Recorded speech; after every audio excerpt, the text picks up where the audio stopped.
Hey Quirky, Whatif here. Late. That's how it starts. After the chaos of the USJ incident, Izuku Midoriya returns to UA, already behind, already exhausted, and already walking straight into disaster. One careless step. One accidental collision. And suddenly, everything changes.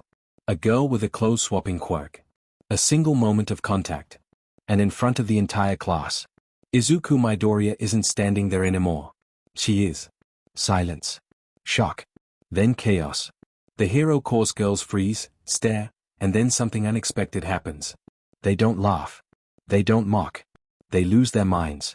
Because somehow, impossibly, Izuku doesn't just pull it off. He looks perfect. What starts as an accident spirals into something far more dangerous.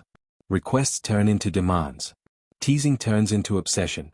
And before Izuku can even process what's happening, he's dragged deeper and deeper into a world he never asked for. Outfits. Makeovers. Experiments. The girls aren't stopping. They won't stop. And the more he resists, the more they push. Until one terrifying truth becomes clear. This isn't just a one-time mistake. This is his new reality. A battlefield not of villains, but of expectations, chaos, and a group of girls determined to turn him into something else entirely. A perfect cross-dressing husband. And Izuku? He's caught in the middle, fighting for control, while slowly losing it. Let's go. Before we dive in, if you enjoy dark, powerful what-if stories like this, make sure to like the video, subscribe to the channel, and turn on notifications so you don't miss the next upload. Your support helps bring more stories like this to life, and it only takes a second. Now, let's begin. UA hallways, third-person POV. Today Izuku Midoriya was running late to homeroom as his bus had arrived late today, on top of him sleeping in by accident. On the other end of the hallway was a girl from General Ed with a unique quirk not really suited for combat. She too was running late like the previous mentioned student. As a result they collided. In the blink of an eye the clothes of the two students were swapped for all except their shoes. However, neither had noticed and quickly apologized before running to their respective classes, with the girl having the more lenient teacher in the form of Present Mike. Izuku Midoriya on the other hand had the second toughest teacher in UA history as his homeroom teacher. He stalled for another few seconds as he had to give his apologies to a group of students he passed by carrying supplies. While running, a thought crossed his mind as for why he could feel the wind so clearly on his legs. However, he had dismissed this as his mind was immediately refilled with thoughts of an angry Aizawa-sensei waiting for him. The girl was with similar thoughts as to why she suddenly felt almost no wind on her legs despite running her fastest to make it on time. Unlike the young man she had bumped into earlier, she had pushed those thoughts aside for a different reason. It was not her teacher she feared but the ridicule of her classmates for failing to show up on time. When she got to her class everyone was silent and just looking at her strangely as though she had something on her face. Her teacher began laughing for some reason unknown yet to the girl for nearly 3 minutes before finally stopping to wheeze for air. That is the correct dress code, if you were a male student that is. Present Mike told the girl as she looked down realizing what she was wearing.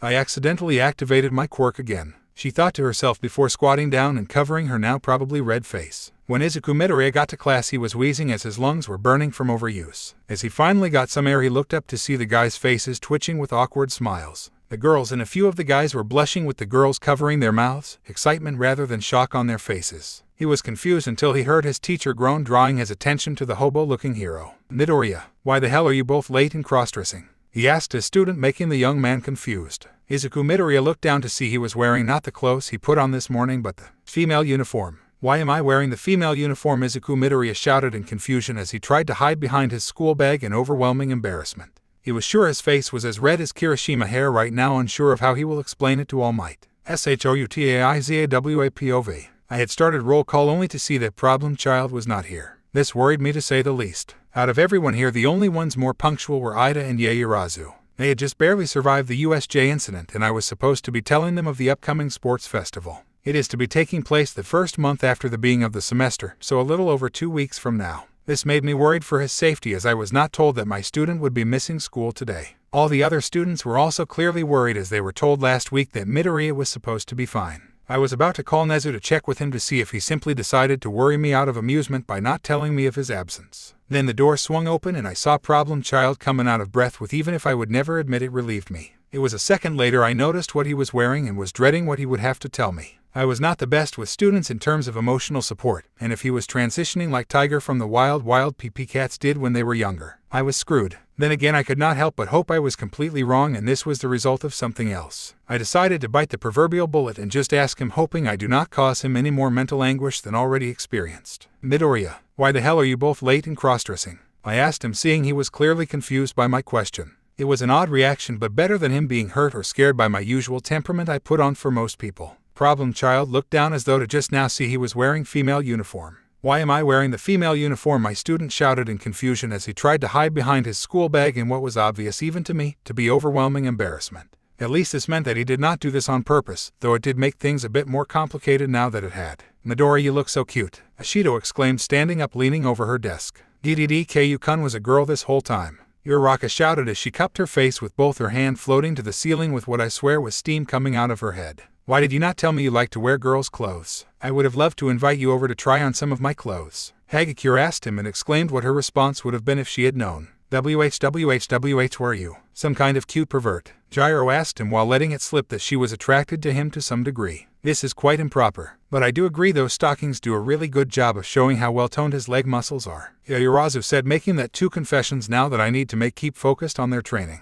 I know this might be a little wrong to ask, but am I the only one getting tingly between their thighs? Tiro, Asui said, awkwardly rubbing her thighs together as bluntly as always. This made three I had to worry about, with her being a legitimate worry for problem child virginity. Up till now I had to worry only about mine going after the girls, now I needed to worry about the girls going after problem child. Deciding to defuse the situation as quickly as possible before I could be interrupted again, I walked over to kneel down to his eye level. Calm down, you are not in any trouble, I just need to give me an explanation of this morning so far. I asked him as he stopped shaking and took a deep breath. After about 20 minutes of him explaining how he bumped into a girl Mike had told me about from his class, I sighed. At least now I know what had happened, though the aftermath would be difficult. At worst, Midoriya might need to visit Hound Dog again. And right after he was just given the okay from Hound Dog to join class again after the USJ incident. Deciding that the only thing that can be done would to get the female student to come and use her quirk again on my student. I dialed Mike on my phone to get an earful of his eardrum-shattering laugh to top off the morning of worry such far. I take it your student has made it to class in my student's uniform,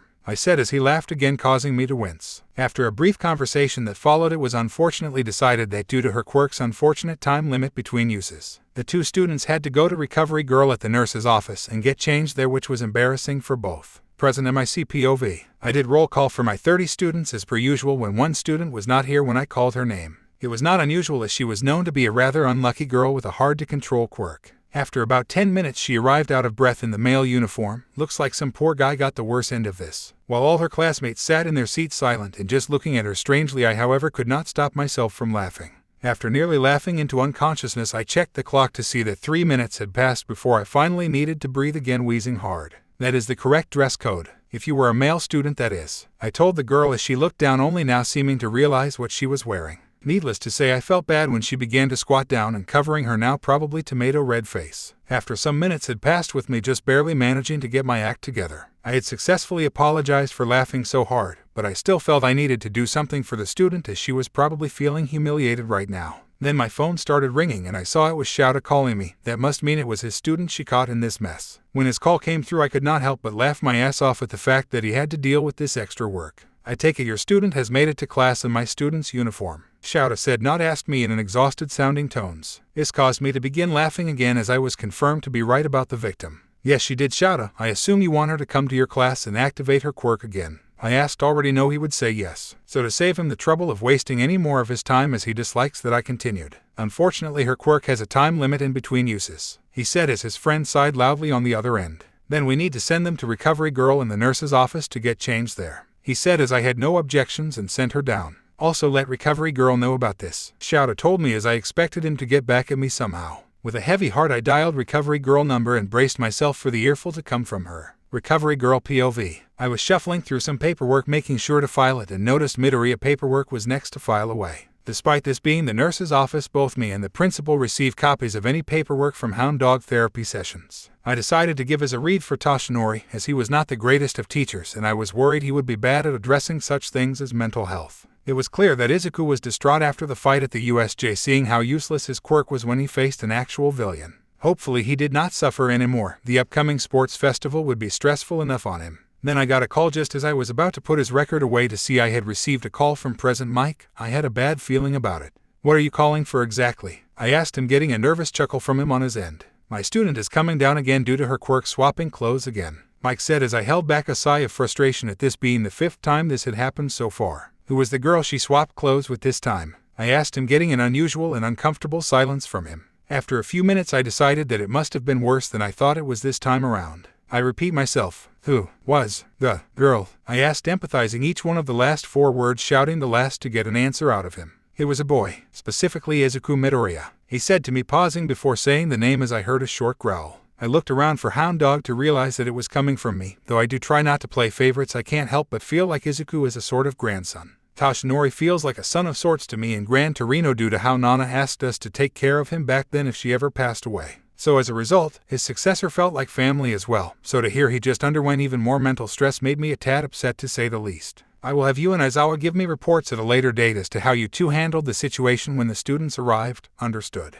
I said, not asked, despite the end of my sentence sounding more like a question. I heard an audible gulp and a yes ma'am from him before I hung up. When the students arrived, both were embarrassed and I had them go to 2 different beds. Pulling up a sheet to separate the two, I began giving them instructions. I will have you two strip and hand me your clothes, and I will hand them back to the right owners, I said as they nodded, quickly hurrying to get behind their respective sides. However, a minute and I got a question from Izuku that made things more awkward than they already were. How do I take off a bra? He asked me in clear concern of his lack of knowledge on this subject. I will come in and help you get it off, I said, sighing as to how embarrassed he must have felt. His face was red as he was down to panties and a bra, so I quickly helped him with the bra. After that it went relatively quickly as both were now dressed properly and bowing, giving me their thanks for the help. I hope you will try to stay out of trouble, boy, I said, giving him a stern warning, despite this circumstance not being much his fault. I promise I won't, Grandma, he said, causing a silence between everyone as a look of shock came over the female student face. He quickly covered his mouth with his hands, shocked himself at what he just said to me. Now, you are not to speak of this to anyone. Understood, I told the female student, making a similar threat I did to Mike earlier. She went pale as I patted my cane against the palm of my hand, making my message clear. They shook their head vigorously and ran out back to assumingly their class as I turned to Izuku, intercepting his apology he was about to give me. I understood you did it by mistake, and I will admit I have similar view of you, my boy, I said, patting his currently shaking shoulders. Thank you. I never knew my grandparents, as Mom said they had passed away when I was little, he said, blushing lightly with a small smile. I sent him on his way after that and letting him know this was not something to be embarrassed about, but it was something he might not want to tell others, considering the attention he might get from their most likely wrong and blown up interpretation. After all, if he struggles to speak in front of his class, then he will definitely be overwhelmed by the thousands of questions he would get sent his way. After he left, I got to thinking of my own granddaughter who hates me, even now. When my daughter died, I threw myself into my work despite the pain she was clearly in. Now I regret my decision to put my career before my family, however I do not have her contact information now. Last I heard, she married a man who works overseas in America. What was his name again? I asked myself out loud, unable to remember his last name. The only thing I remember is that his first name was Hisashi and that his quirk was something to do with fire, a powerful one at that. Kendo household. Itsukakendo POV. I was asked at the start of class to take 6 other students with me to get some supplies for the class that our teacher forgot to grab yesterday. So I got all the girls to go with me to enjoy some girl talk with us, all away from the boys' prying ears. As we were walking by, we saw a boy we saw in all our UA acceptance videos as the second place scorer. He had messy green hair, emerald green eyes, diamond-shaped freckles, and, for some reason, was wearing a girl's uniform. Hey, is that the boy who got second place in the exam? Asked Pony, to which we all nodded. Also, is it just me or did you all also get turned on by him dressed as a girl? Setsuna posed the question, us all with a blushing grin. Just because we all thought that, it does not mean you had to say it out loud, I thought to myself, intending of speaking my mind like her. He looks so captivating, even without trying. He is in center stage, Kanoko said in a near whisper, but since we were all grouped together we all heard it. His beauty is so pure, even cross-dressing he emits such an innocent glow, Ibara said, looking as though she was ready to pray any second. The other two, Yui and Ryako, stayed silent as we continued to get the supplies, after which the rest of the day went as it normally did. Warning, this chapter will be like 90% the girls masturbating to Izuku, if not more. Also, this may continue into the next chapter as well. Then night came. I was in the shower rinsing away the sweat from today's training, excited for the sports festival. My thoughts, however, began to drift towards Izuku Midoriya, and I laid back against the wall of the shower in my room. My right hand found its way to my crotch and began rubbing the outside of my PP while my left hand fondled one of my melons. Moans began to escape my lips as I continued to think about how cute was in that uniform today. Eventually my 2 index fingers entered my PP and used my quirk to specifically enlarge them only. I imagined it was his PP making its way to my womb until I found one particularly pleasurable spot. I sped up the pace slowly as I began moving them in and out, hitting that spot again and again. Then minutes later I came letting out a long moan as I slid down the shower wall to the floor. Panting, I caught my breath before getting on my knees and proceeded to do the same to my asshole. I continued to come again, alternating between the two until a whole hour had passed.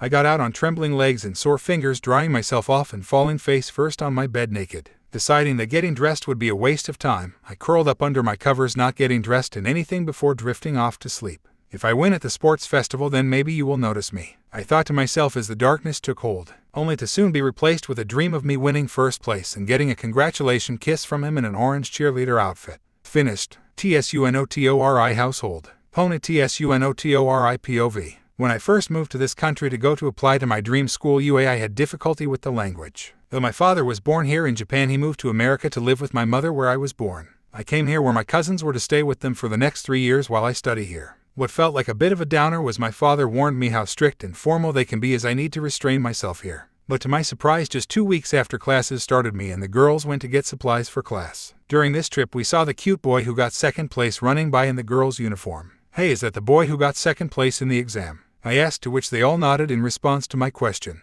"Also, is it just me, or did you all also get turned on by him dressed as a girl?" Setsuna posed the question, us all with a blushing grin that was out of character for the cool, collected girl she usually is. I definitely need a new pair of underwear after seeing him wear that, I thought to myself as I hoped no one noticed. This was definitely going to be a much more interesting 3 years if cross-dressing cuties was a common sight. Warning: as soon as my aunt and uncle went to sleep, I went to my cousin's room to borrow her vibrating dildo. She told me to properly clean before returning it to her tomorrow night, as well as to hide it so her mother would not find it by accident during the day when we were both at our respective schools. After stripping down, I got under my covers and began playing with my clit, using it starting at the mid-setting to warm up. I stifled my moans as I, without thinking, bit down on my pillow to avoid biting my own tongue from the rough sensation. Once I knew I was wet enough, I opened myself up and shoved it into as far as it could go, just barely kissing the entrance of my womb. It amazed me as to how my cousin originally thought she could fit something this big in her own PP, but then again, she is letting me borrow, so can't really look down on her for wanting to bite off more than she could chew.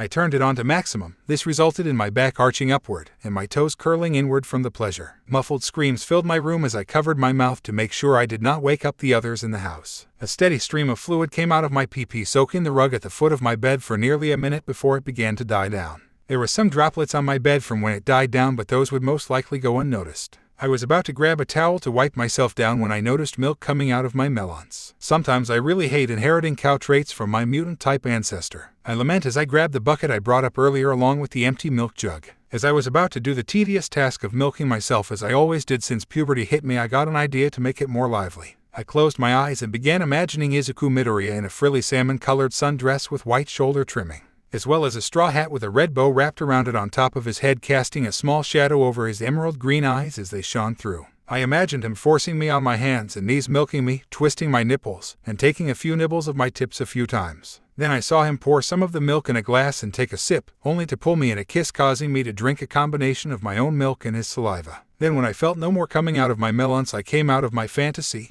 and got an idea. Perhaps a nutritious energy drink made from my own milk is just what he needs. I said it aloud, smirking as I used a funnel to pour the milk from the bucket into the jug before placing the jug in my mini fridge. Tomorrow he was gonna enjoy a healthy breakfast for sure, or else I do not own at least a dozen All Might panties. Finish. Komori household. KINOKO Komori POV. Izuku took us along with her to get supplies, saying it so we could chat without the boys trying to listen in like idiots. It was on the way to the supply room that we saw him run by, the super cute second place boy from the entrance exam. He was sporting the female uniform with red high-top shoes, and quite frankly I was getting humid down in my mushroom garden. Pony and Setsuna said something, but I was too captivated by him to really pay much attention to her. He looks so captivating, even without trying. He is in center stage, I said, wanting to make my thoughts known about him but too shy to say it any louder than my usual whisper. Warning: I was tending to my share of the family garden as my parents were not coming home tonight, so I had the house to myself and nothing to do. Then when I see my mother's broccoli patch, I start to think of Izuku Midoriya and how his fluffy head of hair resembled it. Standing up, she drops her overalls, then proceeds to slide down her polka-dotted white panties down to her ankles. I bent down and plunged my favorite small hand shovel into the dirt. Following that, I then used some hand lotion to lubricate the smooth oak handle before standing over it ready to come down on it. In a swift squat down onto it, having it go into my PP, feeling my hymen break as I pictured this was Izuku Midoriya PP. The image in my mind was him laying down in the shade of a public park as we fed each other magic mushrooms. Then before the mushrooms take effect, he grabs me by my ass and forced me up and down his erected PP. To top it, people would pass by and stare at us, make us and our love their top priority, their main focus. Some enjoying the show we are putting on and many scowling at it, calling us indecent pigs, yet refusing to look away despite their disgust. I kept this up till I had no more strength to move my legs and fell forward into the dirt coming out of my fantasy. The shovel being pulled out of the grounds, my PP still clung to it tightly. I rolled over panting. My legs were numb. My favorite gardening tool had a significant amount of my bodily fluids on its handle as a thought occurred. Perhaps I can grow some of those mushrooms and use them to make him an Italian dish for lunch. I pondered before forcing myself up to go shower and make myself dinner. Finish. Takage and Asui households. Third-person POV. Just this morning, both Tsuyu Asui and Setsuna Takage had seen Izuku Midoriya in a skirt. Ever since that moment, their loins have been aching greatly, and similar if not the same thoughts flooded the minds of these two young maidens. Warning: Izuku in a green one-piece swimsuit, a bulge clear and defined as he stared at their erect PPS. "WWW, what are you gonna do to me?" he said as he was approached by either girl in their own dream. Walking up slowly to them, he backed away at an equal pace till he tripped and fell, turning around in the process. "Nothing much, Izuku. Deku, I am just going to make sure your lower half knows who is in charge," they said as they got on top of him. Reaching around from behind with one hand, they grabbed his shaft through the swimsuit and began jerking him off roughly. Then slipping the back open a bit to expose his asshole, they lined up their PP to his hole, spitting on their hand to give only a slight lubrication to their twitching member. "Open you or your ass, PP, cause from now on I lead, not you, Izumi-chan," they said as they rammed it in with all their might. Izuku released a scream as his rear was violated with no care at all by the girl before, or rather behind him. "I will make you my wife, Izuku. No, better yet, I will make you my adorable pet," they thought as they kept thrusting into him, his ass clenching their PP for dear life as they soon unleashed their load into him with all they had in their seminal vessels. Finish. Both girls woke up panting with sweat as they had woken up from a dream where they raped Izuku with their PPS. Feeling sore in that region, they looked down at their bed sheets to see something sticking up in their pajama pants, underwear soiled. Removing their clothes, they saw that now they had PPS protruding from above their pussies. When they woke upon this morning, they were not there. Then the feeling they have been feeling there all day started to make sense. Both figured this had something to do to having an amphibious, reptile trait to their quirks. They decided to go speak to Recovery Girl about it in their weird dream tomorrow after school. UAHALLWYCLASSROOM. Third POV. It was a new day of school, and the girls of the hero course along with a few of the guys were all either giddy or nervous to see Izuku Midoriya. Among the girls who came prepared with a plan to make their move on him, two of them had their weapons ready. The third required no weapons for her plan, though she did need to ask a certain women for her help. Pony had woken up early to make Izuku a protein shake using her own melon's milk, and made sure to put it in an insulated water bottle. That way she would also have an excuse to come by after class to see him when she came to pick it up from him. "I wonder how he will react when he drinks something that came from my own body," she thought to herself as she hummed a little tune to herself. Along the way, she had bumped into someone and spoke briefly with them before continuing to head to her soon-to-be boyfriend. Unaware that she was being followed by her homeroom's class rep, Itsuko, or big sister as everyone referred to her jokingly. Even if she knew who was following or that she was being followed to begin with, it would not have deterred this American girl from trying. She was like a loyal steed of old, trotting along to the front door of her master, who was taking far too long to get ready for their journey. Just like how the horse would nudge the front door open with its nose to poke its head, and she used her horns trying to find him before he found her. It was there in his seat he was being mocked by the first-place boy from the exam for wearing the female uniform yesterday. Getting upset at the sight of this, she launched her horns at the back of the blonde bully head, like the horse who kicked someone that stopped their master from kicking off their journey. In this case, the horse was a girl, and the journey was their love journey to inevitably being married one day. Everyone looked to her as surprised as to who it was that attacked the class locally known Angry Pomeranian. "Hey there, you are Izuku Midoriya, right? I got a gift for you," she said, holding up the insulated water bottle with her homemade drink. Everyone looked at her with their heads peeped to the side as they tried to figure out how she knew their green-haired classmate. Noticing this and the nervous look the green-hair cutie of her dreams was giving her, she skipped her way up to him. "I heard you were the only one with serious injuries out of all your classmates, so I made a protein shake to help you so your classmates don't have to worry as much," Pony said as most of the guys looked jealous. "Thank you so much for offering your help to our classmate. Your concern for your fellow students is quite commendable," Tenya Ida said, chopping his arms in their usual robot-like manner. He was impressed, to say the least, that despite the rumored rivalry between past Class A and B students in the hero course, she seemed to want a friendly relationship between them. "Though why can't I help but feel that there is something else going on here?" he thought to himself. It seemed more like she was using us as an excuse than anything. Ida had trouble keeping this thought out of his head, but it was stopped when he noticed that girl come in. Thank you for the help. Sorry if I got your name wrong, but I believe you came in 9th place for the entrance exam, Tsunotori, Izuku said, hoping he got it right. The smile she gave him made him feel relieved that he got it right. You can call me by my first name, Pony, so here, take your time to savor it. Pony, Tsunotori said as she undid the cap, about to tilt it to his lips, when suddenly someone hugged her from behind, making her drop it. She noticed some orange hair from the corner of her eye, realizing who it was that was hugging her. Hey, how are you, Pony? Itsuka exclaimed as she gave her classmate, rival, an embrace where they could not escape to catch her drink. I hope you like your hard work going to waste, cowgirl, she thought to herself with a cheery smile on her face, but a smug grin under that mask. Oh no, did I make you spill something? My bad, can you forgive me? Itsuka asked, feigning her worry for messing with her friend's hard work for Izuku. However, the giggle she got from Pony made her worry that she had somehow failed. That was when she noticed the bottle still upright but suspended in midair. How is she making it float? She thought, trying to figure it out, when a suddenly disturbing thought came to mind. Hey there, Itsuka. Pony, I'm glad I could help you with your drink problem, Ryuko said from the door frame. Though it was not visible, Itsuka was furious to say the least as to why she interfered with her sabotage. A few minutes earlier in the halls, Ryuko Yanagi was on her way to class when she saw her classmate Pony Tsunotori carrying a water bottle. Realizing what her plan for Izuku may have entailed, she approached, deciding she was a good partner and ally to have against the others. Hey Pony, I have a suggestion for you, Ryuko said, getting her blonde classmate to turn around for her. She gave her a curious tilt of the head to indicate she was wondering what it was they were about to say. If you agree to share Izuku with me, then we will work together to win him over, she said as the blonde bombshell of a friend started to clearly think. Even if I have to share him, if it is with Pony, then I know that she will not go back on this promise. Ryuko thought this passingly, as she had decided the previous night that a three-way relationship with her would be good. While she was silent and level-headed, Pony was enthusiastic and overflowing with happiness. Together they would be more useful to Izuku than apart. Plus, if she was to be openly honest with herself and her classmates, the self-proclaimed ghost girl had realized something. She discovered she was bisexual when she saw Izuku Midoriya in a dress, and Pony would seem like she would be a great wife to have alongside that boy. Pony was wondering why her classmate, friend, was not being tempted to be selfish with Izuku like the rest of them were. Though polygamy was not legal in the USA, it was legal in here, Japan, thanks to how many different temples, religions are practicing the subject. As much as she wanted a marriage like her parents, she had no problem sharing Izuku with another girl. Plus, Ryuko, despite looking like she gets very little sleep, she was cute. Not Izuku level cute, but cute enough she would definitely like cuddling with both of them. Okay, then how about we seal the deal, wifey? Pony exclaimed, confusing Ryuko with the nickname. Her confusion was short-lived, however, as the blonde pulled her into a deep kiss on the lips. Granted, it lasted only 10 seconds or so. However, after Pony pulled away, this may have been an even better decision than I thought, before proceeding to nod back. After that, Pony ran to Izuku's classroom to give him her gift. However, Itsuka was behind her at the corridor she just turned down.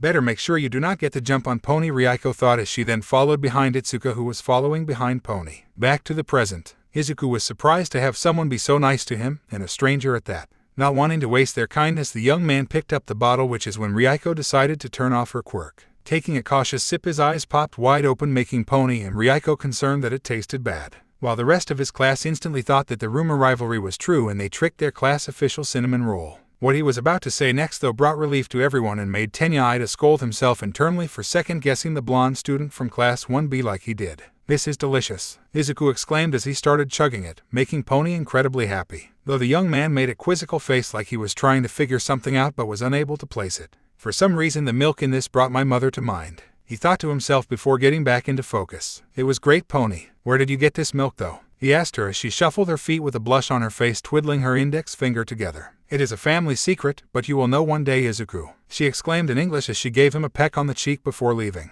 Izuku Midoriya was shocked for two reasons, the first being that it was the first kiss he ever received from a girl who was not his mother. Secondly, he was fluent in English to the point where he could erase his accent. As a result, when he had helped a few American tourists in the past, they had asked him if he was half American. This meant that he understood her perfectly and the implications of what she just said to him, causing him to go red in the face. She basically just confessed to me, right? He had asked himself before his classmates pulled him out of his thoughts. Our green-haired hero in training was then hounded by Minoru Mineta and Denki Kaminari about how he managed to pick her up. The questions only ended after Aizawa-sensei showed up about 10 minutes late, telling them all to sit down. Outside on their way back to their class during this 10-minute interrogation Izuku went through, Ryuko and Pony ended up alone. Okay, Pony, what did you put in his protein shake? Ryuko asked, wondering what she put in it to make him like it so much. Oh, nothing unusual, just some vanilla extract, some cinnamon, and my melon's milk, Pony said as though it was no big deal. Her future wife though was shocked when she heard she added her own melon's milk. Pony, figuring she was confused about the melon's milk part, continued.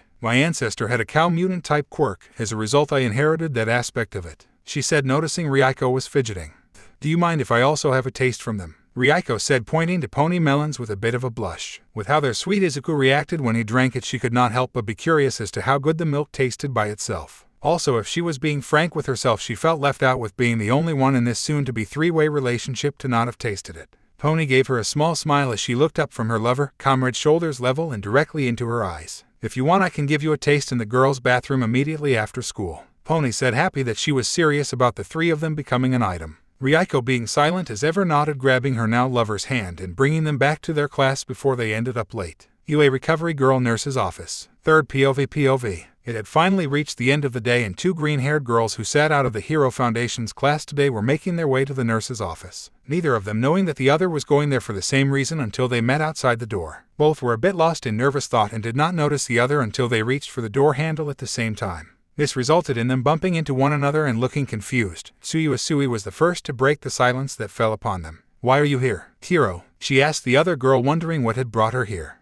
Unexpected medical reason, Setsuna Takage said, hopping. It was not obvious this cutie was making her hard. All day she was trying to suppress her unyielding boner as she began to take more notice of her female classmates. What our body-splitting future heroine did not know was that Usui had similar problems, almost getting discovered herself when Mina jokingly groped her from behind when she first tried to sit out of the class exercise. Setsuna noticed how Usui was standing oddly and realized she was standing similarly all day herself, trying to hide her new appendage. Does she also have one? Crossed her mind before she decided to just get it over with. So she grabbed Usui in her crotch and gave it a good squeeze before she could be shoved off, hitting pay dirt. You have a penis too, she exclaimed as the frog girl whipped her in the face with their tongue. Usui was confused as she herself was a blunt person, but not even she would just grab someone's crotch just cause she felt like it. I do not have a you have a penis too, she exclaimed as the other girl gave her a shark tooth-like grin. Damn straight I have a penis, but I still can't believe you have one as well, Setsuna said, genuinely surprised herself and for once not mocking the other person or joking with them.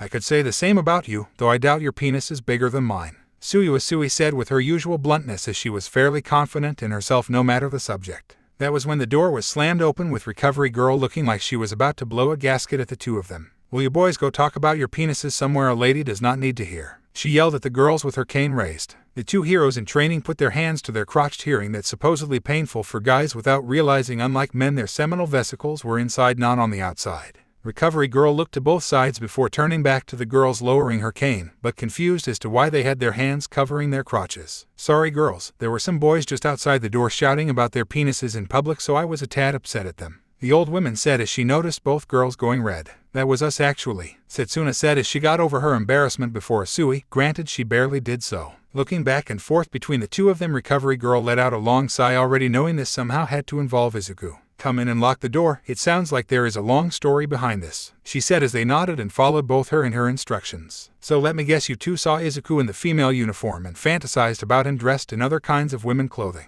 she asked them as they looked at each other before nodding to her. Well, the thing is, I do not know about Usui, but my fantasy involved me kind of dominating and ass-raping Izuku, Setsuna said as looking back to Usui. The frog girl nodded, indicating that she too had a similar kind of fantasy about him. If one were to describe how Recovery Girl felt right now, she was more pissed than Nezu after Power Loader accidentally destroyed his cheese collection warehouse. Right now she wanted to break not just her cane but all several dozen spares Nezu keeps around for her over their heads. Yes, Izuku was not her actual grandson, she knew that, but it did not help this old woman resist the urge to cause bodily harm to these two students. Deciding she would likely lose it if she did not say something, she decided to take it easy on them and make it brief. I made an oath as hero, an oath as a doctor, and an oath as a teacher, and not even all three of those combined will save you two from my wrath. She threatened them, causing them both to go paler than Ryuko. She felt her anger wash away as she thought about how Izuku would feel if he found out she threatened them on his behalf. That being said, I know Izuku would forgive you too and try to help you if he found out. As such, I will hold myself back on certain conditions, Recovery Girl said as the two students calmed down, beginning to smile.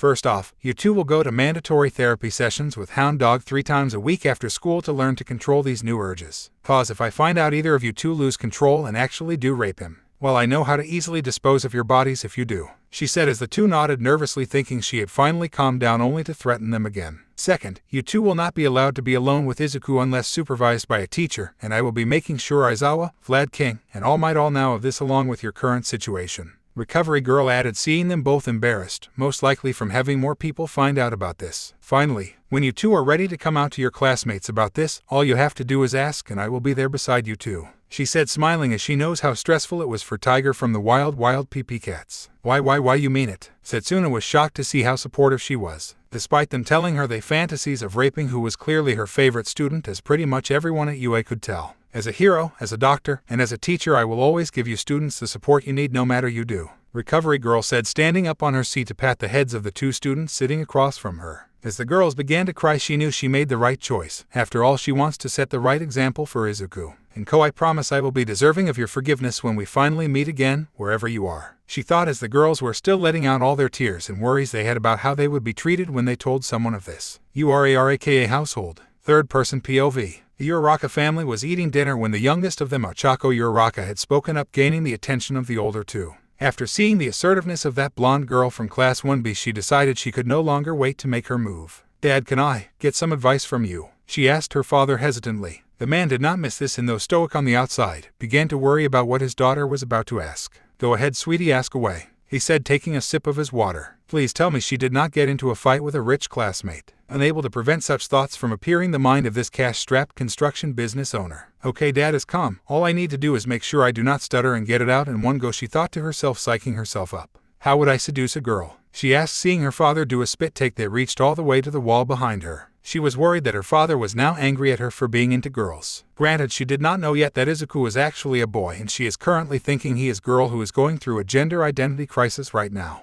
Oh my, I'll win the bet, dear. Looks like we are getting the fashion channel instead of the football channel, said as she giggled. Noticing that her daughter seemed confused, the mother decided to let her daughter know of the wager in detail. Me and your father were arguing over which channel we would pay for now that we are getting a little extra money coming in. So we made a bet as to whether you are into girls or boys. Winner gets the channel they wanted, she said as her daughter went slack-jawed at this. Tom Brady III, forgive me, got on his knees and cried out in despair. As a big American football fan and fan of the New England Patriots, he was devastated he could not watch his games as often as he wanted to now. Ochako went from confused to upset when her parents gambled on her love life like it was game. I cannot believe you too, she shouted at her parents as she stood up from his seat instantly. Calm down, honey. Do you still want your father advice or not? Asked, sidestepping her daughter's anger but redirecting her attention. This was a technique she used in business negations for contracts all the time. As such, she has mastered it to a capital T. Oh, right. Dad, can you give me any tips? Ochako asked as her father finally stopped crying on the floor. What kind of a girl is she? He asked, now invested in his daughter, future and possible daughter-in-law one day. She is really smart, kind, a bit clumsy. Despite being a bit cowardly, she is courageous when she needs to be. She has a habit of mumbling when she gets lost in thought, though she is timid most of the time, but that just makes me want to protect her more. Then she realized she was going on like Deku and blushed heavily, covering her face in embarrassment.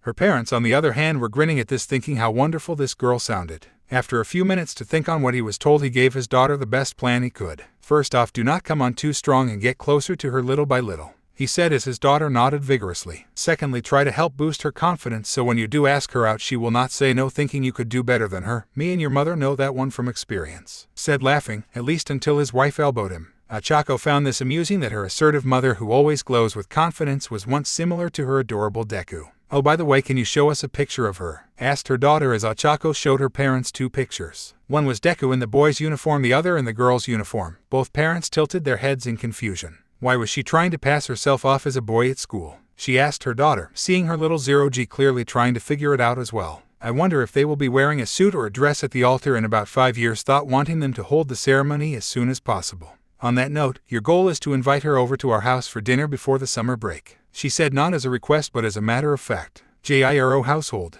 Third-person POV. Kyoka Gyro was practicing her guitar in her room, trying to gather her thoughts about Izuku Midoriya. It was frustrating for the young girl that she had to admit that a boy was cuter than her in girls' clothes. But at the same time, it made her okay with being a tomboy, as it also made her imagine herself dominating the fellow student. Warning, she had just finished her concert, as fans of both her hero career and music career gave her one last cheer. As she had walked to the left side of the stage towards her dressing room, she saw her husband standing there, in their black mini skirt, also with thigh-high stocking colored in black and white stripes. To complement the skirt she gave him earlier before coming to the gig, a pair of purple frilly panties. One of her concert t-shirts was worn underneath his elbow-length black jacket with a silver skull belt. On his ears he had silver heart-shaped earrings with a ruby in each of them, his green hair tied back in a ponytail. Come on, hot stuff, she whispered into his ear after kissing him. She then walked him back to her dressing room. Once inside, she dropped his skirt and placed both his hands on the surface of her mirror stand, where she began stroking his member. With one ear jack, she wrapped it around his shaft as she used the tip against his tip, sending her own heartbeat through it, stimulating it as she then put the other one up his ass, doing the same thing, causing him to moan loudly. "That's it, baby. Tell me who is the master of that tight ass of yours," she shouted, seeing his legs wobble from both pleasure and exhaustion, as they had done it before her show as well. Just as he was about to reach his climax and let it all out for her, someone kicked down the door to her room. Finish. Coming to her senses as her fantasy ended, she sees her mother's stern glare like she always saw when she did something wrong. Seeming to become fed up with her for not responding right away, she clicked her tongue in annoyance before sighing.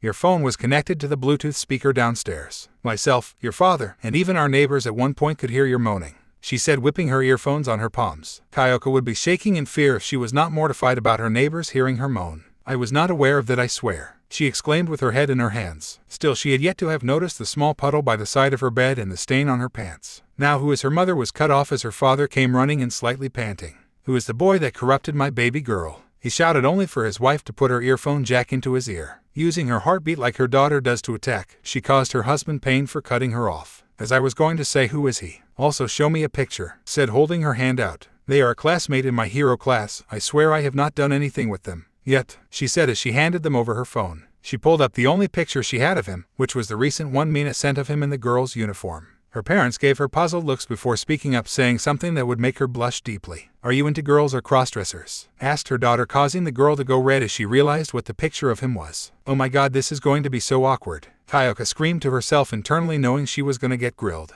Either way, they are cute, so I approve. However, I need you to keep in mind something important. Just because they have an apparently tight ass that you are the master of does not mean you can do such things before the marriage takes place, she said to her daughter, laughing smugly as her daughter almost passed out with steam practically coming out of her ears. YOYOROZU household. Third-person POV. Momo Yaoyorozu was so tense that even her parents could tell how tense she was before they even looked at her. This made them wonder what could do this to their always well-composed daughter, who rarely gave anything other than a thin smile. For the past 2 days, though, they noticed she was a bit distracted, almost bumping into the walls a few times if not for maids redirecting her. Also, whenever she was lost in thought during these moments, she held a large smile with a deep blush while mumbling. If it was a boy, then that would be good news for the parents, as their daughter has shown no interest in boys no matter how many CEO sons they introduced her to. If we are lucky, the young man in question is a crossdresser like normal, thought to herself before another thought came back to mind. One of the maids was able to make out a name from the mumbling. Izuku. It was a name unfamiliar to them except for some chatter they recently heard.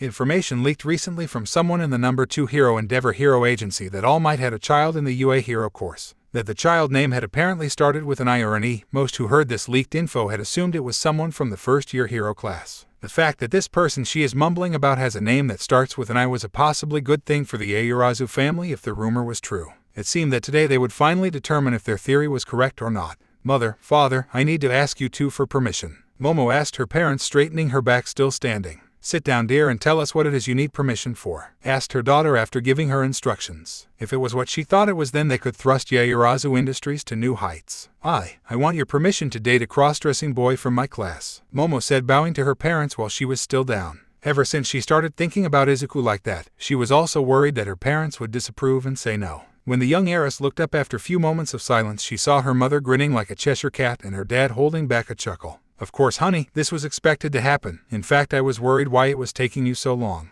she said as her daughter answered with a dumbfounded look. Finding her daughter's lack of understanding was as amusing as it always has been since she was little. You see, it is a common thing in the women of the Yaoyorozu to be attracted to cross-dressing men, said as she hugged her husband, lightly resting her head on his shoulder. Dad is a crossdresser, Momo could not help but exclaim as she could never picture her father in a dress. Then her mother showed her a picture of a younger her with a cute girl with the same hair and eye color as her father. So I take it from this picture both of you approve of me liking him, she asked, handing back the picture, hoping this was a yes. Of course we will, so long as you remember you call the shots. As such, you have to tame that cutie like a proper woman of the Yaoyorozu family, said, giving a tense glare at her daughter, making her nod. Momo was worried as she wanted to take it slowly like the relationships in her romance manga that she always likes to read. Also, how good are his grades? What is he like in terms of intelligence? She said, raising an eyebrow, needing to make sure he could at least take the seat of CEO like her husband did. Momo took a deep breath as she knew this could determine whether or not she can continue to pursue him as a possible lover. His grades in every class is perfect, except Hero Foundational Studies. She had noticed her parents giving her an odd look at this. He is a late bloomer. Apparently he just got his quirk shortly before the exam day, so his body is still adjusting to its overwhelming power, Momo said as her parents seemed to have been relieved by this information.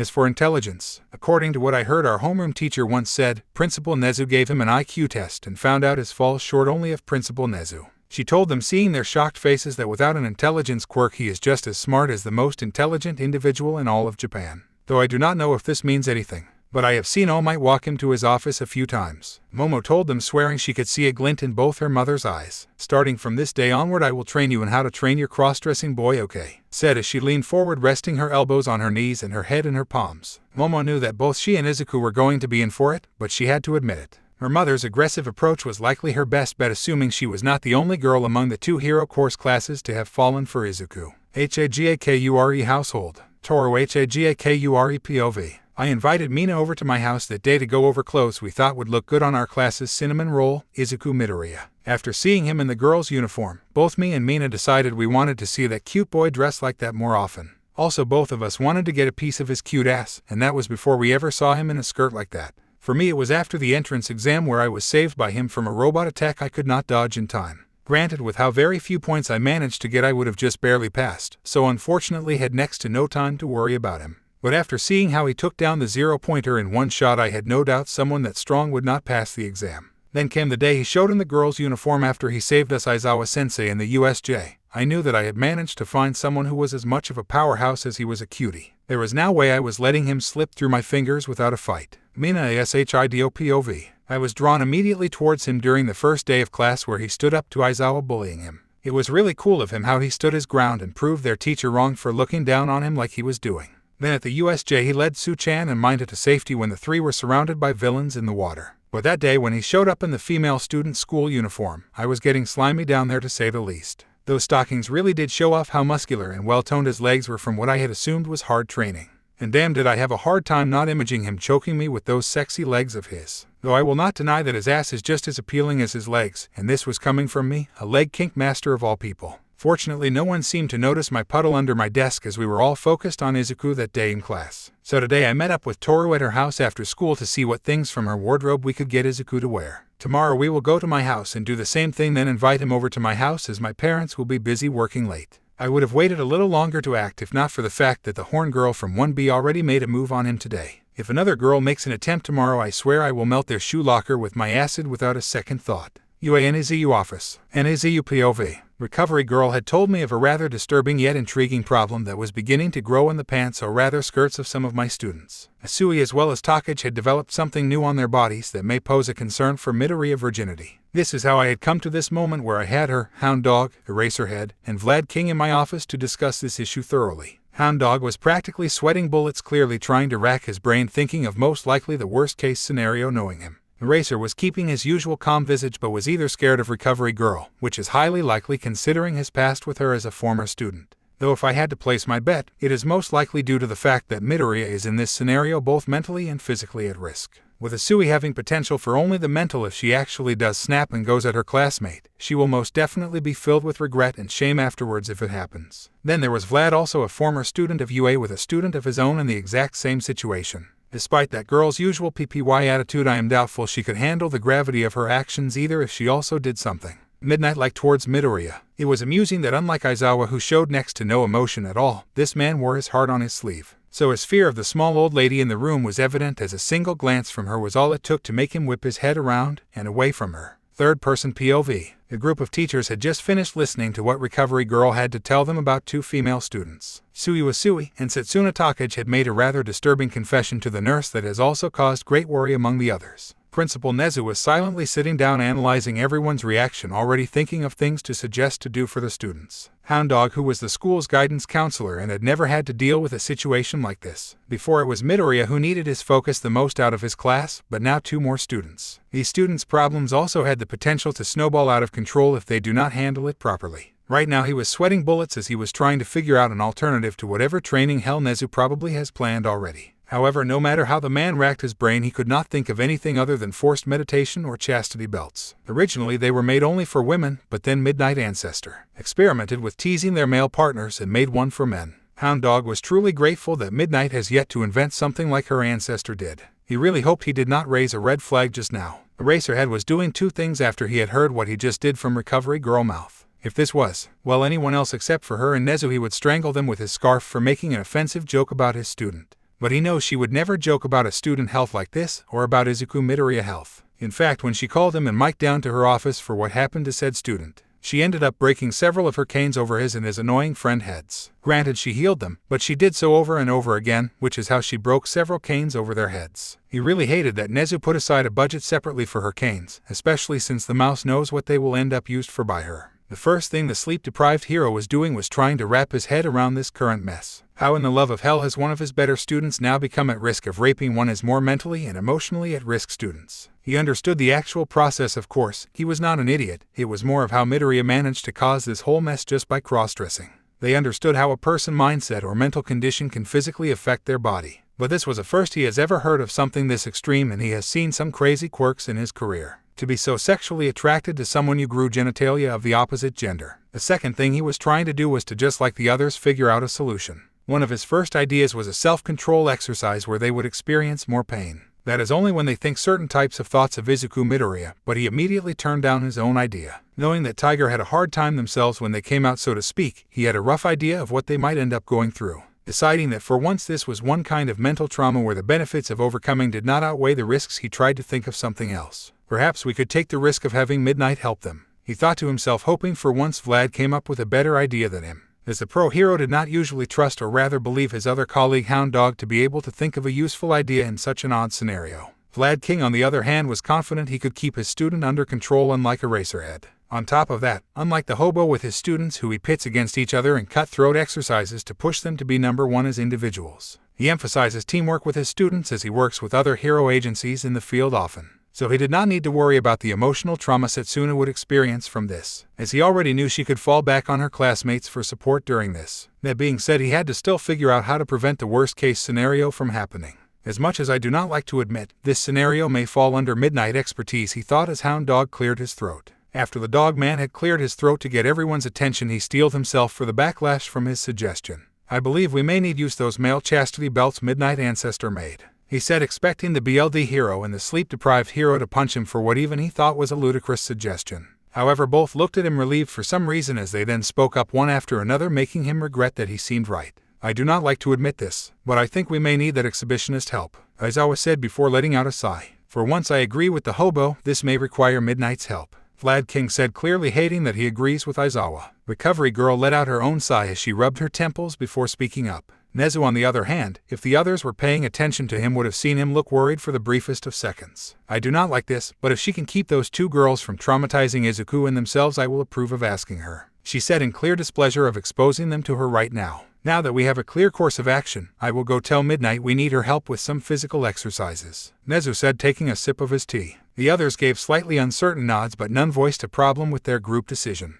Though to be on the safe side, I suggest we have them meet at least twice a week with Hound Dog to check on their mental health throughout this process, he said as the others agreed once again. With that, the teachers concluded their private meeting and left his office so Nezu could make a call to Midnight. This was now the second time this week he would be having a meeting with the women. Hopefully this one will not end up risky for young Midoriya. UAHALLWYCLASSROOM. Third-person POV. As people were making their way to their classrooms, many were keeping an eye out for a certain individual. Such individuals were greeted by the sight of their target sitting in their desk nervously waiting. The first of the people were surprisingly the ones who come usually last to class, Mina Ashido and Toru Hagakure. Both saw the boy and ran over to him to give their greetings among other things. "Hey Midori," Mina said, waving to him as she bounced on the toes of her feet. "Morning Izuku," Toru said, also waving to him with one leg lifted an inch off the ground behind her. Izuku was shocked as to why his classmates are suddenly trying to chat him up, especially the girls. On top of that, they were using a nickname and his first name to refer to him instead of his last name. Hi Ashido. Hi Hagakure. You don't have to force yourself to be informal with me, you know, he said as he waved back at the two of them. No,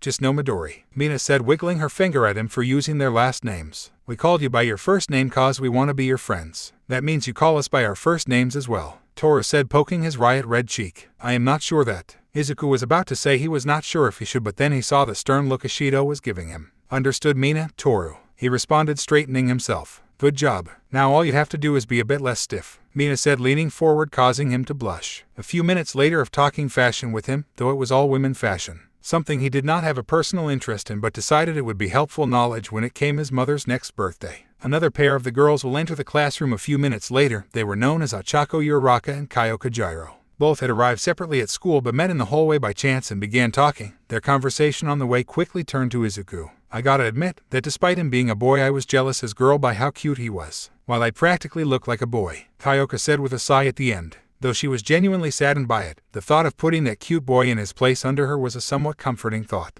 At the same time, however, it embarrassed the girl to even imagine herself doing something that intense, let alone doing it. You're cute to Kyoka. In fact, I want to cuddle you as much as I do Deku, Achako said, grabbing the other girl's hands. She said this serious about how she thought Kyoka was as cute as her crush. If anything, Kyoka being the tomboy she was made her cuter in Achako's opinion. When I take a close look at her face, I really do feel like cuddling her as much as I want to with Deku, Achako thought to herself as she took a close look into her classmate's face. Kyoka Gyro was shocked that someone was calling her cute and saying things like they wanted to cuddle with her. She was kind of hoping for Izuku to be the first one to tell her something like that, but it was also kind of nice to hear it from Achako. You really think so? She questioned her classmate, part of her thinking it might be a way to make fun of her later. Then again, if Achako is being honest, then maybe I could give girls a try if I end up getting rejected by Izuku, she thought to herself before she was suddenly hugged by Achako. Stop putting yourself down, Kyoka. Achako raised her voice unintentionally as she brought the girl into a tight hug. Though not intentionally raising her voice, she had what she felt was bigger worries for her right now than catching the attention of other students. She is just like Deku. I need to boost her confidence in her looks as well, she thought to herself, not intending to woo the girl like Izuku. That being said, little did she know that she had captured some small part of this rocker girl's heart. Whether this will bloom into something else, well, that will be left to be seen later down the line. When the two girls finished a rather quiet walk back to the classroom, they saw Mina and Toru talking about fashion with him. Achako thinking how nice it was for Deku to get used to discussing things that a regular girl usually talks about. Kyoka, on the other hand, was happy on the outside but torn on the inside at the scene before her. On one hand, talking to those two about fashion will lead to him becoming cuter, hopefully. On the other hand, however, the cuteness gap between would grow larger. They quickly made their way over to join the conversation with them so as not to be left behind. Hey Deku, you are wearing the boy's uniform today, she asked the girl who was pretending to be a boy. They nodded back yes in slight confusion as to why she pointed their uniform specifically. That's a shame. You looked really cute in the girl's uniform, Achako said, winking at him, while trying to. All she did was close both her eyes for a second. Either way, her compliment made him go red in the face. I agree. Your legs looked really good in those tights when the uniform got on you, Kyoka said, twirling her thumbs behind her back. Izuku was now covering his face and stammering, trying to piece together a response for the two of them. See, we told you that you look good in girls' clothes, Mina said, pulling him into a hug. Naturally, Toru joined in cause. Unlike the other two, they were not shy about physical contact with him. Just a few minutes before class started, Momo finally came in as the last one, surprising everyone as she is usually one of the first. What the young heiress was about to do next would shock them even more than before. Get up, Izuku, she said in an affirmative tone. Izuku Midoriya responded as every timid little mouse does. He obeyed but was prepared to run. She then grabbed his ass with one hand in a way so that the tips of her fingers just barely grazed the entrance to his supple ass. Good boy, make sure to take care of this booty, okay? Momo said as she used the other hand to pat his cheek, making him go as red as Kirishima hair. Afterwards, she walked back to her desk, trying to ignore the stares and hanging jaws. It was fortunate for her she could remember her mother's training yesterday to ignore it and her own embarrassment. I can't believe I actually did that. And in front of so many people, she thought to herself as her mind went back to yesterday in vivid detail. Momo flashback. I was standing in the middle of my room in my birthday suit as my mother circled me, looking me up and down. Then the head maid came in with a cart that when she lifted the cloth revealed it was full of devices and tools that I assume are sexual in nature given how they are shaped. Mother chuckled as the head maid came forward after closing the door. Apologies for the delay, madam, but I am now ready to continue my duty a third time. She bowed her head to my mother. It seemed that she noticed my confused look and smiled a rather dark smile that made my spine shiver. I assisted in training your grandmother, mother, and now you in the art of girly boy breaking, they said with a pleasant tone that did not match her startling face right now. Oh God, what is mother gonna teach me to do? I could not help but think as they began lubricating something. It was long and with a massive girth. If I could not tell any better, I would say it was a replica of a male genitalia. In order to one day learn how to subdue a man and his ass, you must learn how it feels yourself, she said before grabbing my ass, her fingertips just grazing my asshole. This technique is used to send a message to the man we are after that they are ours, mother said as she turned around, lifting up the back of her skirt. Now, my lady, you will use the same technique on your mother till she deems you have learned it to a satisfactory degree, said the head maid as I saw her putting the tool near my rear entrance. Every time you fail it will increase in vibrating strength, starting at 1 going all the way to 11.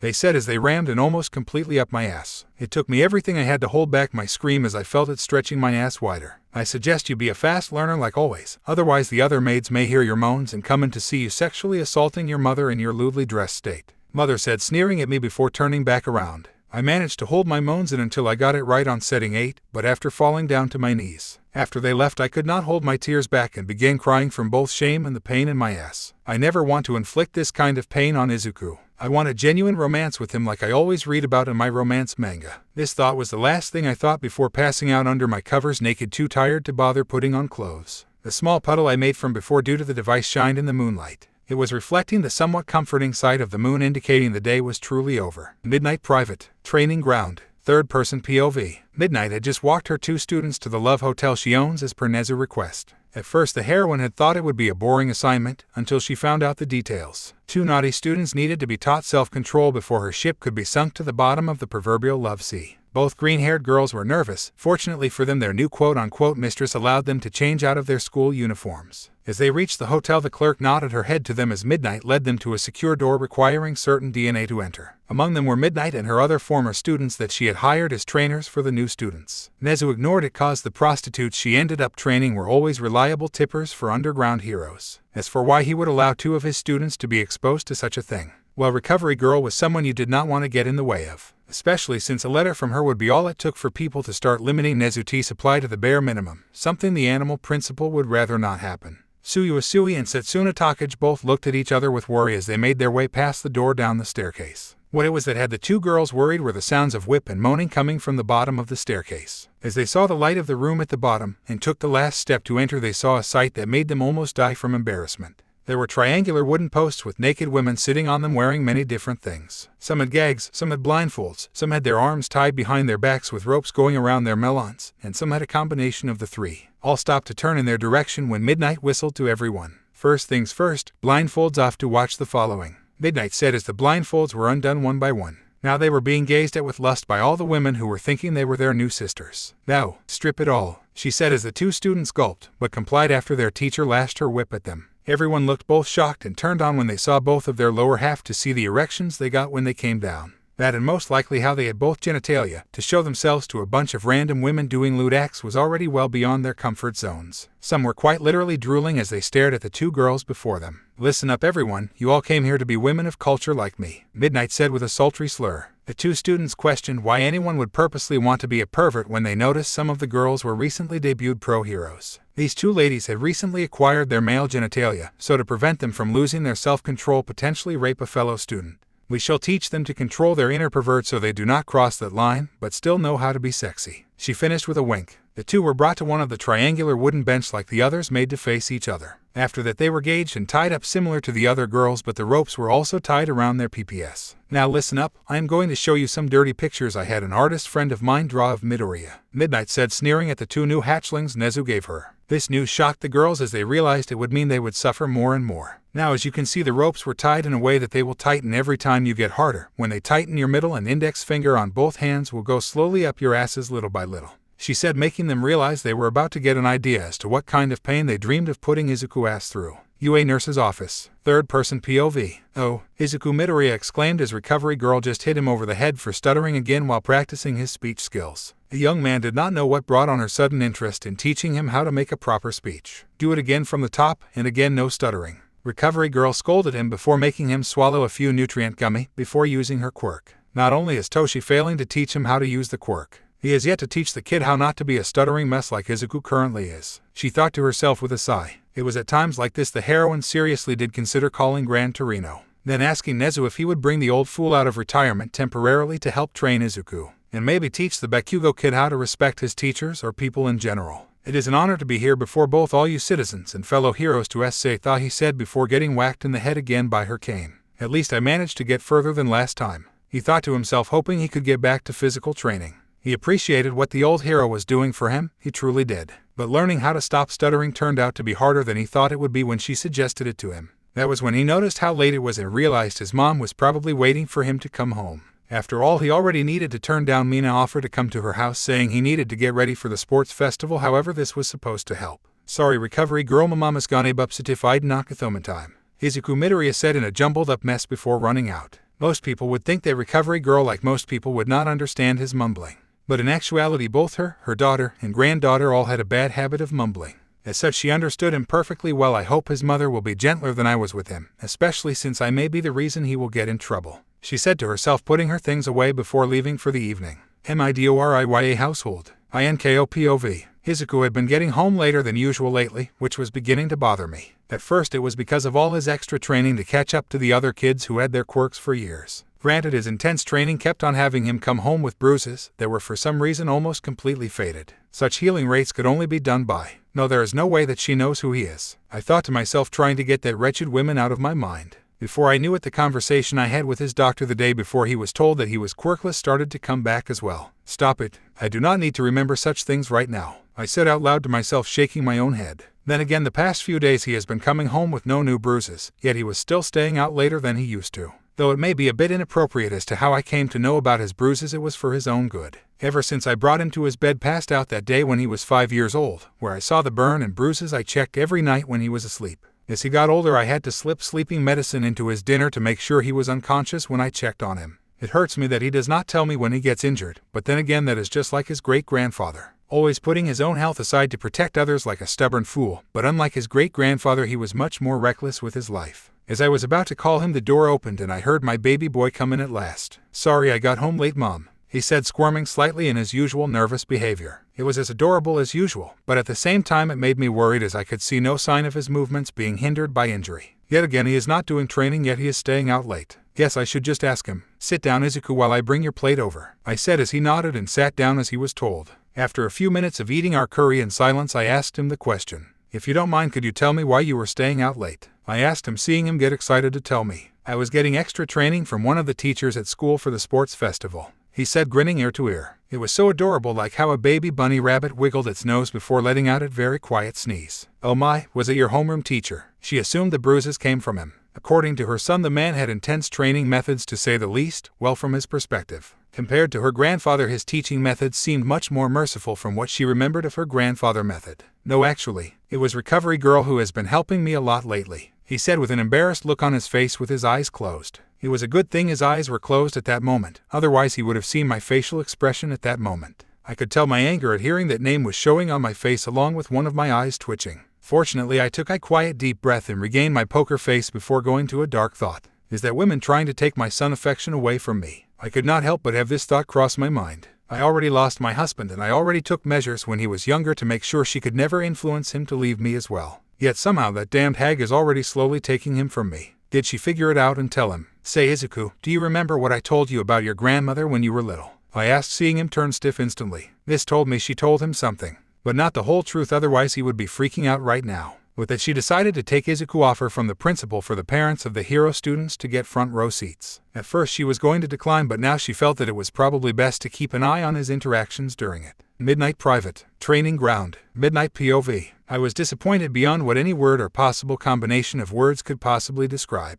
It took the two students 4.63 seconds to get stiff at a drawing of Izuku in a dress with an upskirt reveal. To be fair, it was done by a well-renowned artist that was a personal friend of mine. I cannot believe it took you two literally less than 5 seconds to get hard from looking at erotic cross-dressing photo of Izuku. I scolded them as they closed their eyes before shaking their heads. After a few more minutes, between their lack of experience with their new male genitals, as well as my expertly done knots, they were already on the verge of letting it all loose. With a sigh, I gave the two former students of mine the signal to undo the two UA students' bindings. The moment the gags and ropes fell to the ground, the two girls fell off their wooden horses, letting out moans I never expected them to ever let out. Their loads were released during this time, causing them shoot their cum into the other girl mouth. Both ended up swallowing it as they gasped for air after moaning like they did. I made sure to videotape this whole experience as per Recovery Girl request. To think that the old women, despite asking me to help them, still wanted to see their suffering herself. Perhaps it was a bad idea to make that deal for the sports festival, I thought to myself as I had to hide my nervous chuckle from thinking of Recovery Girl wrath falling onto me as well. Alright you two, we are far from done for this session of therapy, and remember you have to do this 3 times a week with me while Hound Dog gets you the other 2. I said as forced them up and back onto the wooden horses for round 2. UA Sports Festival. Third person POV. Everyone in the classes were getting warmed up. While Class 1B was getting properly warmed up, Class 1 on the other hand was in the middle of diffusing a rather violent situation. What the fuck gave you the idea to declare against Deku and Teed Icy Hot? Katsuki Bakugo shouted as Kirishima, Siro, and Kaminari were holding him back. The fact that unlike you he actually behaves like a hero, even if he cannot control his quirk yet. Shoto Todoroki said deadpan as usual. Who the fuck gave you the right to decide how a hero is supposed to behave? Bakugo once again screamed his lungs out at his classmate. I assure you I have seen the worst possible example of a hero on a regular basis, Shoto said as Izuku began fanboying. Your father must have introduced to lots of pro heroes, so of course thanks to him you know a bad example when you see one. Izuku said, not realizing what he said both offended Katsuki Bakugo and made Shoto Todoroki slightly repulsed at the thought of him respecting his father. You're correct, it is all thanks to my father, I know about that as well as I do, Shoto said, feeling both frustrated at Izuku fanboying over his father like that but also feeling bad for him being so blinded to the truth of the horrible man.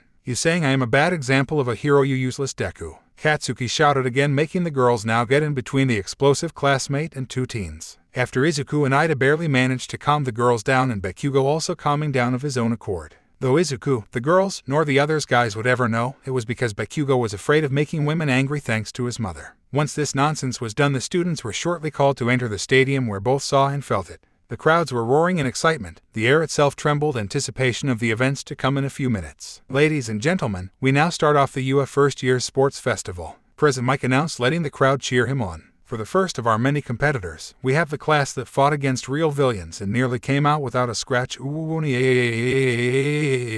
He said, stretching out their class number and letter for effect. With this they walked out to show the world their faces, taking in the faces of the crowd in return. Most of the class was waving to them, putting on a show for the crowd, with one deciding to be a little too stiff. So Mina with her BFF Toru grabbed a hand each of Izuku and lifted them in the air, making him wave to the crowd. Many of the crowd members started yelling things that Kyoka, Mina, Shoji, and Tsuyu could hear with their enhanced hearing. Izuku, for reasons he could not figure out but assume was one for all doing, could hear them as well, causing him to go red at the comments. Those three girls are so cute holding hands together. The green-haired girl Shyness is so adorable. I hope that diamond-shaped freckled girl is the one who gives the speech. Looks like we might get see some girl-on-girl action today. This comment was met with a slap to the head from the person beside them. Gyro and Mina were blushing for a moment before calming down, remembering what they are here for. The others who heard these comments gave a quick glance to a blushing Izuku, wondering if he could also hear the comments. As far as they knew, he only had a strength enhancement quirk with overwhelming power, however it damages his body when he uses it. They decided to ask him after the festival what his quirk did exactly, or the crazier one, if he had multiple quirks. Coming next are the other classes 1B all the way through 1H. President Mike said, making one of many more enemies than they already had.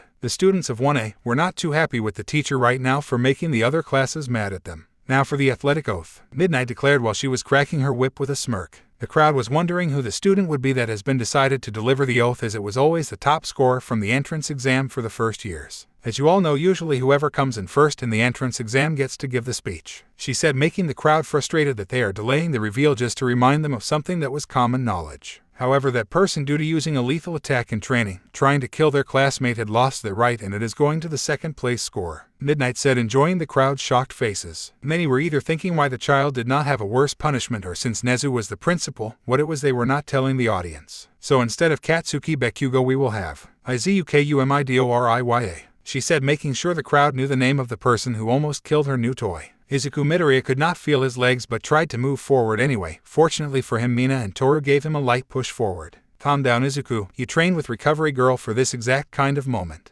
Actually, was it really for this specific moment? He thought as he reached the steps of the podium. Remember what Mom always said, you're my little bunny Izuku, and everyone will love you one day too. A bunny was not the toughest animal by far, but at least it could win a crowd over, Izuku thought before he made wise way to the microphone. With a quick clearing of his throat he began. It is an honor to be here before both all you citizens and fellow heroes. To say that I am excited is an understatement. I know, we all know that you came here to see us do our best, and we intend to do just that. Whether it is hero, support, business, or general studies, we will show you that you can have faith in our abilities to save you. I take pride in every last one of my fellow competitors here, as I consider them all to be my rivals. With that as my last piece of important info that I felt everyone both needed and deserved to hear, I wish you all not just watching, but also competing a very happy day, he said, bowing, not getting up as he realized he said hoppy instead of happy. Oh God, why did I have to think about the rabbit thing? Izuku thought to himself as he crouched down, covering his currently red face. Meanwhile, Recovery Girl and All Might were proud of his speech, despite the hair out of place at the end of it. President Mike could not help but laugh at this, as he could now picture the green-haired boy with bunny ears nibbling on a carrot.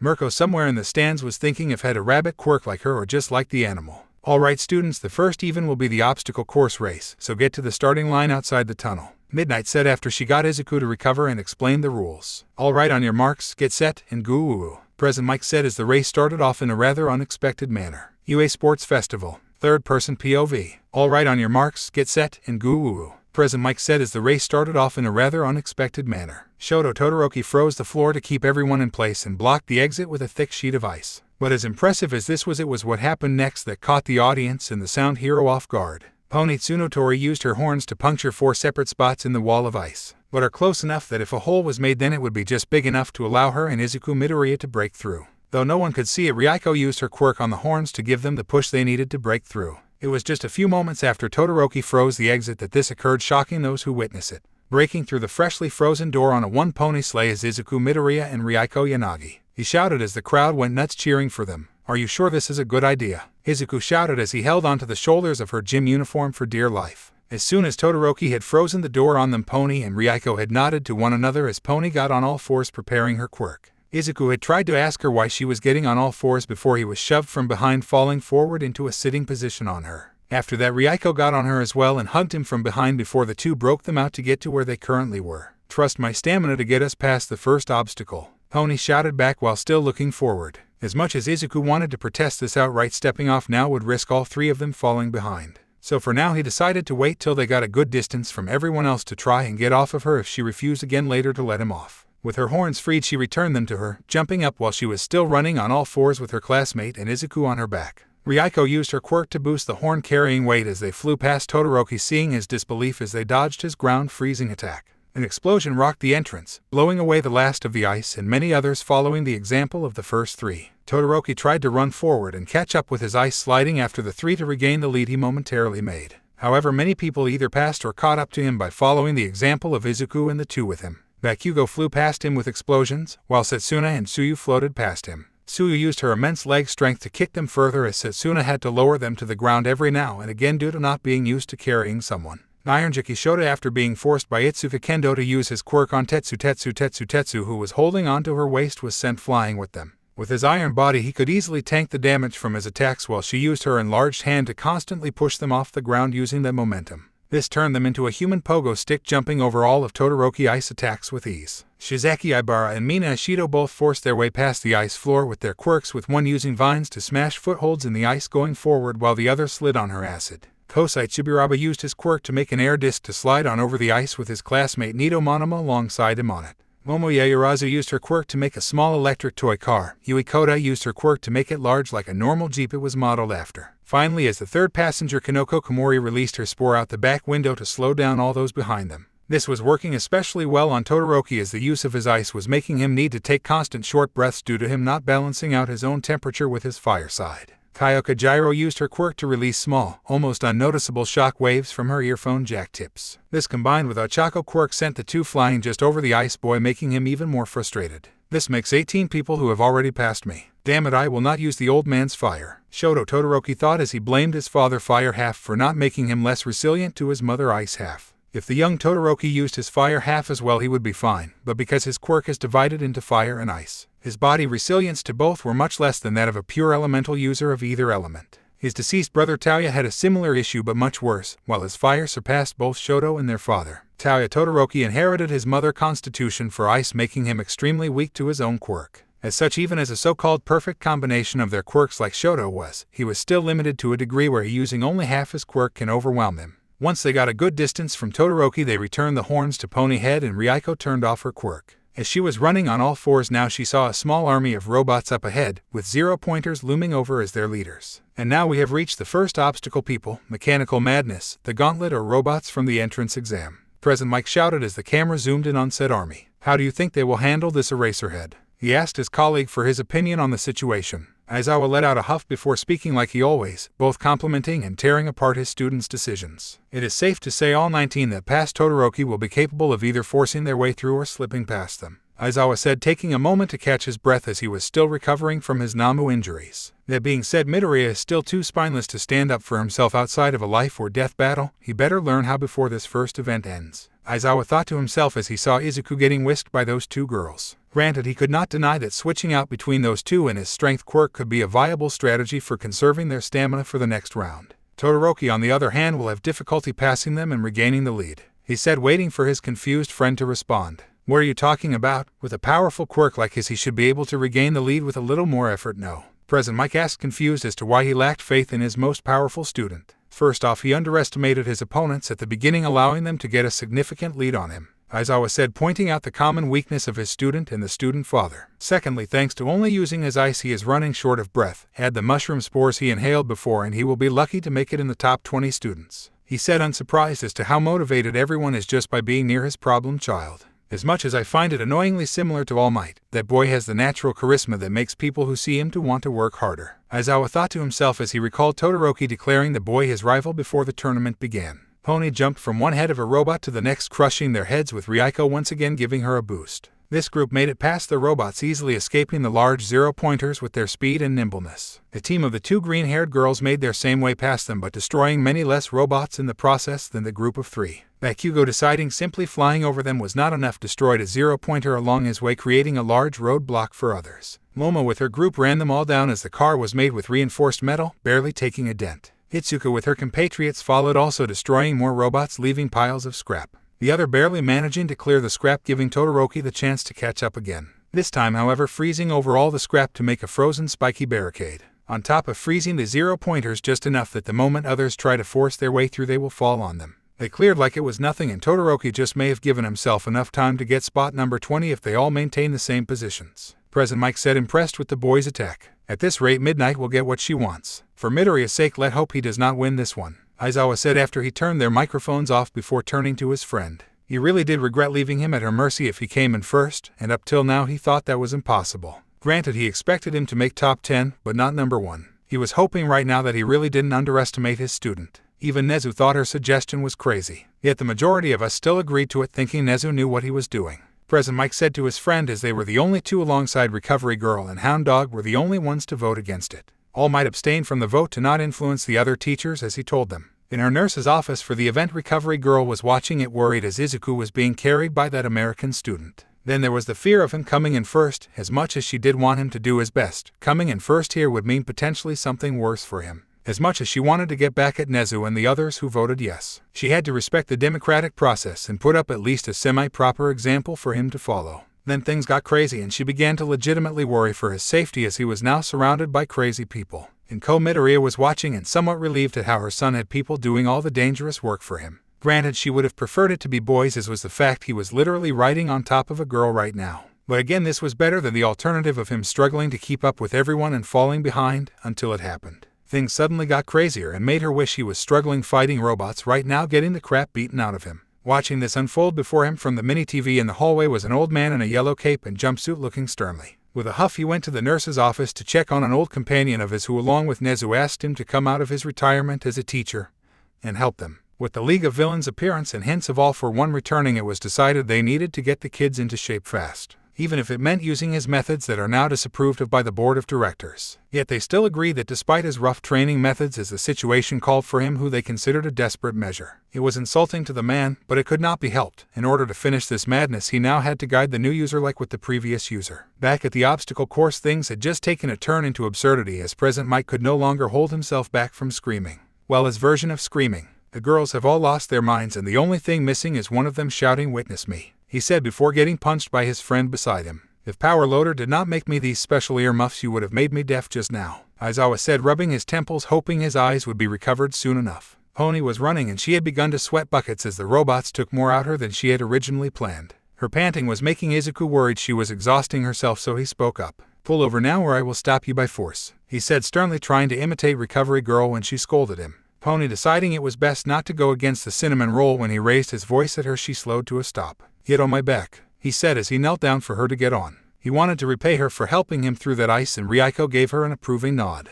"Okay," Pony responded, not wanting to push Izuku away by rejecting his offer. They were running a bit further when their run came to a rather explosive end, resulting in darkness for Izuku as he passed out. While he tumbled before he passed out, he used a flinger to generate air pressure to slow himself down. Granted, the flick broke his finger, but it was better than falling into the gorge ahead of him. A missile had blasted the ground in front of them, causing Izuku to stumble forward, sending Pony into the air farther than him. Ryuko was beside him but was more skin and bones than him, so she was more easily sent flying forward. Ryuko was confused, but only for a brief moment after they tumbled to the very edge of the gorge. The confusion only lasted for the brief moment it did due to Izuku being separated from them. However, what really caught her attention was the speeding car with the rocket launcher retreating into it. "Pony, get up," Ryuko exclaimed as she tried to pull her horse Quirk lover out of the way of the car. Unfortunately for them, whoever managed to sneak in a car had no problems knocking them into the dark pit behind them. Or even if the school built it with avoiding death in mind, it would probably still hurt like hell to fall in it, especially with a car shoving you in. At best by herself she could slow their fall to avoid major injuries, but that is it. She would need Pony to prevent them from falling out of the race. A minute before this, Momo, Yui, and Kanoko had caught up to Pony, Ryuko, and Izuku, catching them in their sights. Due to this, it would be much easier for Yui to use the rocket launcher Momo made her to blast them away from Izuku. They are in sight, and the rocket is about to be fired, Yui said as she pressed the trigger on her weapon. She aimed it carefully to avoid directly hitting Izuku as he was carrying the wagon-lugging beast on his back. Her aim was accurate, so it was not a direct hit. It blew up just in front of the target, causing Izuku to buckle to a stop by using his quirk. This resulted in the two girls flying forward toward the gorge, while Izuku with a broken finger stumbled to a stop a bit away from them but not in a direct line with them. All Might, watching this unfold, nearly coughed up a fountain of BLD at the sight of his successor being dragged along. The audience was fortunately enjoying the sight of two students riding the third to the first obstacle. If not for Present Mike Christmas joke, he would surely look much worse for relying on someone else to get him to the finish. When young Midoriya stood up for himself again like he did with young Bakugo during the first combat training they did, All Might was very happy to say the least when he saw Izuku carrying his own weight on his makeshift team. The symbol of peace was going to be shocked next, however, when young Yaoyorozu tried to blow him up. The crowd around him had mixed responses, especially when she said her reasoning for what she did to those three. A third of the crowd was upset that she used such a dangerous attack on a fellow student like she did. Another third was excited to see that things were getting more intense. It would seem they would definitely be looking forward to young Bakugo fight in the third round if he makes it that far. The final third were in between the two as they were concerned for her tactics, but were impressed by her quirk and her exceptional use of it. The girl was looking like a one-woman armory at this rate, especially when combined with that Kodai girl. Back at the racetrack, the girls were getting out of their car after knocking over Ryuko and Pony out of sight. Kanoko, get him off the ground, we are about to switch to vehicle 2. Yui, tie the wire around the grenade pins and the door handle, Momo told her other teammate as she gave out orders. Though she did not expect most, she figured at least one idiot would be dumb enough to open the truck door. This idiot later on was Kaminari, but fortunately for him the explosion, despite almost knocking him out, sent him flying over the gorge. She noticed the other two girls giving her looks as they got out of the car despite following her orders. Oh, don't look at me like that. Principal Nezu would never allow for a fatal fall, a painful fall but not a fatal one, she said as she used her quirk to create a 3-seater biplane, with a battery similar to the car she made earlier for Yui to enlarge. With Izuku loaded in the same seat as Yui, as they were going to have Kanoko spread spores as they flew, they took off. Momo being the only one who knew how to fly, it was the designated pilot among the three girls as they flew over the gorge. The ropes were getting covered in mushroom spores, becoming almost unusable for most of the contestants who got there. Tsuyu and Setsuna easily jumped from pillar to pillar avoiding the ropes, with Itsuka team doing the same. Mina used her lower acidity acid possible to slide over the ropes as she went from pillar to pillar. Ochako with her partner Kyoka pushed over the ropes after a few minutes for Ochako to get her breath, repress the urge to puke. The two boys from Class 1B continued to use their air discs to slide from rope to rope, until Mina acid broke them. Fortunately for the two, Nito also had a Barashuzaki vine quirk stored up as well, saving them from elimination. Speaking of vines, the original quirk user of that vine quirk swung from pillar to pillar with ease, catching up quickly. Bakugo explosions not only propelled him above the pillars but also caused the spores to go everywhere. This resulted in Shoto Todoroki having to stop again before freezing a small bridge from pillar to pillar, making sure that the ice would last just long enough for him to get past the pillars, making them break when the next person would then try to use them, falling through. However, the ice user plan was stopped when coming out from the bottom of the gorge was Pony and Ryuko. This resulted in his bridge breaking on him, causing him to fall, with him using his ice quirk to cling to the side of the pillar. The pair of Horse Girl and Ghost Girl flew up, getting back into the race, along with a good few others passing him as he had to slowly climb back up. Momo was flying the plane with the third obstacle, the minefield, coming into view when suddenly everything turned. Think, look at my baby FLLLIE. Meihatsum screamed as she grabbed Izuku from Yui. UA Sports Festival, third-person POV. And just as Momo with her team approaches the minefield with their green-haired princess, Meihatsum swoops in and takes her highness from them. President Mike shouted in astonishment. The pink-haired inventor power loader told him about really was filled with as much energy as him. Except instead of learning English like he did to understand his favorite band's music, she mastered engineering to bring every one of her crazy ideas she had to life. Indeed, though I hope for Midoriya's sake, he wakes up before someone else snatches him up even more violently than Yaoyorozu did, Aizawa said, making many audience members shake their heads. Those who did not underestimate Midoriya but rather pitied his luck for attracting such uncouth people. The Midoriya aspect aside, Aizawa was also impressed at how agile she was moving through the air on her jetpack. On top of that, it was so well made that he would think she was a third-year student. Then there was his problem child Izuku Midoriya, who once again he minimized the damage to his body. At first he wanted to reprimand his student, but seeing how he insisted on pulling his own weight through the race made him satisfied. Though he will give his student a passing mark for stopping them from falling into the gorge by slowing them down. He was now knocked out and being carried around like a doll by these girls. I swear if he ends up coming in first, Midnight will end up ruining his chance to show himself off at the sports festival thanks to this first round. He thought, hoping Mike calling Izuku a princess did not jinx the student. Momo had just flown the plane to the minefield when suddenly someone swiped Izuku from them on a jetpack. They had pink hair and were screaming something ridiculous as they knocked them out of the sky in the process of snatching him. She barely got the plane to stop spinning out of control and pulled up in time to avoid crashing into the mines. However, the bottom just barely scraped a few, setting them off, and this around them, blasting them far upward. When we catch up to her and get Izuku back, we will make her eat those mines. Momo yelled in frustration while her two teammates held onto their seats, worried the seatbelts might tear at this rate. When the race began, Mei Hatsum turned on the bug she placed in the stadium to hear what they were saying about the race. It seemed to her the green-haired kid who gave the speech was drawing a lot of attention to himself while getting a lead. So she decided to catch up to him and use him to get people to look at her babies she worked so hard on. Fortunately for her, the ice field was the perfect chance to show off her jetpack to the crowd. She could not bring herself to destroy the robots, as those babies were just doing what her teacher told them to do. So despite the fact he did not view them like his children like she did with her inventions, she, thinking he did view them as such, just flew past them. Her air analyzing system she added to her jetpack picked up toxins in the air, automatically activating the face mask. It had a filter on it to make it so she could still breathe the air around her, making it so she would not be weighed down by oxygen tanks. Then Mei Hatsum had made it to the gorge with the ropes, seeing how badly damaged most of the ropes were. Fortunately, it was a quick fly over it to pass someone that reminded her of a candy cane and countless others catching up to the plane that was supposedly carrying him. Using her quirk, she confirmed he was held in the middle seat by a girl with short black hair, so she turned down her speed in favor of more maneuverability. "Look at my baby FLLLIE." She screamed her lungs out as she grabbed the green-haired cutie she was looking for. Up close, it was hard to tell if they were a boy or girl with a flat melons. The tracksuit was covering their necks, so she could not tell whether or not they had an Adam's apple due to the design of the clothes. As for their face, it looked rather gentle and not at all chiseled, rather they had adorable squishy cheeks. Yet the way they had their legs spaced out a little even while asleep made her wonder if they were a boy. A moment later they opened their eyes for her to see two emerald puppy dog-like eyes that, when looked into, made her want to pat their head and protect them.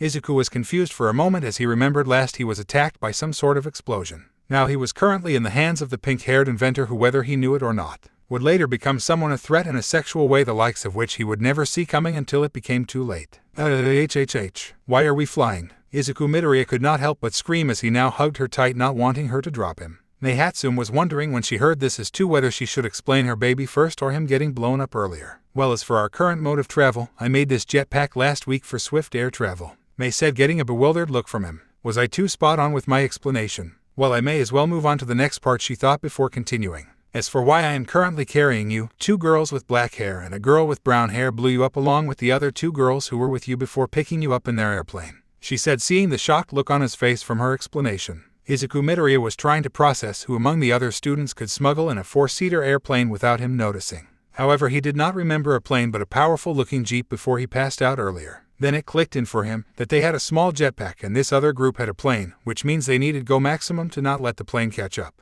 Hurry up and go to the maximum speed your jetpack can go or they will catch up. Izuku screamed in a panic. No need to freak out. Even if the dial is not turned to maximum speed, my baby here can still outspeed them. Mei Hatsum said, cackling like the mad woman she is. We need to go all out if we want to guarantee our passing the first round. Izuku screamed back, not realizing still that he was screaming. If I use its full power, I risk losing control of our flying. How am I supposed to properly fly us to the finish line if I am unable to properly steer us safely? Mei asked him, wondering why he was so eager to unnecessarily push himself so early on in the sports festival. Izuku was about to respond when her words began to suddenly sink in for him to realize the same held true for his quirk. Why was I constantly using my maximum power when I am unable to properly control it? He thought to himself, realizing his mistakes till now. Every time he used more power than needed to resolve the problem before him rather than properly judge the situation like he always did when analyzing a hero fight during his note-taking. Also, when she mentioned the dial, he realized that All Might is able to adjust his power output so he does not kill villains. That means he should be able to adjust the power output as well to also avoid causing unnecessary damage, deaths as well. Before he could thank her, however, he noticed a shine from behind them before hearing a small plane come with it. Behind you, he shouted as she turned around in time to avoid a direct ramming from it.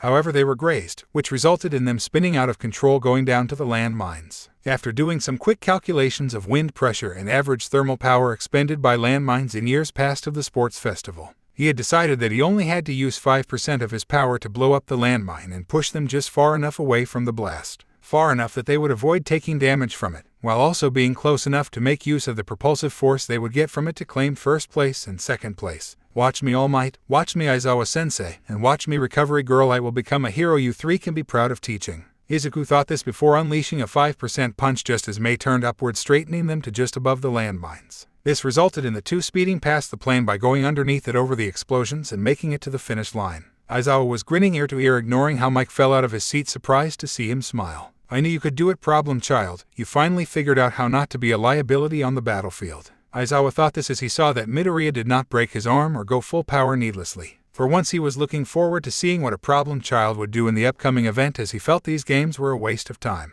He would prefer to train them and just have the school find heroes for them to intern with. But the school said the sports festival was too good for publicity to ever cancel it. Despite the fact with the USJ attack, he would have the perfect excuse to push his proposal through, but sadly they also used it as an excuse to hold the sports festival, to supposedly show how they were unyielding in the face of the villain attack and will not be intimidated, building morale for the students. Folks, this a new one, Izukumidoriya, has actually made the forever stoic Eraserhead smile ear to ear. President Mike screamed, shocking all this in the audience, who understood the significance of this situation. It was common knowledge in the world of heroes that Eraserhead was even less camera-friendly than Endeavor, and most assumed the same for his personal life, but for those who truly knew him, knew he was a nice guy who just showed it in odd ways. But the indisputable fact is, he has never shown more than a grin till this year. Just like last time when he smiled a somewhat proper smile for the first time in years, and it was the same student that did so. Though President Mike would not say it out loud, at least not here for the whole world to see. He would find the student after and thank him for pulling his friend out his shell, starting to return him back to his old self before the Aburo incident. Midnight, hearing this, was feeling a bit guilty now that she heard what the student had done for her friend.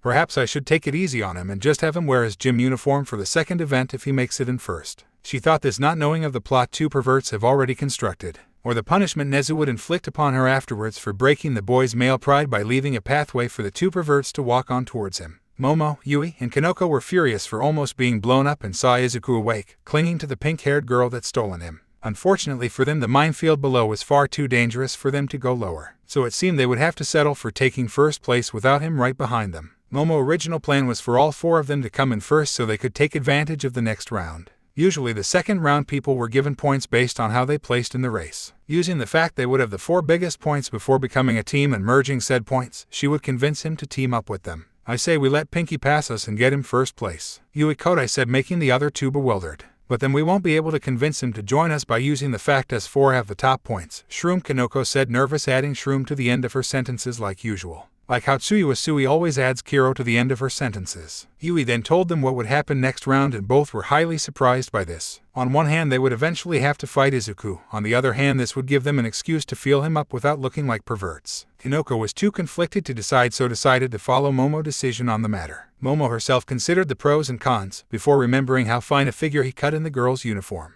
Alright, let's allow her to carry him to victor. She was cut off as a horn. No two horns pierced the plane, destroying the engine. Now it's your turn to get blown, you crazy bitch. Opponent Tsunotori screamed in English as she was too angry to focus on using Japanese. In fact, all she could see right now was red, and not just the plane they were flying. She was out for equal BLD after the missile from before. To Momo, Yui, and Kanoko, she was no longer a horse, but an enraged bull from hell, thanks to all the scratches, bruises, as well as a few gashes. Like Momo said earlier, it was not fatal, but it was most definitely painful for the two girls when they landed. Ryuko was still silent, but was cursing them with every thought, wanting to see them get a taste of their own medicine. That the trio did as they nosedived into the minefield. But fortunately they landed in a spot Izuku and Pinky blew up already. However, when the plane tilted back, it landed on a mine, blasting them forward as they all screamed their lungs out. President Mike, who was watching this from the announcer's booth, was laughing his ass off at this karmic justice. I heard people say your actions come to bite you on the ass, but I never thought they would blow your ass up, he said, falling out of his seat laughing at them getting a taste of her own medicine. Aizawa simply grunted, managing to keep his laughter in at the sight. Unlike his loud friend, though he was going to have a talk with her and punish her after the sports festival, he decided against the punishment. Considering she got paid back for it by the American exchange student, he decided he would let her off with a lecture about going too far. That being said, what he did not plan on doing was saving her from whatever punishment Nezu cooked up for her and the other two. As Izuku and Mei were blasting forward, their momentum gave out, and as a result they got too close to the ground, causing them to trip, stumbling forward with Izuku crossing first with Mei coming in second behind him, claiming her spot in the next round. And the winner of the first event is Year 1 representative Izuku Midoriya. Mike shouted as the audience cheered, with a good few women in the crowd going a bit red. Mei, when landed, fell crotch first on Izuku's face, with her legs falling into place under his arms hooking around them. The girl was confused, unable to see him, and with his voice muffled currently, Aizawa spoke up. "Meihatsum, I must ask you, remove your crotch from my student's face before you suffocate them," Aizawa said, just wanting Izuku to get through this upcoming hell as soon as possible. Mei noticing him under her thanks to Aizawa telling her, she grinned and got off of him, helping him up while shaking his hand. "Hey there, princess, my name is Meihatsum, future CEO of Hatsum Industries and one day greatest support gear inventor of our time," she said, shaking him so hard his brain felt like it was rattling inside his skull. "My name isn't princess, it's Izuku." Did not get to finish his retort as a plane rammed into him, with him getting flipped forward into the front seat. Fortunately or unfortunately, depending on how she will see it in the upcoming future, Momo was out cold when she passed the finish line along with her two teammates, with Kanoko looking like she wanted to barf. UA Sports Festival. Third-person POV. Izuku Midoriya woke up in what looked like the school's infirmary, with 6 others laying down in beds just like he was. Among them were Pony and Ryuko, who were covered in bandages but otherwise seemed they were just waking up from their short nap. Kanoko was rinsing her mouth out using mint-flavored mouthwash to try and get the smell of barf out of her mouth. Yui and Momo were taking some pills for their splitting headaches, while Recovery Girl was chewing them out for using the rocket launcher. Todoroki was using an air filtering machine to cleanse his lungs of the spores while laying down to rest up after Recovery Girl healed him. "What made you think blowing those 3 up was a good idea?" Recovery Girl shouted, wanting to leave her with a cracked skull right now. Unfortunately for the old woman, her Hippocratic oath prevented her from harming her patient. As tempting as the girl was making it right now, it is not like their lives were in any actual danger. "Besides, I took responsibility for Izuku, who was still in the race," Momo said, grumbling under her breath about how it was unfair she was getting yelled at for indirectly attacking them when the horse girl tried to purposely made them crash on a minefield,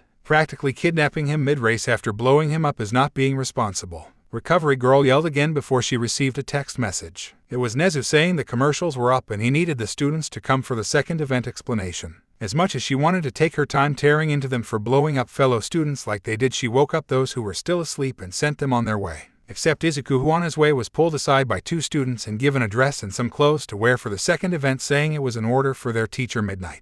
To say the crowd was ecstatic would be as great as an understatement as saying Endeavor does very little property damage. Now that students 2nd through 43 were out on the field, it could begin, well, the explanation for the second round. Cracking her whip and wetting her lips with a sultry lick, Midnight took a breath before starting. "Alright, all my love slaves out there, before I go explaining the second event, let's show you all the results from the obstacle course race," she shouted, pointing to the screen behind her as a name, place number, and student ID picture were shown one at a time. Race results: 1. Izuku Midoriya. 2. Meihatsum. 3. Momo Yaoyorozu. 4. Yui Kodai. 5. Kanoko Komori. 6. Pony Tsunotori. 7. Ryuko Yanagi. 8. Tatsuki Bakugo. 9. Tsuyu Sui. 10. Setsuna Takage. 11. Itsuka Kendo. 12. Tetsu. 13. Nyaranjiki Shota. 14. Kosei Tsubiraba. 15. Nito Monoma. 16. Achako Uraraka. 17. Kyoka Jiro. 18. Ibara Shizaki. 19. Nina Ishido. 20. Shihei Kirwaro. 21. Tenya Ida. 22.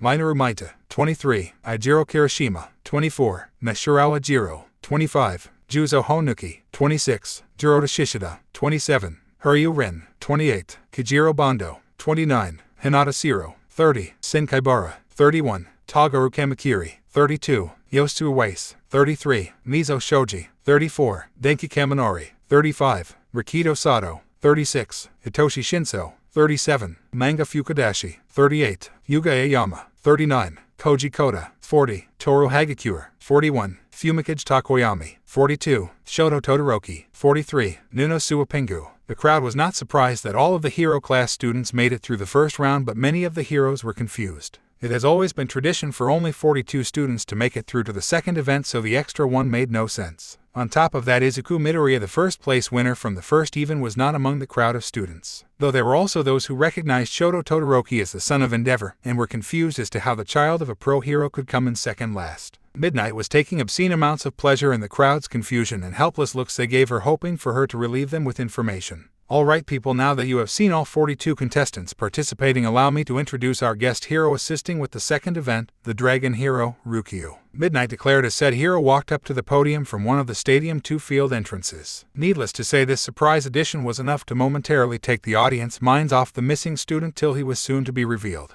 In assisting her, mainly due to the fact that she refused let us make a giant muzzle with an infinite flamethrower built in for this event, will be a year 3 student of ours who works under her as a work studies sidekick, Nejire Hato. Midnight said as the female member of the current Big 3 walked up to join them on the podium waving to the crowd. Everyone was eating this up seeing a third-year assist the hero for the first-year student sports festival. As for the infinite flamethrower, the exact mechanics will not be explained due to the original design being made by Mei Hatsume. However, she did give us her express permission to use it. She said used to see shocked faces as the 18-plus hero. Noticing the whispering faces of the support gear companies, Nezu let her know through the earpiece to tell them why a weapon of incredible destruction was made in the support course. For those who are concerned as to why such a thing was made by a support course student, it was not intended to be used as support gear. But between 3 days of no sleep, enough coffee for every employee of UA to have 2 cups each day of the 3 days, and accidentally setting a classmate on fire, she got a random spark of an idea, deciding to bring it to life. Midnight said, subtly pausing for a few seconds to catch her breath as she let it sink in for the support companies. For those who did not know the exact number, Nezu would never reveal that information. But when Midnight told them that, the total number included not just teachers but custodians, lunchroom workers, and other positions as well. Even the other students gave her a healthy distance of 5 feet out of fear of her other inventions she brought to the sports festival. That being said, from teachers, to civilians, to other heroes, to students, and pretty much to almost anyone watching this were trying to wrap their heads around how she had not had a heart attack yet.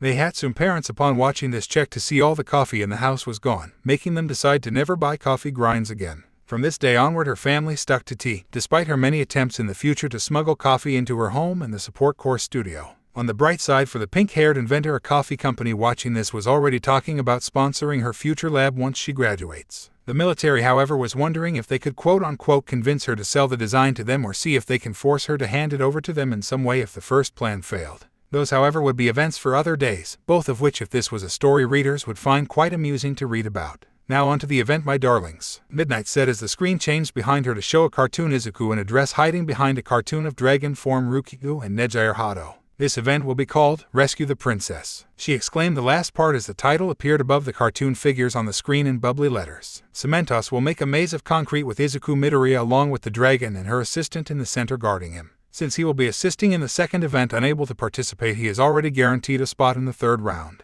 Midnight stopped to look at the astonished faces of the audiences who were caught off guard by this new kind of event. A 30-minute timer will start after the princess is rescued from the dragon. Every 5 minutes the maze will change shape to keep things interesting. Midnight said, making Cementos moan at the thought of all the extra work her event made for him. As for points, every second someone is holding onto him they earn 1 point. If they use an attack to snatch him away from a fellow competitor that they obviously know will hurt him, they will lose anywhere from 3 to 15 points based on our judges for this. Eraserhead, Present Mike, and Principal Nezu will judge this for the second event, each one able to take away anywhere from 1 point to 5 each. She said, earning nods from those in the crowd who disapproved earlier of Momo's use of a rocket launcher, while those who did approve of her excessive use of force booed the point loss rule, making comments like how it was not the other students' faults if Izuku was too fragile to take a few hits. As for the team aspect, students can go it solo or form teams up to a maximum of 4 people. However, the more people on your team, the more the points are evenly divided amongst you and your teammates. Midnight said as the agencies who wanted to see the students' teamwork skills were relieved by this tradition still remaining intact.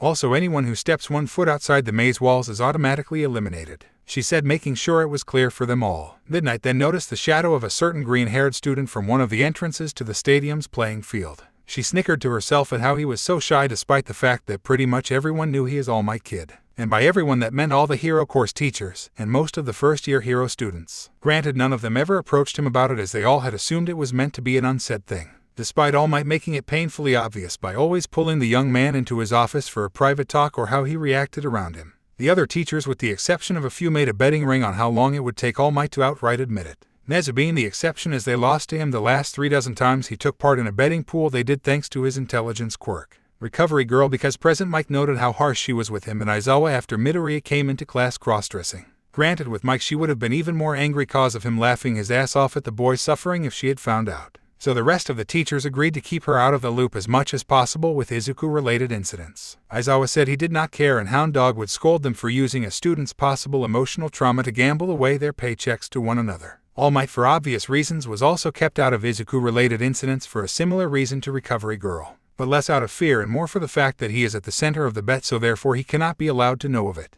And our princess for this event, Her Highness Izuku Midoriya, Midnight called out, pointing to the entrance so camera would turn to him, as Izuku Midoriya walked out slowly out to the dress he was not accustomed to wearing, his face with a bright red blush over his diamond-shaped freckles, making them stand out even more than usual. The light green dress he was given to wear earlier left the top of his shoulders exposed but still had sleeves going midway down his upper arm half. On top of that, it had black puffy trimming around the top of the spots where began covering his arms, also covering underarms in the process. Fortunately enough, it reached all the way down past his own feet, requiring him to lift it up slightly at the waist as he walked in it. On the back was a zipper that he just barely managed to pull up, albeit making him realize he would really feel the pain in his shoulder tomorrow morning. It had a diamond pattern on the bottom half with gemstones added into the middle of each diamond that was sewn in to make the pattern. For shoes, he was still wearing his red high tops as he refused to wear anything else other than them. On his head was a diamond tiara. Obviously the diamonds were fake plastic, but were still looked real enough to not be obvious to anyone who was not a jewelry expert. Midnight, seeing this, dropped the tiara she was going to have him wear with his gem as her jaw began hanging along with the dragon hero beside her. Neji Hato was squealing and jumping in place while admiring how pretty he looked, and now understood why Midnight betted on him coming in first to play this role. Wait a minute here, folks. What kind of fan service did Midoriya decide we deserved?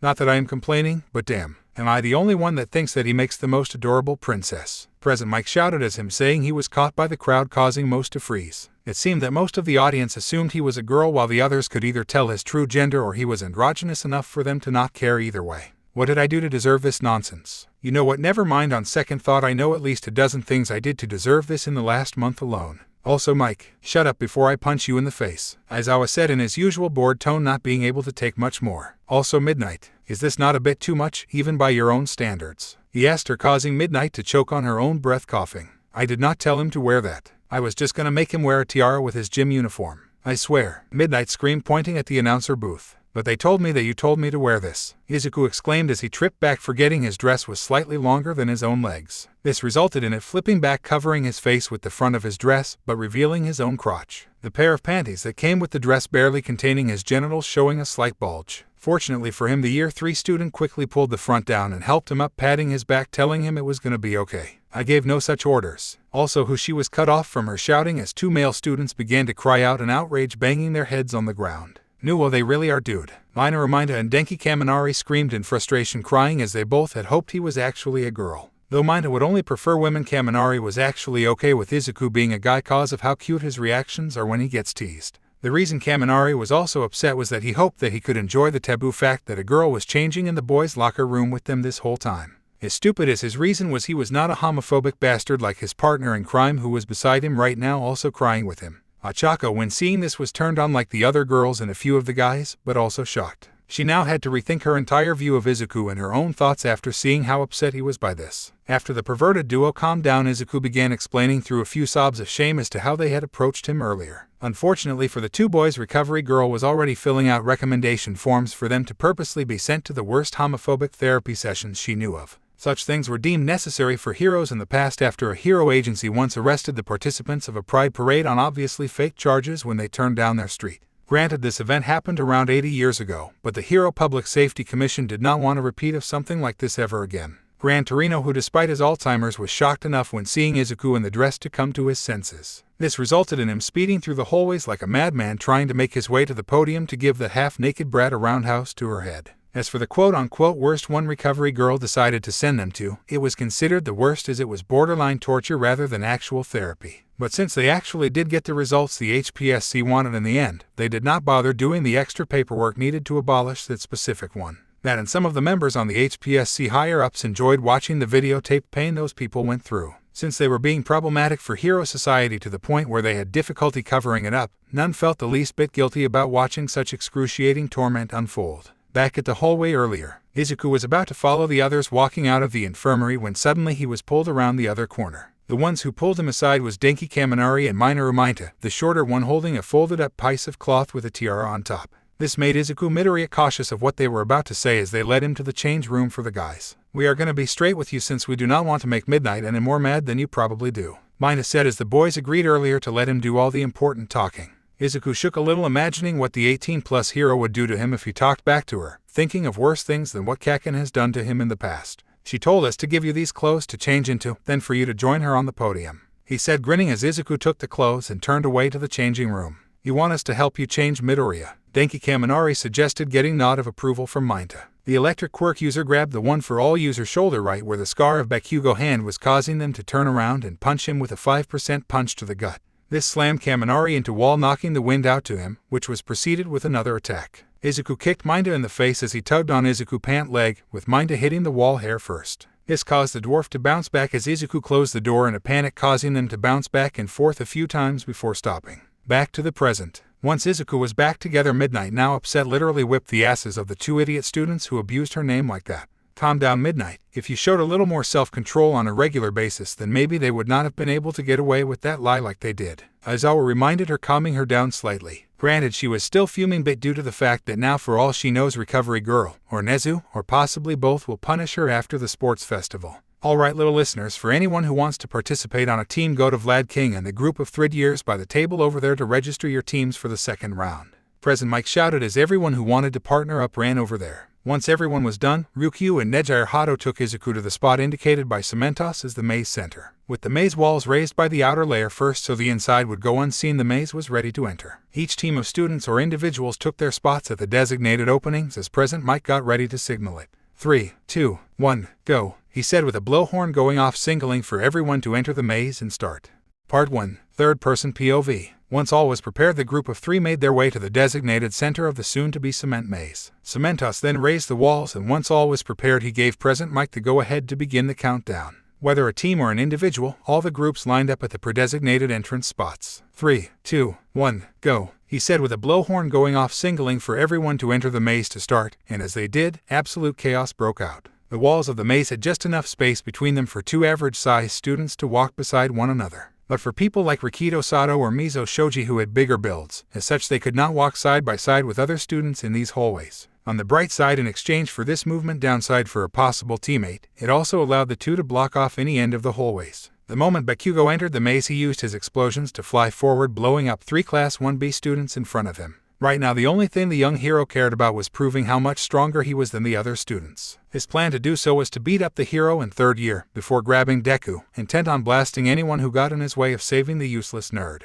In fact, Katsuki Bakugo was quite irate at the fact that the nerd was pretty much carried all the way to the third round. As a result, taking up a slot for possibly more worthwhile punching bag for him to let loose on later in the third round. Nice plan, losing points, jackass. The 3 boys of 1B called out to him, picking each other up. Actually, my young students, he only loses points if you were holding Midoriya, but since you were not, that was a completely legal attack. Nezu said, taking a sip of his tea. You mean he can beat us up as much as he wants until we grab the cross-dressing princess? The same boy as before retorted to the principal. Nezu calmly dabbed his mouth with his handkerchief before clearing his throat to respond to the student. Yes, that is correct, Nezu said, ending the conversation as the 3 boys continued running through the maze with hope to swipe the princess so as to use them as a human shield against Bakugo and others like him. Unfortunately for them, they ran into Momo Trio, who gave them a similar explosive response upon seeing them, despite the warning they received earlier from Recovery Girl. As students raced around corners, most fled from the other team, not wanting to pick a fight right now, wasting their strength. While there was others who wanted to get rid of some of the competition. As a result, 4 students were eliminated before anyone reached Izuku. This was the result of the 4 people being blasted through the walls to the outside, 1 by Momo and the other 3 by Bakugo. As for who were his unlucky 3 victims, they were the group of guys who got blown up by him earlier, but this time they would not be getting back up to fight. Momo, on the other hand, her victim was going to be 2 of her classmates, but then they threw Nuno, who nearly bumped into them turning a corner. The general studies girl clothes were in tatters, but fortunately for her, she found a way out. Before the audience could see her in her birthday suit, she accidentally touched of the guys Bakugo took out. However, now he was reduced to wearing shoes that were too small for him, along with socks that were too small, and her torn-up underwear she was wearing from before. Unfortunately for him, Izuku was on the small size in terms of foot size to other guys, while she was on the bigger end for girls. This resulted in the 2 being the same shoe size, so their teachers did not notice this before. Despite this being her fault, however, he swore to get back at Bakugo, blaming him for his humiliation instead of the general studies girl, as he was unconscious when she touched him, so he did not understand the full details. The first to get to the room at the center where the dragon's fire breath, and the quote-unquote princess were waiting was the duo of Gyro and Uraraka. "Are you sure this is the right room and not a decoy, Kyoka?" Ochako asked her teammate in a hushed voice, not wanting to alert other nearby teams. As much as she wanted to trust her teammate, with Principal Nezu it is said he planted traps in previous year's events. "Considering I am hearing giggling and someone saying prepare to face the tickling sensation of Her Ladyship's fire breath, then yes, I am almost certain that the Year 3 student is currently tickling Izuku right now," Kyoka said in a deadpan tone to her teammate, feeling insulted the enemy is not taking them seriously. With a nod they ran and noticing how the one entrance made it impossible for either to sneak in. As for the crowd who was watching this from the stands and in their homes, many had a hard time keeping a straight face. Switching between all the students running around, you were watching the princess getting tickled by the third-year student. "This is so adorable, even I am jealous of our Year 3 student right now," President Mike said, biting into a handkerchief for comical effect despite Aizawa and Nezu being the only ones able to see it. Aizawa was showing an annoyed expression similar to the dragon hero, as they both were wanting for the third year to take this seriously. "Seriously, Midoriya, did you forget that everyone can watch you goofing off right now?" Aizawa thought this to himself, shaking his head in slight shame at both him and the third year, who he has always found too energetic for his liking. Nezu, on the other hand, was cackling in excitement as he saw all the different hero agencies talking about Midoriya. Granted, they saying things like they would be a good distraction for press conferences or she would make a great poster girl for us, so his expectations for Midoriya to get genuine offers were fairly low. However, if we cannot find a suitable person among his agency offers, then I always suppose we can fall back on Gran Torino to take him, Nezu thought before almost having to pop his eyes back into his head when he saw the two girls rush the dragon hero. All Might, however, as if sensing Nezu thoughts, shivered, recollecting the memories of his training with the man, but not sure why now of all times he was doing so. Nejire Hato, being a skilled hero despite her momentary lack of seriousness, reacted the moment she heard running. Jumping onto her boss's back, she grabbed her flamethrower and took her position to aim at the two girls running through. The room was barely twice the length of Ryukyu dragon form, with it being barely twice her height as well as she stood up on her hind legs. Granted, unlike the rest of the maze that was equal height, it actually had a roof with only a few small holes for light here and there, meaning on all fours her tail had a high chance of smashing you into the wall if you got too close to her. However, with the flamethrower, if you got too far, Nejire Hato would use the fire to either push you back out of the room or towards a wall. As a result, if one tried to get out of range of either one, they would immediately get into the range of the other, or just get too far away to snatch the princess from them. However, something neither the hero nor the third year expected happened that day. The brown-haired one threw her teammate over her head above them. Seeing her earlobes twitch and seeing her floating, Nejire figured out her attack though. Aiming the flamethrower as close to her as she could, Nejire let loose the flame. At the same moment, the earlobes shot out at her. The power of the flame pushed Gyro sideways, causing the first-year girl attack to land on the ground in front of her teammate, Uraraka, who was about to dodge a tail swing from the dragon hero by using her quirk to float past and grab Izuku, was sent blasting up due to her partner's deflected attack. This caused them to collide in midair, which at some point caused Uraraka to release them, sending them crashing to the ground on top of Kendo, who just made to the entrance of the room. Kendo's original plan was to use whoever was fighting in front of her as a distraction while she ran in to grab Izuku, only to get dogpiled by her distraction. The dragon hero shook her head at this sight, as she was expecting a bit more from the two girls who survived the villain attack. Granted, their double-sided attack was a smart move, except they forgot to take into account how Uraraka quirk made it easy for Gyro to be pushed aside due to zero gravity. Then there was the fact they also had no clear way to get Izuku out of here after reaching him, which defeats the purpose of reaching him in the first place. Honestly, even with me holding back for them to have a chance, they are still struggling more than expected, Ryukyu said before hearing a laugh and smelling what she swore was acid. She stood on her hind legs, wrapping the two students with her under her wings to protect them from it. The judges liked the duo's approach to try and distract the dragon hero while rushing in as fast as possible to grab the princess. Midnight, however, was enjoying the show quite a bit, though she had to admit that despite her side deal, she felt bad for the two girls. I must say, it was a good attempt to rescue the hostage. But if only they used a little more force in their strategy, then they might have been able to rescue the hostage, Nezu said, enjoying his premium tea. Though the sleep-deprived teacher of the duo liked how they kept the property damage to a minimal with their plan, he had to agree. If those two came at her with a more aggressive strategy, then maybe one of them could have slipped away with Izuku already. Aizawa thought this, looking at his students crumpled into a heap on the floor. Then again, neither of them could have survived the rest of the competition if they lost the other. The racer had thought after considering all the other powerhouses in their class in terms of combat, with both their quirks being more technical and skill-reliant, rather than overflow with the raw power of Bakugo or Todoroki. Either of the two boys could easily take them down in the enclosed spaces of the maze walls, then snatch Midoriya from them. Speaking of which, he saw a section of the maze become covered in ice, freezing 5 contestants in place. It seems that 2 groups and a solo runner all tried to take Todoroki out first instead of trying to find Midoriya first. Nezu observed, worrying about how much more intense this round of basically football but with a human in a dress instead of a football was getting to be. Aizawa and Present Mike, on the other hand, while Aizawa on the inside anyway, was laughing at the aggressive strategy backfiring so splendidly on those 5 students. Forget a cold shoulder, people.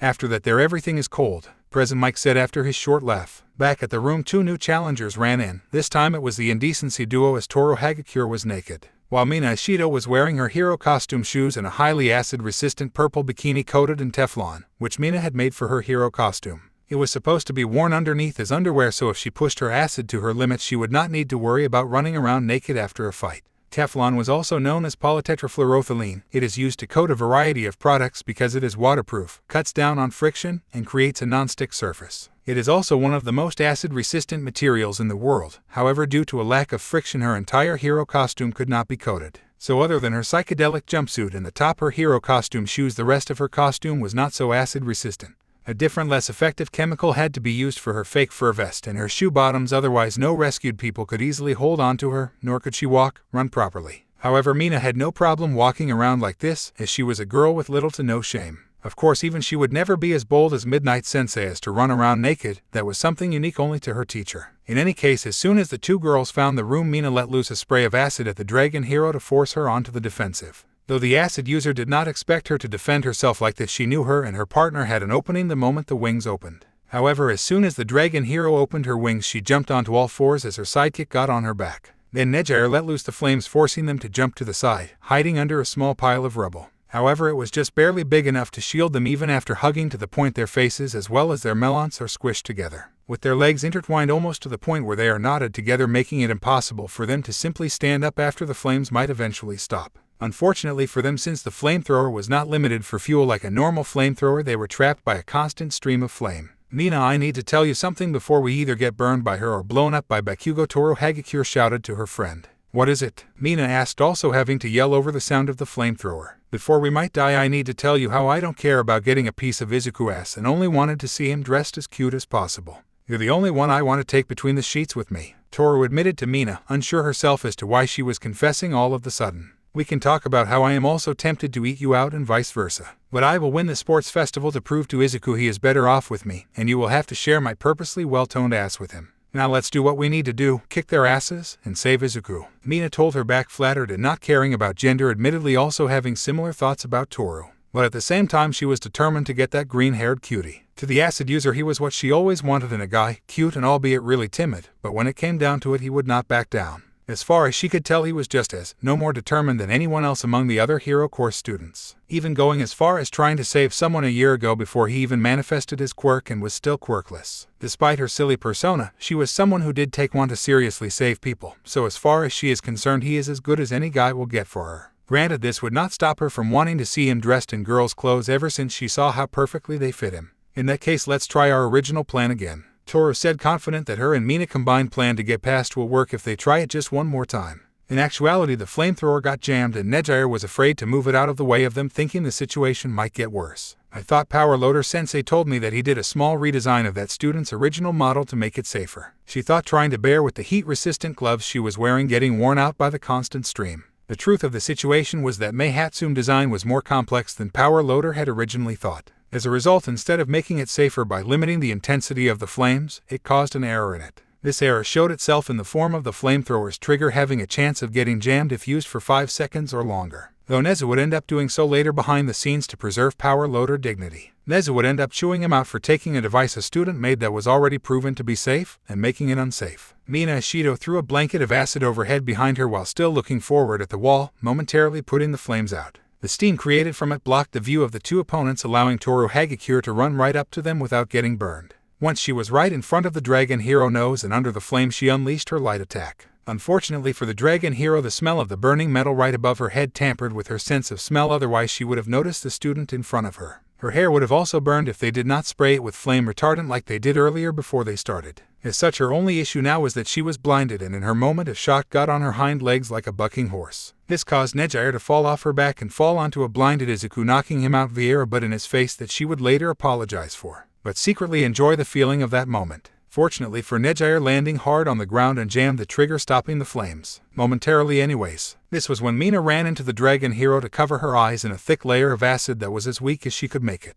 Once the dragon hero eyes were covered, both her and Toru ran to their second obstacle, only to get their heads smashed together by two large fists, knocking them out. Itsuka Kendo then grabbed Izuku Midoriya and carried her princess out of there, starting the timer as soon as she stepped out of the maze. However, that was also when Cementos shifted the maze for the first time, giving her an immediate challenge. Part 2. Third-person POV. Itsuka Kendo had found the room when, before she could ever do anything, she was suddenly knocked out by two girls crashing into her. She woke up what she assumed was a few minutes later to hear screaming and absurdly perverse confessions. However, she was happy to see two of her potential competitors for Izuku pinned down by the flamethrower. Unfortunately, it looked like the two girls were about to deal with the flamethrower, which meant she had to hurry and get herself ready to make her move. With Herculean determination and a smidge amount of help from her quirk, she shoved the pair on top of her off, getting into a sprinting position. When the girls blinded the dragon hero and took out the flamethrower, Itsuka ran after them, taking them out from behind. Grabbing her Izuku, she got out of the room to hear a loud blowhorn go off, as well as hear present Mike give an announcement and see the maze shift before her very eyes. And with that, folks, the 30-minute timer begins, along with young Kendo's score. Present Mike shouted, getting the audience excited for the real start of the event. Vlad, who was watching from the Class 1B stands, was not too pleased to see Kendo use such a dirty strategy, despite the fact it was Aizawa students she did it to. Aizawa, up in the announcer's booth, instead felt the opposite, despite his students being the victims, and was proud of Itsuka Kendo. As an underground hero, he believed in anything goes so long as it is legal, ignoring public opinion. Vlad, on the other hand, was the opposite also in that regard. He was constantly striving to maintain and improve a good public image, as BLD quirk users, including himself, were always discriminated against. Nezu, on the other hand, was impressed that the girl, despite refusing to try to form a team, understood her limits and formulated a plan around those limits. Though I gotta say, Vlad, based off what I just saw, I would say Eraser would be better suited to teaching her if that is how she fight. Present Mike said, knowing his friend was probably already considering swapping her into his class. That being said, he would gladly help his friend in the feud between the two of them, so long as he could assist where he could in a safe way for him. Back to Itsuka in the maze. The moment she stepped foot out of the room carrying Izuku, the maze changed to bring her face to face with her first opponent.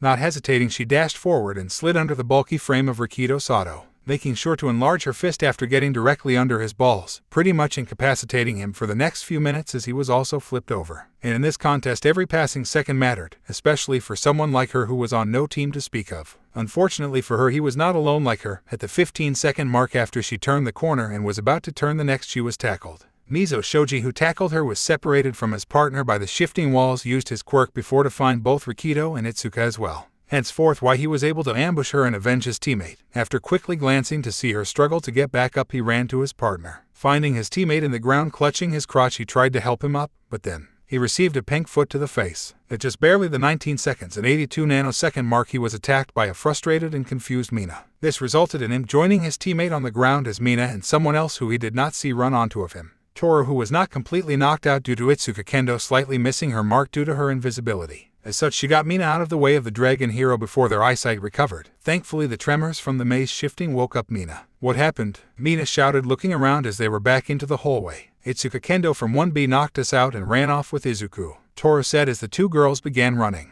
This was when they found Shoji leaning over their classmate Sato. Mina immediately ran and kicked him in the face as Toru grabbed Izuku 1 second and 96 nanoseconds after preventing him from hitting the ground. The teachers, judging, all agreed that no team so far had used an attack that would have put him in any danger significant enough to justify taking points away. Midnight, on the other hand, was screaming her lungs out for the pink girl who was being so daring by practically walking around in her underwear. Though it was technically a swimsuit, since it served to function in place of underwear for her hero costume, Midnight considered it underwear. Itsuka Kendo was not cheering for her, on the other hand, as the two girls stepped on her as she was almost on her knees after the previous tackle she took from the multi-limbed human tank. The hallway they turned down was apparently a long one, as at a fast jogging pace they moved it to make distance from the others behind without exhausting themselves lasted for approximately 20 seconds. Turning the corner, they ran into a pair of boys from their rival class, and a boy with purple hair they did not recognize crossed their path. Though they felt it was odd how the other two looked at them in a bored, empty gaze while the other was blushing slightly and seemed shocked. In any case, they did not hesitate to take advantage as Mina used her acid, on lowest acidity due to her partner, to add some extra speed to her roundhouse kick. And in these tight settings, this allowed her to take out the two space cases before transitioning into a right hook, taking down the purple-haired kid.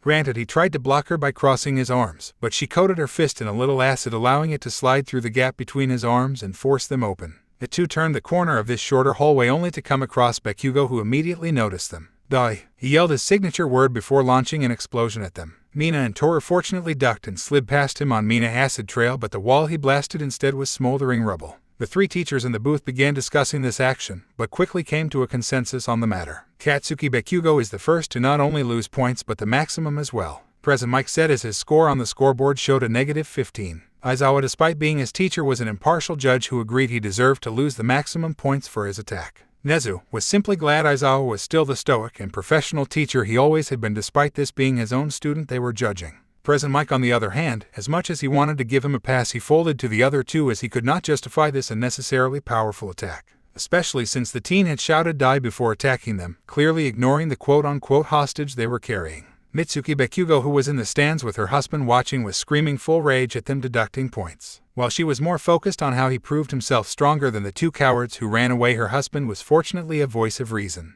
He understood what their son did wrong and was holding her back from jumping over the railing into the ring to slap the two teachers down there. Katsuki Bakugo was not someone to let something go and chased after them, using his explosions and her acid to catch up. Nina threw Toru in front of her and tried to stop Bakugo by spraying some slightly stronger acid at him to cause him some minor pain. Unfortunately for her, Bakugo let out another explosion in front of him aimed at her, jumping to make sure her acid trail did not slide him back. His explosion mixing with her stronger acid and the concrete resulted in a bigger explosion than intended, catching all involved off guard. This resulted in all four of them being thrown into the air to come crashing down, as well as Izuku waking up in a panic as the dress he was wearing was slightly burned. The three judges only took away 10 points due to the fact that even Bakugo was surprised by the power of the last explosion. When Toru had let go of Izuku, that had held onto him for a total of 48 seconds and 72 nanoseconds. Izuku, deciding not to wait for Bakugo to try and attack him again, began running in a random direction away from the three classmates of his. The last thing that I remember was Hato-senpai falling on me after Toru blinded us with her attack. Izuku thought to himself, trying to figure how he suddenly got to here. Meanwhile, in the announcer booth, two of the three were unsure of what to do. So Nezu, is this against the rules? President Mike asked as he was unsure of what to do. Well, technically we never said Izuku could run around on his own, so therefore the timer will still continue to chip away while he runs from Bakugo.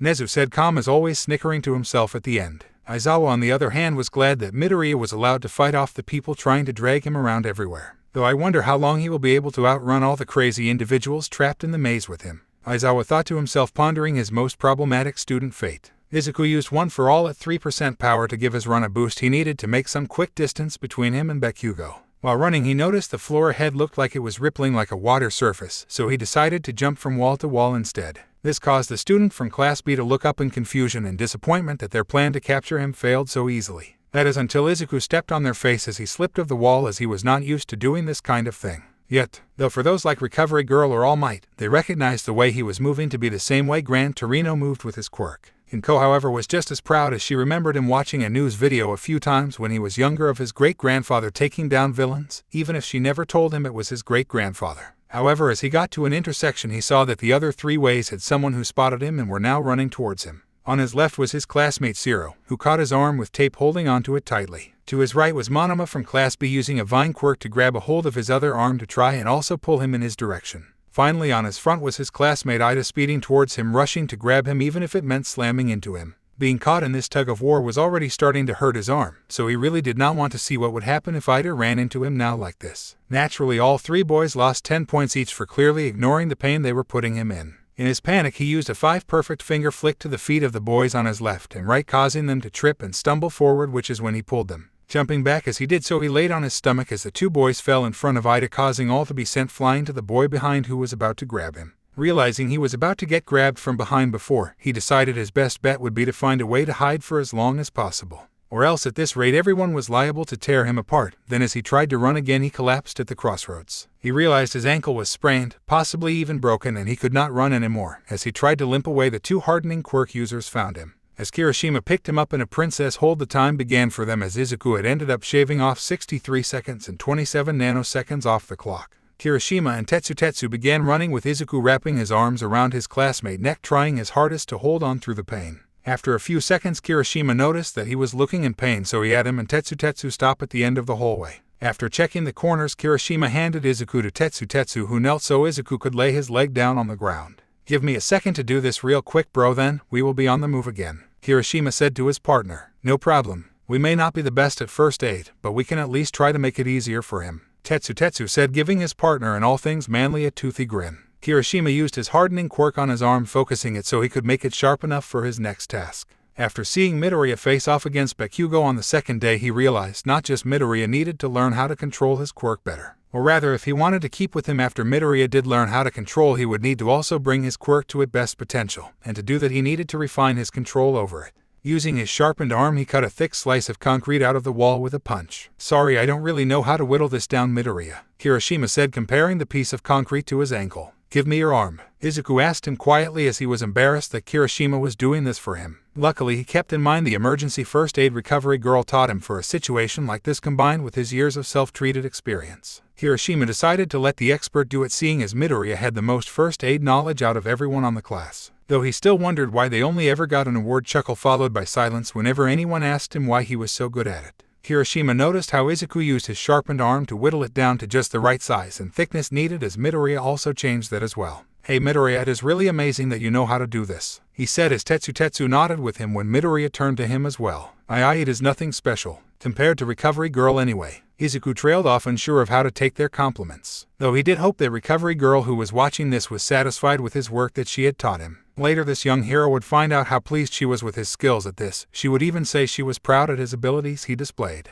After a minute or so at this point of him meeting up with Kirishima and Tetsu, he was ready for them to move out again. His ankle, that he could say was definitely fractured after his closer examination, was taken care of for the time being. Using the whittled down stone and a piece of Tetsu's shirt sleeve he ripped it for the green-haired boy to use, his splint was done. Tetsu had passed Izuku back to Kirishima before they ran, though, as the Iron Boy had thought that he had more of a right to do so. Back with the judges, they were rather impressed with what they were seeing down there in the maze. And with that, folks, the duo of hardening quirk users just scored 15 points. Present Mike said, confusing the audience. "I can tell many are confused. This was never told us to be a secret test, but for those who stop to treat Midoriya injuries will receive bonus points," Nezu said with a cheery tone as usual, enjoying that someone actually passed his test. As hero must also take care to inspect the victim's injuries, otherwise they may make them worse by moving them, possibly even killing the ones they are supposed to save. Aizawa continued in his monotone voice, spelling it out for the more dense heroes or civilians watching. Just like Nezu, both him and Present Mike were glad someone noticed. As such, they gave them 15 instead of 10 since they were the first. Since Midoriya was doing the important part, they were going to not give full points, but after considering the behavior of the previous three, they decided to reward the two usual hot BL boys for being more level-headed than what usually their more level-headed classmates. As the three turned a corner, they ran into Katsuki Bakugo, who was upset that Midoriya had tried to run away from him to make him lose, immediately shooting off 2 explosions so they could not dodge by duck under the top one.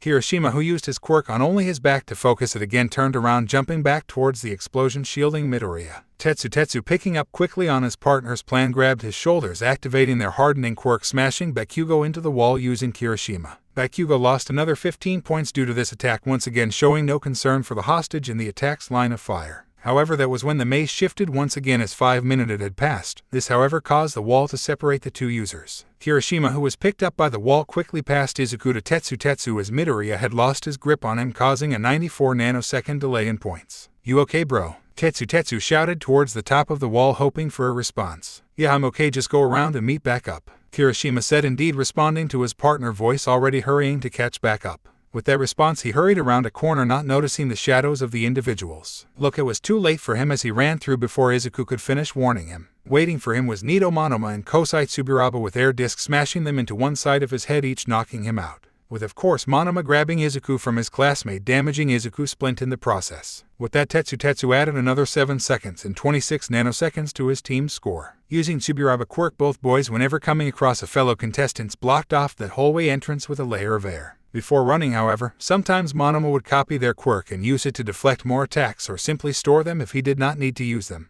Earlier they got separated, but now that they were back together, all they had to do was steer clear of Todoroki and Bakugo from Class 1A. When they stopped to catch their breath, as Tsuburaba had overused his quirk and Monoma was dealing with a struggling Izuku the whole time. "Will you stop it? I will end up dropping you if you keep struggling," Monoma shouted, his anger aggravated further by the fact that the one student in one he could tolerate being around was being rude to him. It also did not help that they slapped him earlier for him accidentally grabbing their butt when they almost slipped out of his grip earlier. "You're the one that damaged my splint on my fractured ankle, causing me more pain, you nutcase," Izuku shouted, annoyed that these two ruined his, Kirishima, and the 1B student's work from earlier. He was currently finding it hard to believe that the metal version of his classmate Kirishima was in the same class as this blonde jerk. "Well, folks, I do not intend to play favorites, but I definitely would not want those two rescue me anytime soon if I was injured. Present Mike said, laughing as his friend glowered at the two boys with Midoriya. Aizawa was upset cause even him, despite his less than polite way of doing things, knows better than to aggravate a civilian's injury like that while carrying them to safety. Nezu was enjoying this amusing argument unfold in front of him while taking note to add the two hardening quirk users to his list of possible mission members. Also, the rodent principal made a mental note to put together a week of just rescue training down the line to teach things for situations like this. All Might, who was watching this unfold, felt bad that his pupil could not even run away from anyone right now with his ankle the way it is. Recovery Girl was worried about whether or not she could fully heal it in time for the third round, especially if things kept getting more rough. Gran Torino, who stopped to catch his breath earlier after getting turned around, was proud to see Izuku using his fighting style. At the same time, he was making a mental note to teach the boy proper footwork so he would not slip off the wall again. And Ko, on the other hand, was on the edge of her seat, worried over how barbarically those two were treating him despite the goal being to protect him. Vlad King, on the other hand, was pinching the bridge of his nose in exasperation at how bad Present Mike commentary is making his teaching skills look right now. Back at the maze, while the supposed hero was arguing with the rescued princess, Bakugo finally finds his way around back to Izuku. Of course, only after overhearing from a short distance away the argument he was having with whoever had him at the time. "There you are, Deku," Bakugo shouted, firing off an armor-piercing shot, or AP shot for short, at the two 1B students with Izuku. This sent Izuku flying into the wall. Fortunately for the green-haired hero in training, he used his quirk in time. Once again using a 5% boosted attack, in this case a palm strike on the wall, to vault himself over the wall safely and away from Bakugo. Bakugo losing at 12 points as he used a more carefully aimed explosion compared to earlier in the match, but clearly ignoring the fact he heard before that Izuku was injured. Monoma and Tsuburaba, on the other hand, got a total of 167 seconds and 37 nanoseconds. "I got you," Kinoko Komori said as she caught Izuku on the other side of the wall with her two teammates with her. Kinoko, just like the others would have, took advantage of the situation, give his ass a quick squeeze before shifting him to a proper princess hold.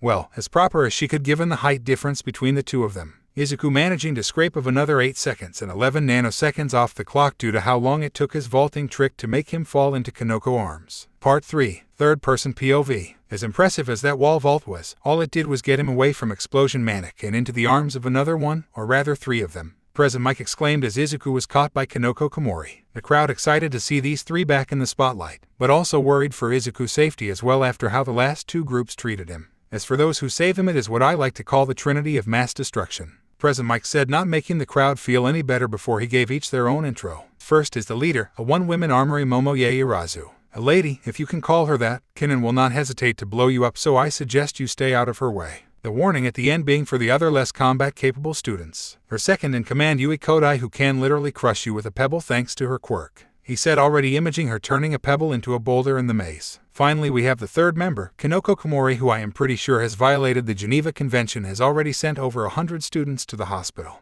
This they actually had to check for legal matters. Even so, they let her participate regardless of whether they would need to end up disqualifying her or not. I got you, Kinoko Komori declared as her long-awaited princess fell into her arms for her team to finally score some points. Knowing Bakugo was just over that wall, they all ran back tracking, remembering how there was 6 people on their heels before the maze shift. However, with the maze shift, many of them had to most likely go around, as such they hoped to find less enemies to fight. Unfortunately for them, Bakugo had a different strategy in mind. This was blasting his way through the walls, as well as the fellow competitors on the other side of said walls who were unlucky enough to be there when he was. Momo team ran into Mashurao Ajiro, Tagaru Kamakiri, and Huryu Rin, who despite being from different classes agreed to work together as they all specialized in close combat.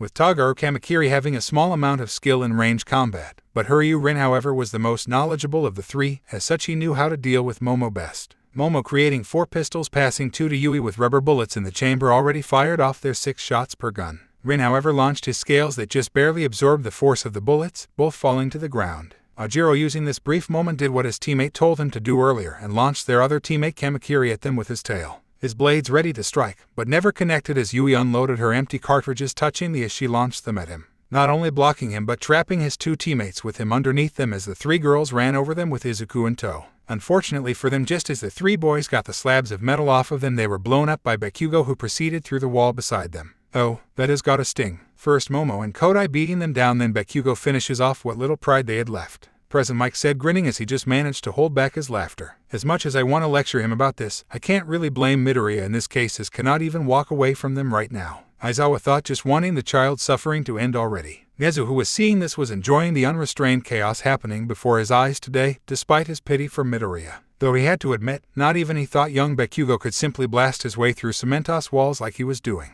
If it was undecided before, it is definitely decided now. When this sports festival is over, I am removing those grenade gauntlets from his costume. Nezu thought as he poured himself a new cup of tea. Recovery girl, who was watching this, simply sighed as she knew this meant even more work for her now with these 3 new victims of his. Back at the maze, they had just turned a corner when suddenly Deku appears before them as an explosion broke a hole in the wall. Slowly he was walking out of the hole, huffing from all his running around at explosion, noticing them with Izuku. For some reason, the sight of them treating his childhood friend as a helpless princess was infuriating him, but he could not figure out why. Was he sure of anything right now? Yes, he was. He was sure that right now he need to blow them the FCK up like the third-rate bitches they were and grab the green-haired boy from as soon as possible. Not hesitating, he let loose a AP shot at their feet, knocking them off balance, causing Momo to drop the stun gun she made when she saw him. Then he rushed at them, ready to use a close-range explosion to finish the 3 off when a blowhorn went off and the maze shifted. This caused Izuku and Kanoko to disappear behind a wall and another to appear between him and his other 2 targets. Due to Izuku being in the range of both attacks, the judges decided that his first lost him only 7 points as he aimed at the ground. Despite Izuku not being in direct harm's way, if Deku was off by a little bit, he might have hit Izuku if it went past the first 2 before hitting the ground. While the second lost him another 15, as it would have definitely caught Izuku in the crossfire if not for the wall appearing. They argued about making it 12 but decided since it devalued his first carefully aimed attack, they made it the maximum instead. Thanks to the maze shift, Kanoko barely managed to get her team 116 seconds and 32 nanoseconds. However, she now found herself faced off against a total of 5 opponents covering all sides except her back due to the wall. To her left was Mizo Shoji and his partner Rikido Sato with their hulking frames running towards her. Then to her right was Fumikage Takoyami with Dark Shadow out, as he ran to her as well with Dark Shadow only a few seconds away from reaching her. Then to her front was Denki Kaminari and Minoru Mainta with the shorter boy making creepy gripping motions in his hands, making her unsure if her or Izuku was his target. Just as Dark Shadow was about to reach her, vines erupted from the ground, cocooning them and pulling them away from everyone there underground. When she was pulled out from the other side, she was face to face with her classmate, giving her a stern look with their arms held out. Knowing what her classmate was capable of, she handed over Izuku, deciding it was better to not get herself needlessly beaten. This resulted in her team getting another 31 seconds and 22 nanoseconds. Also, as a side bonus for the audience watching, the 3 groups got shocked, pummeled, and then stuck together in a pile of pain with a little bit of humiliation on top. Ouch, that definitely hurt a few of them where the sun does not shine, if their faces are anything to go by. Present Mike said as Sato and Shoji looked like they were ready to drop if they were still standing. The duo who smashed skulls first into their crotches was Kaminari and Mainta, with the shorter one being at the bottom of the entire pile. Well, at least those 2 at the bottom got what they deserved for not taking this seriously, Aizawa thought momentarily before realizing Recovery Girl knows what they did. For their sakes, they better hope Recovery Girl is on a forgiving mood, he said, getting an internal wince from Midnight, who participated in the nurse's last mercy. Nezu, also expecting this to be nothing compared to the old woman Wrath, was pondering when Todoroki would finally cross paths with the 2. Back at the maze, Ibara Shizaki was currently using her vine to crawl forward while holding Izuku close to her chest. After getting a short distance from her classmate and the others back there, she stopped to use her vines to help fix Izuku's splint. My apologies about that, but I needed to make some distance before I could properly tend to it, she said, taking his nod and smile as a good sign she did it right. And with that, folks, the pious Shizaki earns herself 13.5 points. She would have earned more if a certain someone was not being so stingy with the points, President Mike announced. Ibara Shizaki parents who were watching this in the stands were quite happy to see their daughter tending to Izuku injuries. What are you talking about, Mike? Me and Nezu gave her 5 points. You were the one that gave her 3.5 points, Aizawa said, not letting his friend add more to Vlad's unreasonable ire towards him. President Mike chuckled nervously, but fortunately for him, Shoto Todoroki decided to make a big move. Ibara Shizaki had blocked off a section of the maze with her vines, trying not to move Izuku as much as possible. Unfortunately for her, Todoroki decided to tear through her vines with frozen spikes while making a layer of ice on the ground to keep them in place. He knew she had Izuku as he ran into Kanoko Komori earlier and froze her, demanding information.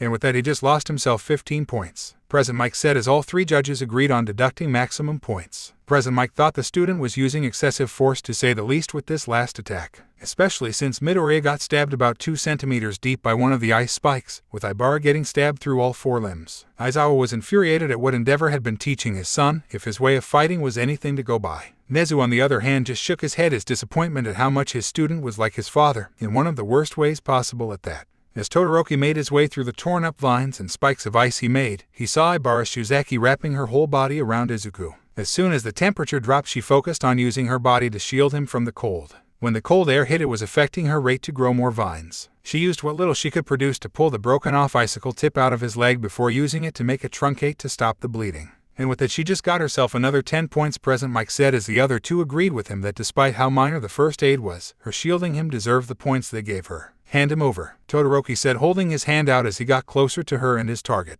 She quietly stared back, holding Izuku closer, not wanting to hand him over to this unnecessarily violent boy. I don't have time for you behaving like a child, he said, already behind everyone else after barely making it through the first event like he did. Past princess here, they shouted as she flew towards them from behind Todoroki. Ibara wanting to get Izuku to safety head-butted Todoroki, knocking him back before holding Izuku up in the air. They, seeing the chance, grabbed Izuku from her after knocking Todoroki over as she flew in. This gave Ibara 112 seconds and 62 nanoseconds before handing him off to Mei, flying through the maze just above arm's reach of most of the contestants, slowing down when she saw Izuku wince. "TT, thank you," Izuku said, still cold from when Todoroki attacked him and Ibara earlier. "No need, princess. I hope fine lady will be okay though," Mei said, seeing how she struggled to lift him earlier for her to grab him. "What about you though? You got a broken ankle and got stabbed just like her," she said, not being an expert but still knowing that had to have been painful with how everyone was probably treating him. "It is fractured, not broken, and the stab wound is not that deep. She got it a lot worse than me since she was shielding me," he responded, silently thanking her silently still. Behind him and Mei they could see two trails trying to follow them. One was of ice-cold mist, the other of grayish smoke brimming with heat along with the scent of caramel. Unfortunately for Mei they were catching up, meaning she would lose the spotlight soon. Then she remembered what her grandfather once told her when she asked him what he did when he was stuck on an investigation when he was still a detective. "Whenever I got stuck or hit a wall, all I had to do was go back to the beginning to find that one thing I missed," is what he always said.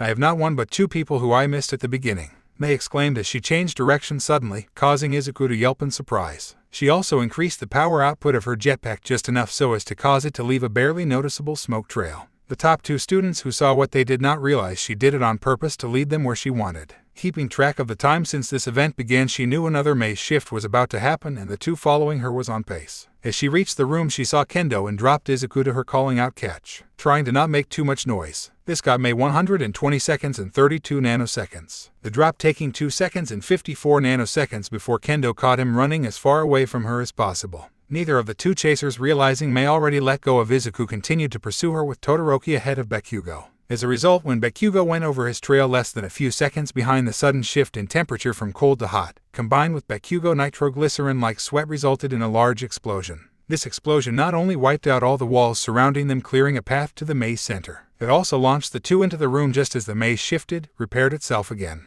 This added another 34 seconds and 30 nanoseconds to Kendo's record as she continued running with Izuku. And just like that, folks, we have officially reached the halfway point of the event with only 15 minutes left. Present Mike yelled, getting the audience to shout with him. "Do you have to be so loud, Mike?" Aizawa asked his friend, embarrassed that a coffee-obsessed support course student outsmarted his second and third most powerful students. Nezu, on the other hand, was always happy to see someone getting knocked off their pedestal, especially if it was a student who was in need of an ego check in order to not become the next endeavor. Speaking of which, he got a message on his phone and was shocked by what the good detective and his lie detector quirk confirmed for him. "Looks like I will need to have a talk with that boy after school tomorrow," Nezu thought to himself, hoping that this will be not as messy as it seemed like it was going to be. As the two boys recovered, they got up to see that the exit out of the room was behind the dragon hero and her assistant. "So boys, who wants to find out first how strong my tail muscles are?" Ryukyu asked them, using her tail to crush a sizable piece of maze debris to dust before their eyes. Part 4, Third-Person POV. While the two boys had to fight the dragon hero, the maze escalating into further chaos with the notification everyone had just received.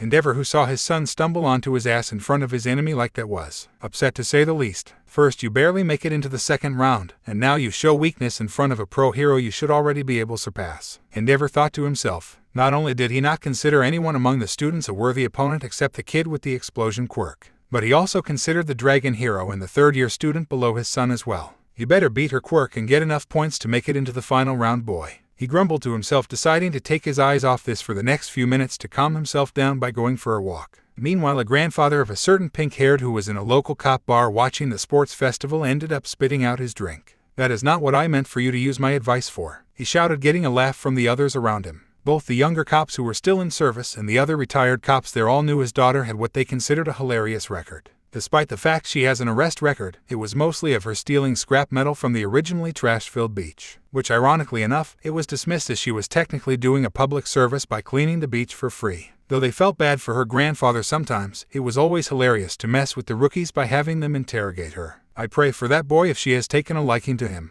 her Gramps thought to himself as the others were making jokes about her kidnapping her future husband. Kendo, who was running with Izuku until a bright light with a loud popping sound went off, blinding her only momentarily. This, however, was enough for another group to attack her while grabbing Izuku, hitting her on the head, knocking her out. Her final points added to her score was 10 seconds and 68 nanoseconds, which hopefully will be enough for her to go through to the final round. Before Kendo was ambushed by the group of 3 girls, 2 of them were retrieving their third comrade. When Yaoyorozu and Kodai found their friend frozen like a human popsicle, the 2 girls were infuriated by the undignified sight of their friend. They did this by using the trackers they all put on before the second round began. That being said, Yaoyorozu was genuinely surprised at how she felt genuine concern for these 2 girls who were in the rival class to hers. I know that this is not a time to be holding back, but come on Todoroki, you did not need to go this far to take her down with your power level difference. Yaoyorozu thought to herself as she produced 4 handheld heaters to melt the ice. After a while they eventually got her free and made their way to Izuku as Momo managed to slip a tracker underneath his skirt earlier. After the maze shifted, they spotted Kendo with Izuku and she created a flash grenade to blind both of them. Moving in, Yaoyorozu passed them staffs to conserve her lipid reserves as she went up to and grabbed Izuku from Kendo, who was still stumbling confused.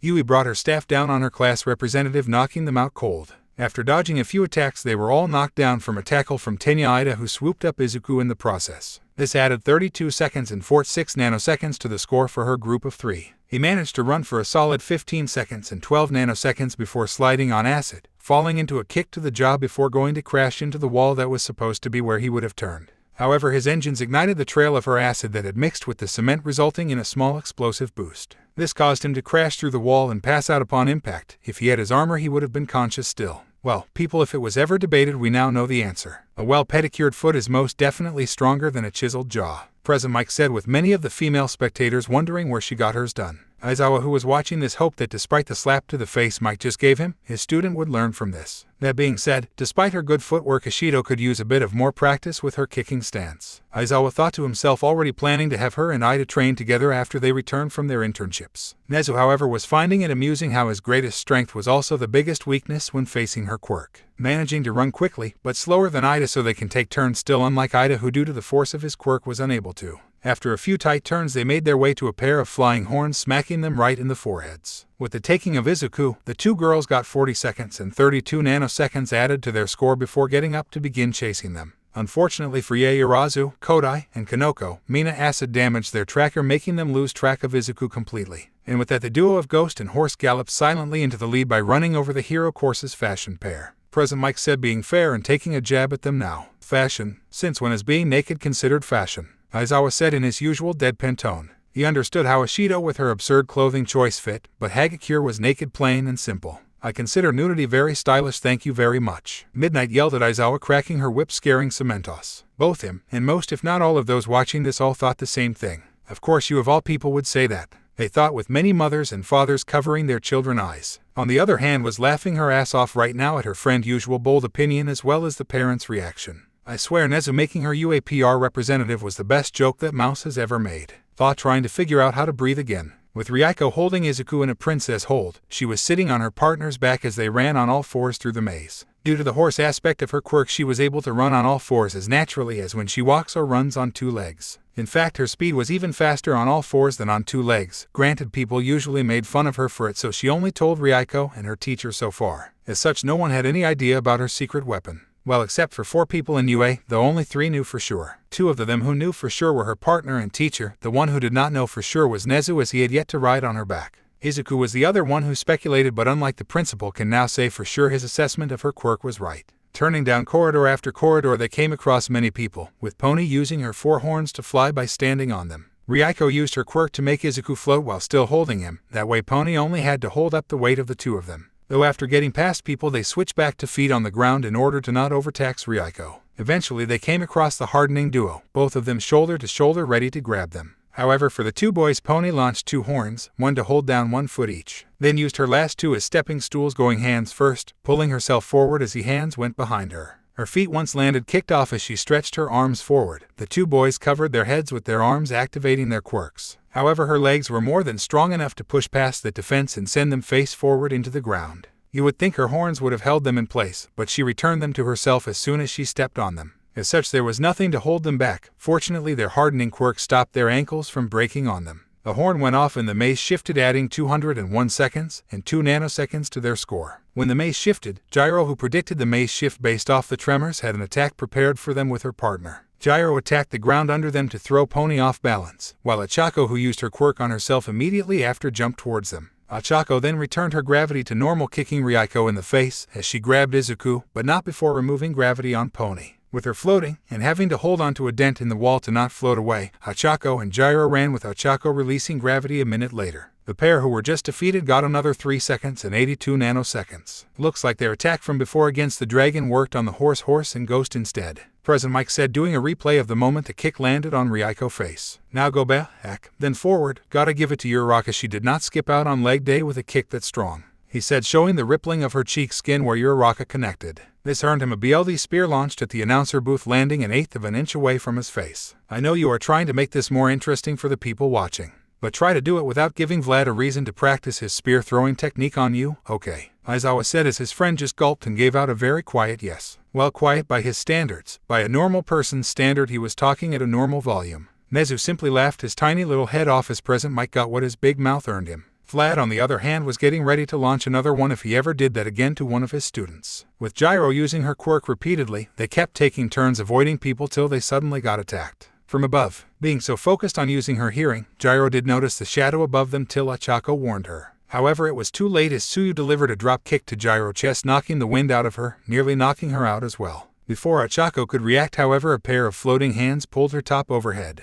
They then grabbed Izuku while Ochako was busy fixing her shirt before too many people saw her sports bra she was wearing. Due to losing Izuku, they got 94 seconds and 27 nanoseconds added to their score as a result. Setsuna was flying through the air using her quirk while holding Izuku, while Tsuyu jumped from wall to wall alongside her. Anyone who crossed their path got used as a kickboard by Tsuyu as she attacked them, before catching back up to her partner. However, not all good things lasted forever, in fact, as they were just about to reach 200 seconds when they were attacked. First, it was a flash of light that blinded them, causing Tsuyu to bump into her partner and fall onto the ground. Then Izuku was grabbed from them before they landed. The substance they landed in was a thick liquid that made it hard for them to move, let alone stand. This resulted in a total of 188 seconds and 84 nanoseconds added to their score, essentially securing their spot. Now that the pair got their target, they made their getaway, with moments later the horn going off for the final time. Here it is, folks, the final maze shift and the final 5 minutes of this practically gladiatorial princess rescuing. President Mike said as the maze shifted for possibly the last time anyone would ever see. Things are going to get even crazier now, assuming anyone has the strength left to continue fighting. Aizawa thought to himself, seeing how most teams or individuals were either too exhausted or too injured to even move. Nezu and Midnight, who saw what was about to come the way of those two girls, winced for the pain they were about to endure. Gyro and Ochako, who were quick to recover, used Gyro earphone jack as a tripwire while Ochako made them float. She also grabbed Izuku before they let go of him. This got Mina and Toru their last 30 seconds and 18 nanoseconds they will get for the rest of the event. With their chance to catch up to the others in sight, they ran, once again using Gyro quirk to avoid people. This was able to stall for the time they needed. However, Pony was reminded by Ryuko about Gyro hearing quirk they found out about last time they fought. As such, she flew rather than ran through the maze, and the two caught the pair off guard. Once in the horse girl sights, their opponent hit the ground and charged full force. With of course Ryuko helping to speed up, her still floating horns used them to snatch Izuku away from Ochako. The two Wanna girls got literally run over by their competitor as Pony had too much momentum to stop herself until she hit them. This meeting brought an end to the girls' catch-up plan, getting them 75 seconds and 73 nanoseconds added to their final score. The silent stead, as they were just a moment ago, ran down the rest of the time, resulting in the last of the seconds going to them at the signal of the horn.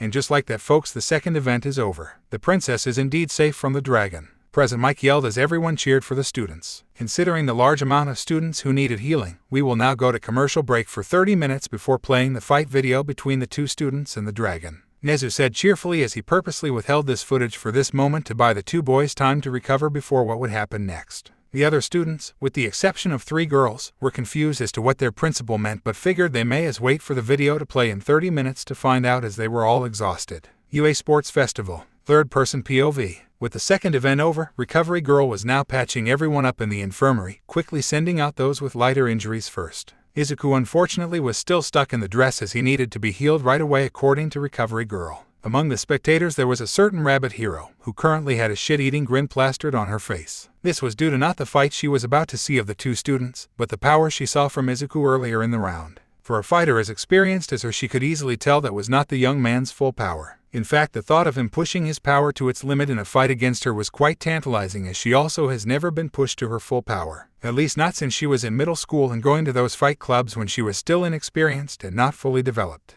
But now that she has the experience and her body is in its prime, she has reached a stalemate. And Ko, on the other hand, who was watching this, was stuck contemplating what to do next after seeing how Izuku ended up. On one hand, she wanted to run down to the infirmary to see if Izuku was okay after getting thrown around like that. However, on the other hand, doing so means she would need to speak to her grandmother as well. Yeah, no way she was gonna do it. As a result, she was stuck tapping her foot in her seat waiting for the break and the video to be over with. Uebami, the model hero, was in the stand seeing this and had a similar thought to some of the heroes from earlier. He has a cute face and he looks so natural in girls' clothes. Perhaps I should make him my apprentice as both a model and a hero, she thought to herself, resting her chin on her hand. She was considering the way he managed himself now, deciding it would be best to work on his confidence first before any actual training. Abandoned warehouse. Himiko Toga POV. The UA Sports Festival was almost always boring for me to watch at the beginning due to the race being usually tame. But this year, there was so much going on. First, the place became a winter wonderland. Then a reindeer girl came bursting through a wall of ice like it was nothing.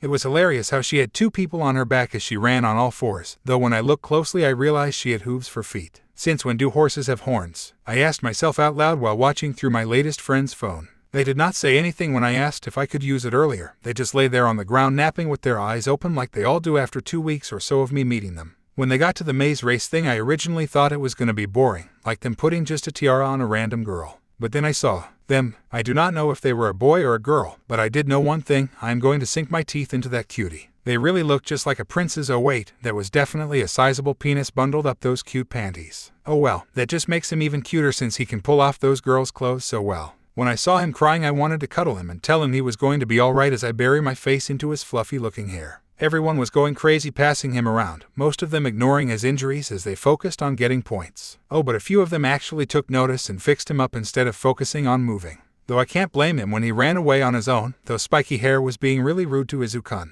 Once the second event was over, they announced another fight to show us before the real ones. If it involves that cool dragon lady and the bubbly girl with her flamethrower, I can't wait to see it. Leg of Villain's Bar. Third-person POV. All for One was watching the sports festival to see the quirks as he did every year with Dr. Daruma, Kurogiri, and Tamura. This year, however, he saw what he wanted to see, Izuku Midoriya, and how he showed progress in controlling One for All. He was a tad saddened when his skirt flipped up to reveal he truly was a boy. Then again, the doctor using a few quirks could fix this. Izuku Midoriya reminded him so much of his little sister, right down to her contagious heroic spirit. He noticed that Tamura was giving the boy a look he recognized. It was the looks he would give to his little sister. Tamura, remember how I told you the story of the creation of One for All? He asked his student. You mean how you gave your brother a quirk that turned into One for All? Tamura Shigaraki asked his sensei, unsure why he is bringing it up now. Allow me to tell you how before they declared themselves my little brother, they were my precious little sister, for whom I have the same feelings for as you do for the latest successor of her quirk, Izuku Midoriya. All for One said, chuckling at his disciple moment of confusion.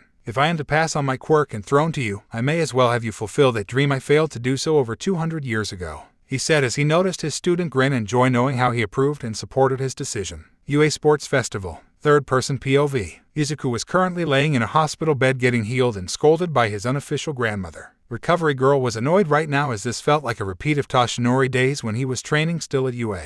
In general, she had a lot of students who needed fixing, but Izuku, Bakugo, and Todoroki simply needed the most time to heal out of all of them. By the time most of the students left the nurse's office, Gran Torino had come in to check on Izuku Midoriya, who Chiyo told them about. Well, look who the cat dragged in, Recovery Girl said, already knowing he got lost earlier, but told the security staff to leave him be. I came to see how the boy was doing after earlier, Gran Torino said as he walked over to see all 3 boys sleeping. However, for some reason Midoriya was separated on the girl's side of the nurse's office from the other 2 boys. Recovery Girl chuckled at this, not expecting to get her earlier problem either like she did. Some of the boys were giving him certain looks, so I put him as close to me as possible, which meant putting him on the girl's side, she said, remembering how she broke 2 more of her canes earlier over some of their heads. Of course, these hormonal idiots could not hold themselves back, he said, sighing, remembering how many times he kicked the hell out of Peeping Tom's back when he was a teacher. After taking a closer look at Izuku Midoriya's face, he noticed how similar he reminded him of his granddaughter. I bet Inko has a child his age as well now, Gran Torino said, chuckling to himself, remembering his better days before he and Chiyo went their ways. Recovery Girl recalled how she had a similar thought. She saw Izuku the day of the entrance exam after he took down the 0-pointer. Yeah, it is a shame we will probably never find out, will we? She asked him, still hoping one day she could make it up to her. I doubt we will. He responded just as he noticed the other two boys waking up and noticing him.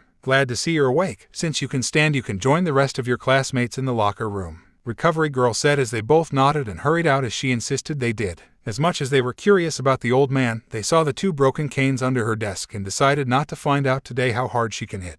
As they were walking out, they almost bumped into All Might, who was entering the nurse's office to check on Izuku, forgetting the other two boys were likely still there. "Who are you?" they both exclaimed, surprised to see this skeleton of a man who resembled All Might. All Might, who was nervous about them recognizing him, said the lie he usually tells people. "I am All Might's secretary. He sent me here to check on young Midoriya as Nezu told him to be on standby just in case," he said as the two students believed him, thinking this was due to the League of Villains' attack at the USJ. However, Todoroki did wonder at the back of his mind why All Might was so concerned about Midoriya. As for Bakugo, he was annoyed as to how someone as fragile as that damn nerd could catch All Might's attention. After the students were a good distance away, Recovery Girl hit him over the head. "Are trying to point it out to people you have a direct connection to Izuku," Recovery Girl said, crossing her eyes at All Might. Gran Torino simply covered his face with his hand and shook his head at his student, still lacking any subtlety. "I'm sorry, but I am responsible for his well-being ever since I gave him my quirk," All Might said, rubbing his head where she whacked him. As much as he agreed with one of the few who knew the secret of One for All while he was training with it,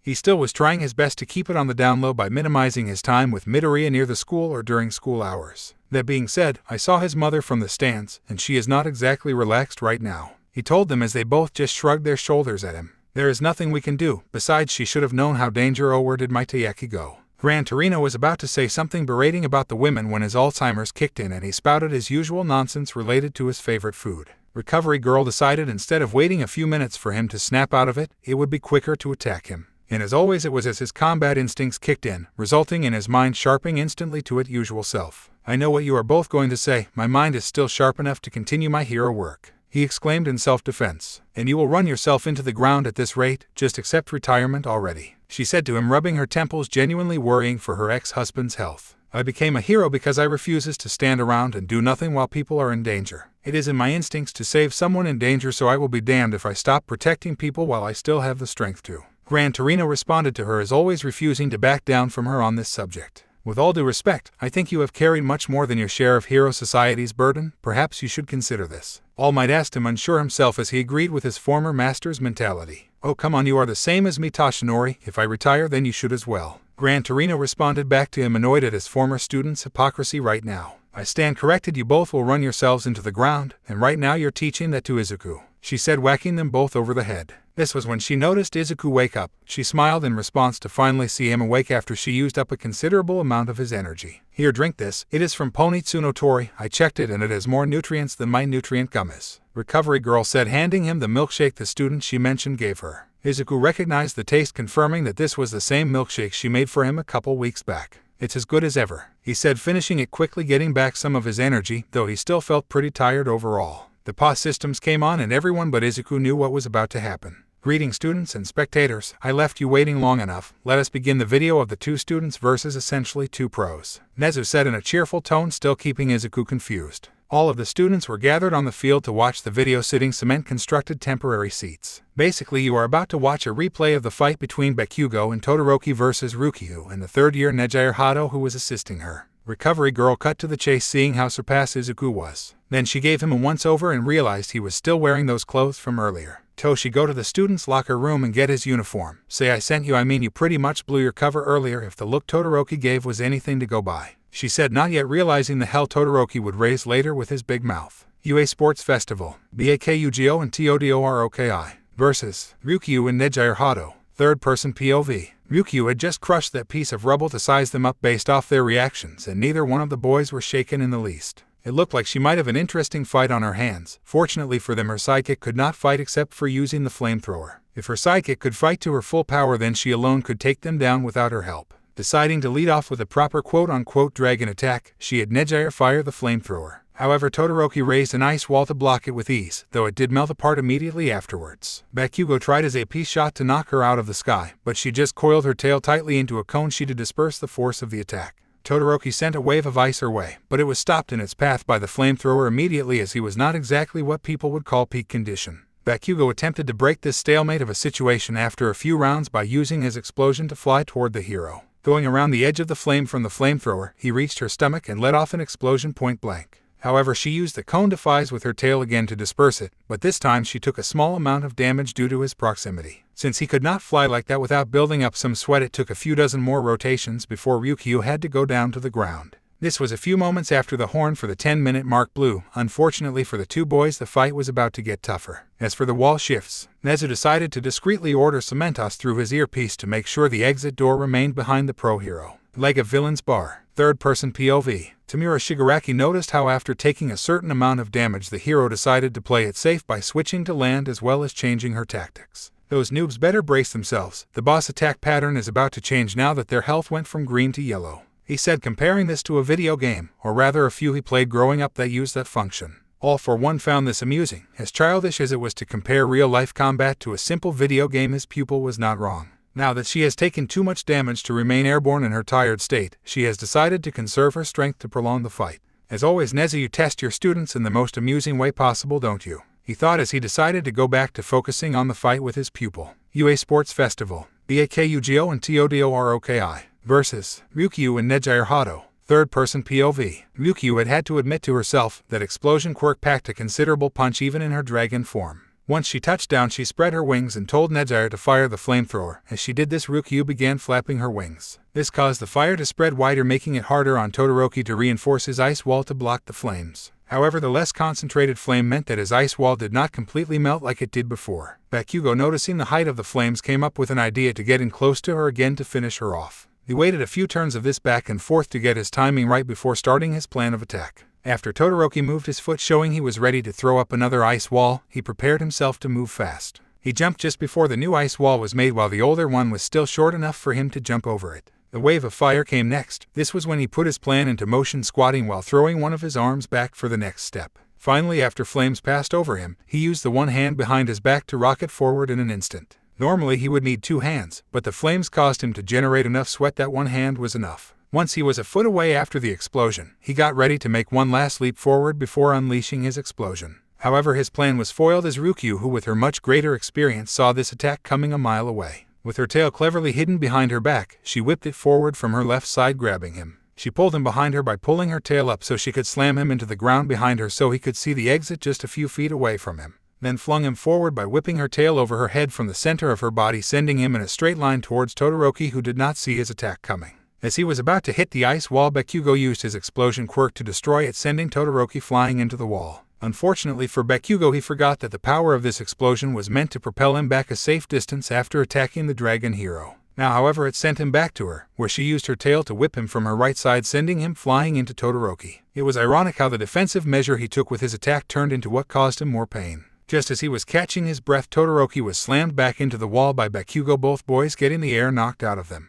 With this, the blow horn went off for the 5-minute mark and the exit still remaining behind her. Todoroki was in a tight spot and did not know what to do before he thought of what Izuku would do in his shoes. Then it hit him, if Izuku was here he would do the complete opposite of what my dad has tried to teach me, he thought before turning to Bakugo. Bakugo, we need to work together, you cannot win without me, he said, not realizing yet how he screwed up. Bakugo, getting angry that someone was looking down on him, gave Todoroki a right hook to his jaw. Don't look down on me half and half, not when you are using only half your power, he shouted at his classmate, annoyed by his hypocrisy. Todoroki was confused by this as Bakugo once again charged the hero in an attempt to take her down on his own. What did I do wrong? All I suggested was that we work together cause he lacks power to do it himself, he thought to himself, wondering what he did different from Midoriya. After a few moments of thinking on this, he realized he was not doing it the same way Midoriya does it. He was doing it the same way his father did, barking orders at people, and as much as he hated to admit it, his classmate was right. Midoriya always gave his all no matter what the situation or who he was facing. Taking a deep breath, he grabbed Bakugo's shoulder, turning him around to face each other. What is it? And Bakugo was cut off before he could finish his sentence. You're right, I have been holding back while you and Midoriya were giving it your all. I am sorry for looking down on you. If either of us deserve to fight him more, it is you. But if we don't beat her, then neither of us will get the chance to score points before time is up. I will use my fire and ice alongside your explosions, that way at least one of us can move past her. What do you say? Todoroki asked, holding his hand out to Bakugo. The spiky-haired ash blonde was at a loss. Never before has anyone except his teachers said he was right without him threatening them. Fine, but we use my plan, you got that, Todoroki? He asked his classmate, giving him a stern look, expecting a yes. After his classmates shook their head, he grinned, knowing this was going to be one hell of a fight now. If he was going to lose this even, then the least he could do was kick a pro hero's ass before being eliminated. Telling him the plan, they hurried to do it as time was running out on them. Bakugo ran at her, preparing an explosion, with the dragon hero getting ready to deflect him yet again. However, he stopped just out of her tail's reach and attacked the ground, spreading smoke and dust everywhere. The hero, being blinded, unable to see anything, was then attacked by a torrent of flames, surprising her as she assumed Endeavor-san could only use his mother's ice. "Make a layer of ice now," Bakugo shouted from her left, making her put her guard up against the other boy, thinking a binding attack was coming her way. Instead, however, a wave of ice tried to surround her before Nejire melted it, with her smashing the rest.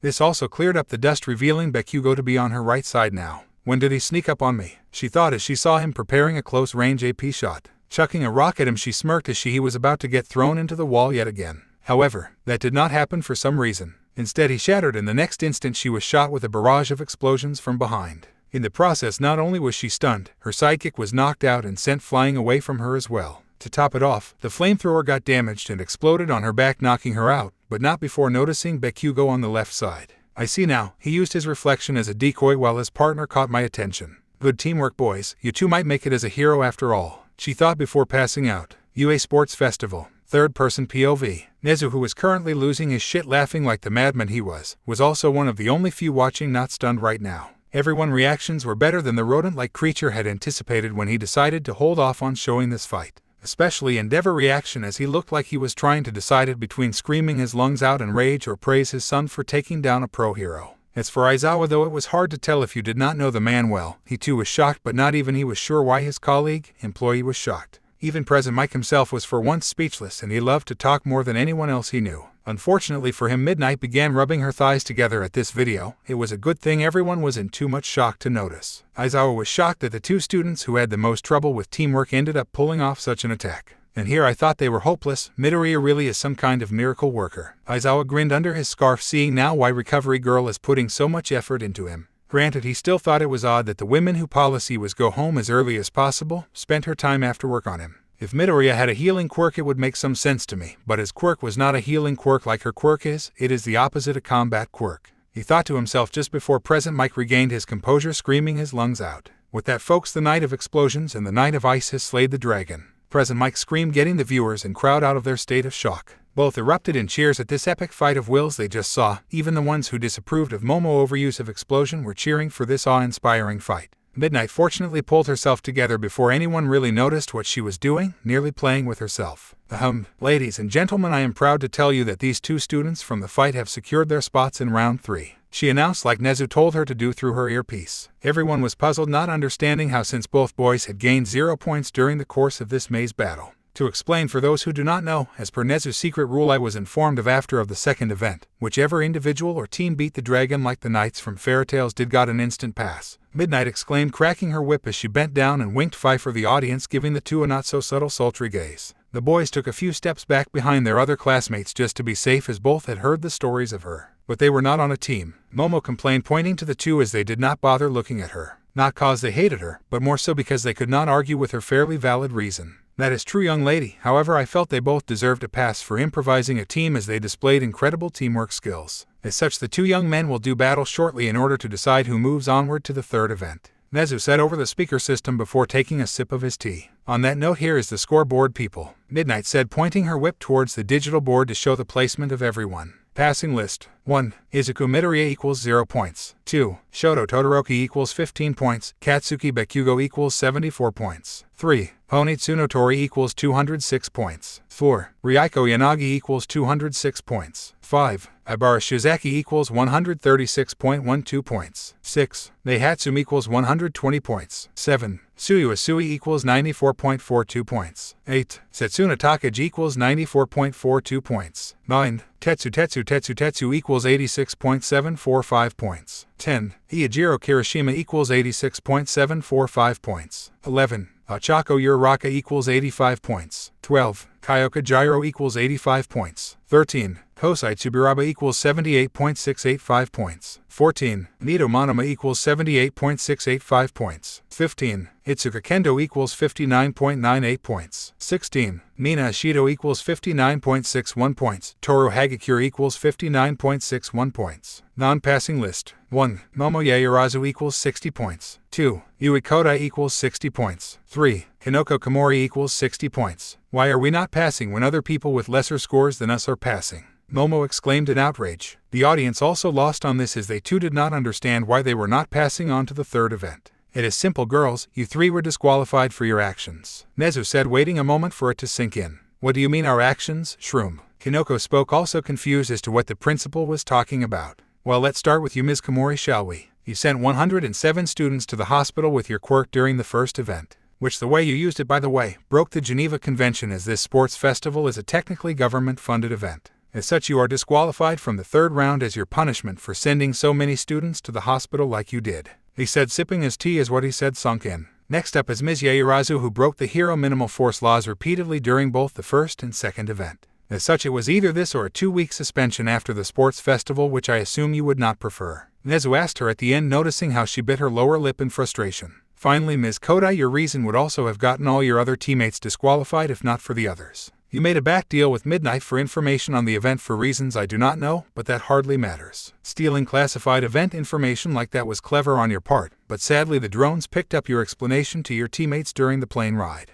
As for you, Midnight, I will discuss your punishment after the sports festival. But since your quirk is best for putting an end to an out-of-control fight, you will be given a second chance to referee, he said, enjoying how Midnight was literally quaking in her boots. People could call her things like pervert or whore as much as they wanted, but when it came to her poker face, acting skills, no one could beat her. You had 2 weeks before the sports festival. Third-person POV. Yui Kodai was walking to a certain female teacher who she knew was as interested as Izuku in a skirt as she was. She had heard rumors going from the third years down who originally overheard 2 teachers talking about it. Apparently Midnight Sensei made a bet with Nezu and the other teaching staff involving the second event of the sports festival. On her way, she noticed that Pony was talking to Ryuko about something while holding a thermos of some kind. Deciding it did not matter what it was, she continued to the 18+ hero art teacher's office to strike a deal with her. Reaching the door, she knocked on it, waiting for a response in case she was busy. Come in, darling, Midnight said, seeing it was Yui Kodai from Class 1B stepping past her doorway and into her office. So what brings you here, cutie? She asked the student, leaning forward on her desk, resting her chin in the palm of her hands with her eyes half shut.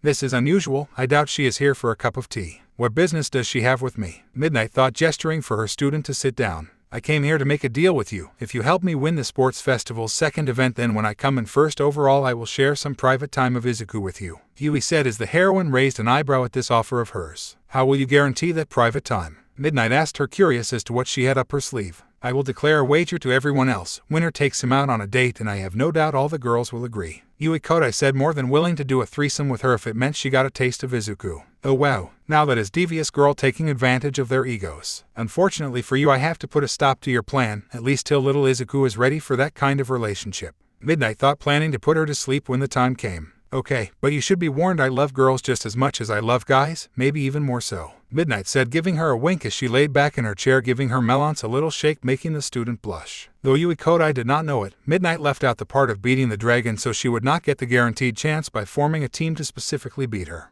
After the student left, Midnight called Nezu to tell him what was going to happen with her. If she is foolish enough to speak about it to someone at the sports festival, then the drones will hopefully pick it up. Though this will put another dent in your reputation, are you sure? He asked her, already used to people giving him crap for not being human or his harsh methods of teaching. Don't worry, I am already used to people either jerking off to me or giving me crap, instead of being grateful for me trying my hardest to save their lives, she said, sighing, as she knew from the beginning of the hero course what the more efficient use of her quirk brought. That was why she created her whole 18+ hero persona. If people were going to call her things like whore or pervert, then she may as well do it herself. Granted, this did not change the fact she was tempted to go out and buy a Western-style dress for Midoriya to wear during the event she had planned. You know, for all the time you goof around as the 18+ hero, you are still the second smartest person in this school aside from me. Unless you count Midoriya, that is. Still though, are you sure wish to go on keep that from both him and her? Nezu asked her, still curious as to why he was the only one she has told that bit of info to. For now, yes. He really does look just like her in her younger years, minus those diamond-shaped freckles, that is, she said, reminiscing about her sister from the few memories she had. She was barely 2 years old when her 12-year-old big sister and her were separated, and she got adopted by a family. Still though, I wonder how long till Granny figures it out,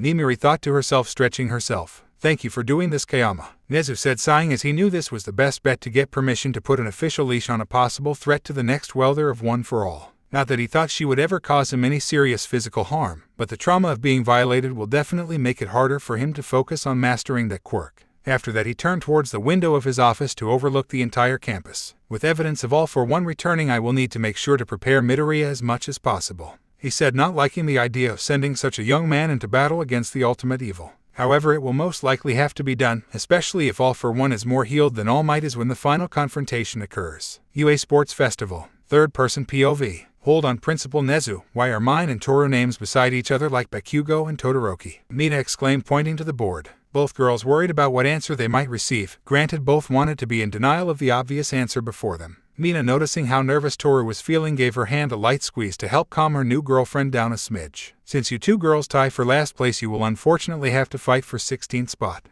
Nezu responded in a cheery tone, despite the fact he felt it was a waste to not have these two determined girls in the mix. There is no need, sir, Toru said, letting go of Mina's hand, stepping forward. Are you trying to argue with the rules laid out by your principal? Nezu asked, wondering what she was about to do. Though he had a feeling that her next decision would not come from her level-headed judgment, as such things should for a person in a situation like this. I am going to quit. Mina deserves to move forward more than me, Toru shouted, shocking everyone. Mina began arguing with her, trying to convince to let her drop out instead, as she had gotten enough of the limelight as is. Nezu, however, chuckled at this, making both girls go silent with the rest of the audience. Very well, young Hagakure, I will allow for your request, as you were the first to do so, Nezu said as the board changed to remove her name from the list. What happened next, however, surprised him, which almost never happened to the point it last happened a few years ago. I also want to quit, that way Bakugo can go into the third round at full strength, Todoroki said, making everyone gasp. Well, that is everyone except Bakugo, who walked up to him trembling in anger at this declaration. What the hell are you doing half and half? I do not need your damn pity, Bakugo shouted in his face as he grabbed him by his shirt collar. I would have lost if not for you, so make sure to give Midoriya a proper fight for number one,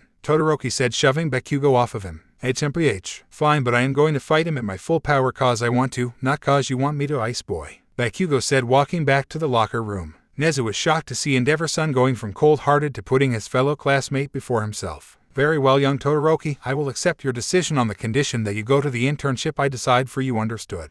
Nezu asked him, getting a nod from the boy as well as an angry shout accompanied by a pillar of fire from the number 2 hero in the audience. The fighting brackets were then shown for everyone to see. Thankfully for Nezu, he was able to multitask during his speech and make the necessary alterations to the original setup. Round 1. Izuku Midoriya vs. Mei Hatsum. Tetsu vs. Kyoka Gyro. Nito Monoma vs. Tsuyu Asui. Kosei Tsubiraba vs. Ijiro Kirishima. Ryuko Yanagi vs. Setsuna Takage. Pony Tsunotori vs. Ibara Shizaki. Hitsuka Kendo vs. Mina Ishido. Katsuki Bakugo vs. Ochako Uraraka. SHOOTOOO. Endeavor roared just above the stands as a pillar of fire erupted from him, melting a hole all the way through the ceiling of the arena. Fortunately, no one got hurt, but he was still extremely upset, to say the least, that his son just gave up instead of fighting. After stomping off for a bit of a walk, he remembered what his son said. Wasn't Midoriya that girl playing the role of the princess? He said to himself, not having paid much attention to anyone but his son this whole time. If my son is infatuated with that girl, all I have to do is break her, and this ridiculous rebellious streak will finally come to an end.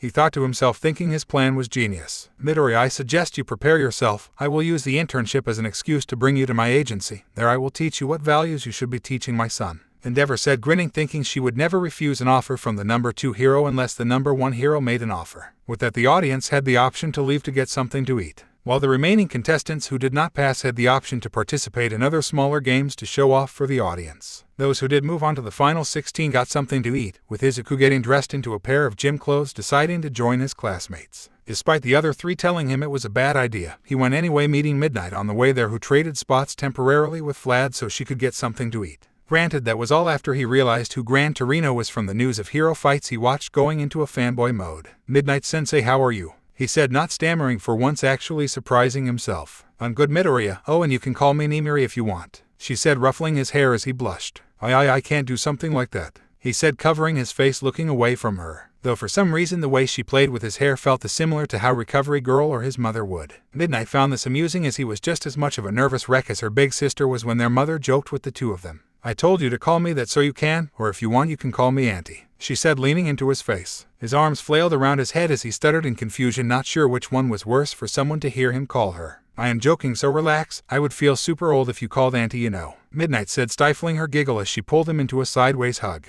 I cannot wait to see everyone's reactions when they see me hugging Izuku like this, Midnight thought to herself as Izuku had calmed down a bit, going to a light dusting of pink on his cheeks from the previous red he was. UA Sports Festival. Cafeteria. Third-person POV. The room was filled with people either eating already or those waiting in line to get food from lunch rush. Those individuals ranged from 4 different categories: heroes, students, parents of the students, and finally those who worked for UA. That being said, the room was pretty much divided into thirds based off those previously mentioned groups. One of those thirds was the faculty members, both heroes and non-heroes, talking about the students or other work-related topics. Another third of them were the students and parents eating and talking together, as many were being introduced to one another for the first time. The last third was pretty much divided in two halves, with one of those being more cramped than the other. Endeavor, with only a few other heroes willing to sit anywhere close to him, let alone the same table. Even his own son got food from a vending machine to avoid him. The other half of the cramped space was where the other heroes were trying to enjoy the most out of this tense lunchroom atmosphere. Then all went silent when two people who most never expected to see hugging each other like they were walked into the room. Midnight was grinning as she had her left arm wrapped around Midoriya's waist, with it weaving under his armpit and over his shoulder. Her hand was pressing his head sideways into her chest as though her ample mounds were fleshy pillows for him.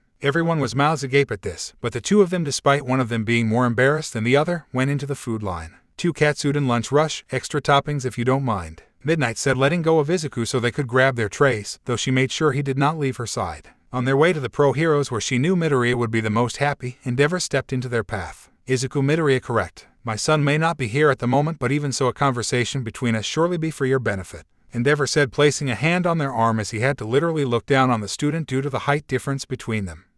She has a good amount of muscles. She is a little on the thin side, but a shift in training should help her reach the ideal body for birthing a strong heir. He thought, waiting for her to respond. Since he already had the perfect quirk combination due to his son, he noticed that his son's physique was more on the fragile side like his wife. So when he rewatched the second round on speed up, pausing here and there, he noticed how her quirk generated large amounts of energy. Between her quirk being able to synchronize with his son's quirk perfectly in terms of offspring, and her physical strength, he knew that their child would be the successor he needed. I was so focused on my wife's quirk I neglected her naturally frail body, but with this girl I can correct that mistake, Endeavor thought, not realizing that Izuku was shaking before he got slapped by Midnight, causing him to glare at her. Let go of my student. No, Midnight said, glaring at the man who was scaring her nephew with his violation of their personal space. Granted, she technically violated his personal space earlier, but unlike him, she did not do it in a creepy death grip on his arm. Everyone around her either held in their breaths at the sight of her slapping Endeavor or gasped fairly audibly. You think you can get stand up to me, pervert? Endeavor questioned her, insulted that this joke of a hero in his eyes was daring to stand up to him. A few of his sidekicks who came with him from his agency were standing up in their seats, ready to move in to back up their boss. She can talk back to you however she likes when you are manhandling her student. Mandalay from the Wild PP Cat stepped up to stand beside her. The rest of their group followed, making Endeavor back down before the PR nightmare could begin for him. Damn, that group of women, don't they know their place as heroes under the number 2 hero? He thought before walking back to his seat in a huff. With that, Midnight walked Izuku with her and the group of heroes to the table they were sitting at. What followed was a pleasant lunch conversation as he asked them a lot, and I mean a lot, of questions. After a bit, it was time for her to leave a few minutes before the students, along with the other first-round students. Before leaving, however, she pulled a small box of mints out of her cleavage, making Izuku stutter before she gave him one and had one herself. With that out of the way, it was time for the first of the many battles to come today. UA Sports Festival, third-person POV. The crowds were roaring with excitement as a remix of Ride of the Valkyries played, with present Mike announcing the 2 contestants. It is here, folks, the battles you have been waiting all day for. Representing the support course, first up is the battle between the Mistress of Machines, the wife of Wiring, Mei Hatsume. Present Mike shouted as pyrotechnics went off behind Hatsume, who without warning anyone flew through the entrance, doing a few loops before landing and waving her hands at the crowd while discreetly zooming on the support company's seats to see them whispering to each other. And for her opponent, representing Class 1 of the Hero Course, the Forest Green Princess, the diamond-faced knuckle-duster Izuku Midoriya. Present Mike shouted before getting smacked over the head by Eraserhead for continuing to call him a princess. Izuku did his best to walk into the ring while not shaking and maintaining his poker face, taking a mental note of the crowd's excitement. Please don't expect me to do anything flashy, he mentally pleaded to the audience in silence, hoping they will not end up booing him. Are both fighters ready? Midnight asked them as they both nodded to her, indicating yes. I know I have to stay objective, but good luck, Izuku, she thought before raising her whip. Begin, Midnight declared just before a dance of absolute chaos and insanity had begun before everyone's eyes. UA Sports Festival, third-person POV. The moment Midnight declared the start of the fight, Mei went on the attack to show off her babies. Behold my sticky baby, she said as she flew up and shot capsules half the size of baseballs filled with glue at Izuku, who began dodging frantically. Her speed when shooting was so fast that the audience could not keep track where she was aiming, making it look like she was firing at random. For her, it was refreshing to have someone who thinks and reacts at a normal pace like her, as she has to usually slow down her thought process for those around her so she could properly explain her babies to them when they asked. Or in this case, help her demonstrate her new baby for much longer period of time than a normal person could. A sentiment Izuku somewhat shared with her, as he too had slowed down for the people around him by concentrating. They turned away for a moment after a minute or so of this to see how the support companies were feeling so far about this baby. Now that is most certainly a unique name for an invention, President Mike said, trying his hardest to not make a penis joke. Midnight and Eraserhead on the other hand both rolled their eyes, knowing his childish humor he was actually suppressing. Nezu, who knows President Mike well, also knows the voice hero knows better than to use dirty jokes when on air like this. Granted, he never really made them to begin with, as those were more Midnight thing than his were more childish and simply loud. Izuku was caught off guard to say the least, as he was not expecting a glue gun to be fired at him, especially this rapid-fire succession. Unfortunately for him, her ammunition seemed to be plentiful based off the size of the ammunition and the sizable pouch she had at her waist. Being unable to get the few seconds to hold still and attack with a Delaware smash, he had no choice but to stumble and dodge. While doing this, he noticed how her jetpack functioned, and he realized her limitless power source was also her greatest weakness. What was making his situation so dire was the fact that every attack he dodged meant he had less room to move around and after. If he did not think of a plan soon, he would be unable to move and left at her air superiority mercy. Luck smiled upon him, however, as he noticed her looking away from him for a few seconds. This moment of her not firing gave him the chance he needed that her swift reloading did not allow him. Unleashing a Delaware smash after calculating the trajectory, speed of the capsule, the power of his attack, her position when she would recover from his attack, and the moment the ball of glue would get into position. Midoriya looked like they were in a tight spot for a while there, but managed to luck out when his air attacked just now. President Mike said, being careful not to spoil his glue ball surprise for his opponent. That was when the voice hero noticed the mouse principal snickering to himself and his friend raising an eyebrow at him. "What is so funny, you two?" he asked them, unsure why they were laughing. Aizawa told him to wait till after the fight for an explanation of what he apparently did not know. Neihatsune fired off her gun only to a second later to have herself swept off her feet mid-air by a strong wind force, her jetpack pulling her a few feet closer to the ground before righting herself into proper standing position facing him. She was about to fire at him when some sort of liquid exploded in her top vent that was sucking in air. This, however, triggered her to soar upward due to the hot air being vented from below that now had no counter force to keep it in check. Quickly turning off her pack before going to high, but as she was about to hit the ground, she got knocked back by another strong air blast. To avoid getting knocked out of the arena before she could show off more, she launched her grappling hooks from her utility belt. The prongs got stuck in the ground, holding her in place on the edge of the arena, now realizing the air blasts came from him. Realizing she could not stop herself from getting knocked out again from this, she took off her jetpack, turning it around. Then turning it back on, knowing it could not suck in air anymore, she let go, putting up with the minor pain from the hot air as it launched itself at her opponent. Izuku jumped up to dodge it. Already knowing what she would do next, he prepared a Delaware smash. Except after the glue attack, another came. The second attack she used was something that looked like a disc launcher that fired a small net. Originally she made the net bigger, but decided it was better to put a few extra nets in her utility belt, and it was arguably a better size for capture as well. Though a net covering their full body would be better for entangling them overall, her smaller nets were different. They were an odd cross between a bola and a net, so when they hit his outstretched hand, the balls spun around, interlocking.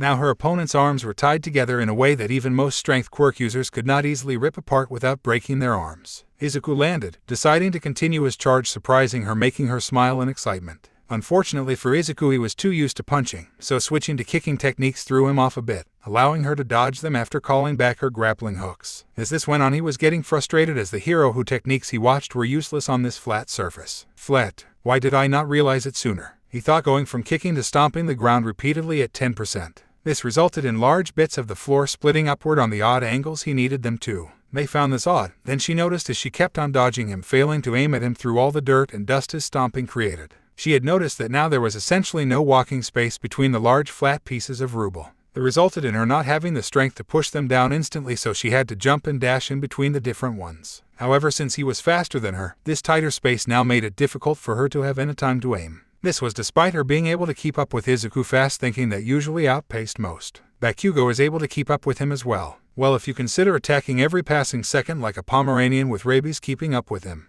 Elsewhere at the nurse's office, Gran Torino was chuckling, making the other two in his company raise an eyebrow. "Since when do you laugh at property damage?" Recovery Girl asked him, wondering why he is not berating Izuku instead, since he was only really taught how to punch thanks to a certain someone. Gran Torino said, looking at his former student for a second to make them cough into their hands and rub the back of their head. "He decided to change the battlefield in order to make use of my fighting style, deeming it most effective against her," he said, waiting with surprised eagerness to see what the kid could learn just from watching. Back at the fight, despite yet being able to tear apart the net at 5% power, Izuku Midoriya had still managed to get a lead on Neihatsune. He would have used 10%, but after feeling how it was straining his legs, he decided to play it safer and not break his arms. So if I got their strategy right, people, they decided to give up on breaking their hands free and turn themselves into a human pinball. Present, Mike said, getting literally dizzy trying to keep up with where Izuku was on the battlefield. Aizawa just gave up already trying to keep up with his squirrel-brained student and decided to watch when they kicked Meihatsum. Nezu simply sipped his tea, seeing how long till they had a Grand Torino with a strength quirk instead of an air-based quirk. Midnight was smirking at this sight, enjoying the thoughts of how right now her grandparents are probably arguing over the sight of this bizarre and unintentional homage to her grandfather.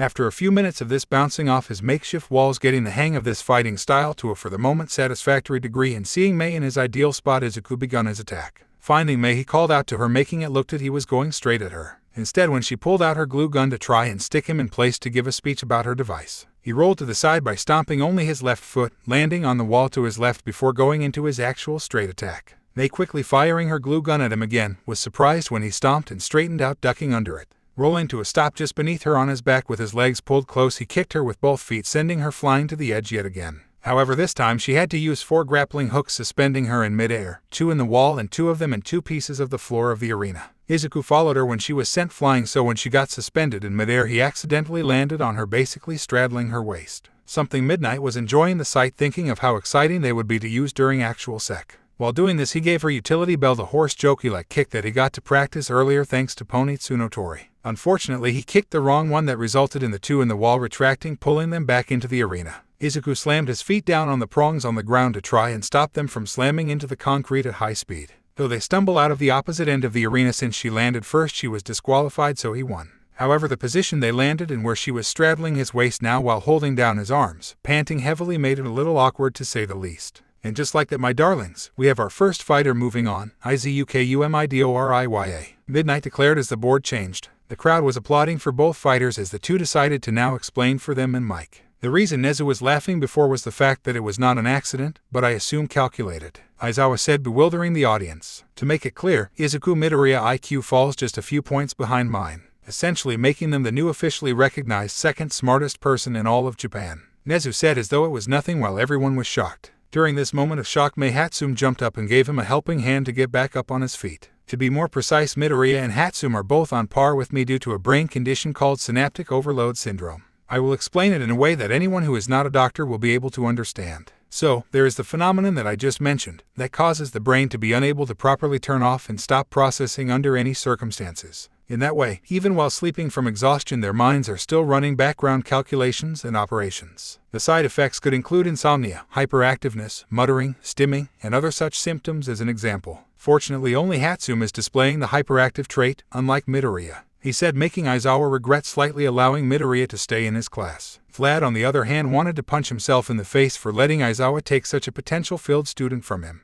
While this conversation was being broadcasted, a new one was beginning between the two competitors, doing so as they talked in such fast mumblings that Nezu had to play a live recording of it on lowered speed for people to understand. Your jetpack was incredible. Other than a small electrical charge to get it started, the rest of the energy is clean and renewable, Izuku said, impressed by her jetpack run almost entirely on clean energy. I know, I was amazed how you managed to figure out my baby, they said, surprised that someone outside the support course even somewhat understood her work. Well, quite efficient actually. The main power turbine on the back continuously drew in large amounts of air. This in turn created a powerful pushing force as a side effect, which was pushing you down a bit from right above you. While you used the cooling system that expelled heat to push you up from the bottom, by adjusting the two you could maintain whatever altitude you wanted. With extra heat expulsion from the sides, you could also change direction whenever you needed or wanted to. However, when you were flipped around, the pushing force from above became a pulling force. This was due to the funnel of hot air created by your under vents pulling the cold air, which your top vent essentially made into a pillar above you, Izuku said on a bit of a rant, but for Mei she drank in every word, starting to imagine them working on more of her babies together, and for some reason a child calling her mother showed in that fantasy, who also began assisting them. Yeah, unfortunately the greatest part of my baby design ended up being a major weakness in a fight. But I think you appreciate my babies, Mei said, admitting her baby had a few flaws in its current state that she would need to correct. Yet still excited to find someone other than her parents who did not yell at her for hard work in creating these mechanical miracles. Who in their right mind wouldn't? It can be used for almost every hero. Hundreds, no thousands could use it for faster travel to crime scenes no matter their quirk. Izuku told her, already imaging how many heroes could benefit from a more refined version of this device. For a moment Meihatsum stopped thinking about everything else around her, and all she could see was her fantasy from before springing to life. Her in her own personal lab working on a new baby as he comes, hugging her from behind, handing her a tool. the small girl with his green excited eyes and their pink hair matching her own color yet matching his messiness. A set of diamond freckles like his looking like they were squished together as she smiled with an ear-to-ear grin holding up a small box holding some materials. When she realized he had been asking her this whole time if she was okay looking concerned, she realized she needed to assure him she was okay before popping the question. I am fine, don't worry, May said, waving off his concern with a laugh as that was literally nothing compared to her previous home lab explosions. After he looked like he was calm again, she asked him what she wanted to know. Make babies with me, she shouted in excitement, forgetting how to ask him properly as she tackled him to the ground. While he was a stuttering red-in-the-face mess, the crowd was either shocked into gasping or equally red at such a bold declaration, with some doing both. Seeing this, her protective instincts kicked in and she pried the girl off of him while Cementos brought cement up to her neck to restrain her.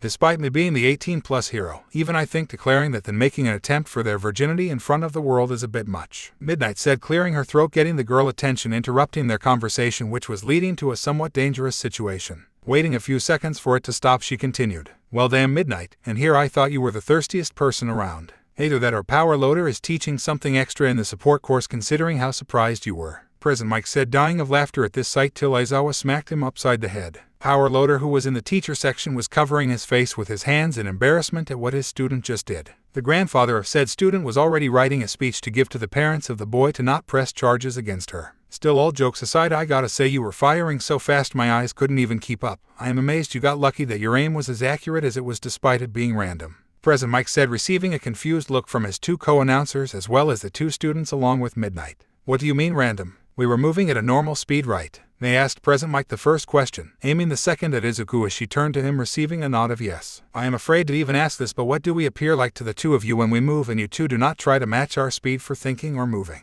Aizawa asked, already worried of the answer he was about to receive. Though a small part of him hoped they were not like Nezu, who always complained to him how staff meeting took too long for his liking. Because it takes everyone too long to process new information given to them at said meetings while he is already thinking on several topics ahead of them. By the time you think of one idea and think it over, I already have had several pop up in my head and already thought them over in almost every possible angle. Izuku said, turning to Mei, who also agreed with him. For Izuku, that was why he could almost instantly analyze any quirk he sees so fast that a few times police officers asked if he had an intelligence-boosting quirk. In terms of moving, well, I thought it was normal for everything to slow down in a fight like it is one of those slow-motion scenes in movies and shows. He said, remembering the USJ incident where he was able to give the police a supposedly too detailed and creepily precise description of the leader of the attack. He still found it rude since they were the ones that asked him for as much details as he could give them. For everyone hearing this, it made him sound like he was a main character in his own anime, boggling them whether he hit his head a little too hard or not. But even if my reflexes act in time, I don't always have the speed or the room to dodge an attack in time. He said, remembering all the times in middle school where he saw an attack pretty much coming a mile away but was unable to do anything to stop it. May was agreeing with him again how it is also how she views the world around her. Both individuals found it troublesome to when their physical abilities could not keep up with their minds when they wanted them to. However, with the newly acquired power of one for all, his body could now start to keep up with his mind in terms of speed or power. Nezu was cackling like a madman, getting everyone out of their shocked daze after hearing this absurd explanation. Looks like we need to give young Hatsum a proper IQ test as well, don't we, Power Loader? Looks like she might be close to my IQ as well, Nezu said, finding it too joyful to have more people who could understand his pains. Everyone else watching, however, were worried how most likely the three smartest individuals in Japan were a chimera-like mouse creature in a business suit, a pink-hair mad scientist who uses inappropriate phrasing, and a hero fanboy from what little they could tell of him. I bet you didn't have Aizawa help you with this for Midoriya, Power Loader called out, pointing at the announcer's booth. You're correct, I did not get his assistance with it since I did this before young Midoriya even enrolled, let alone applies to UA,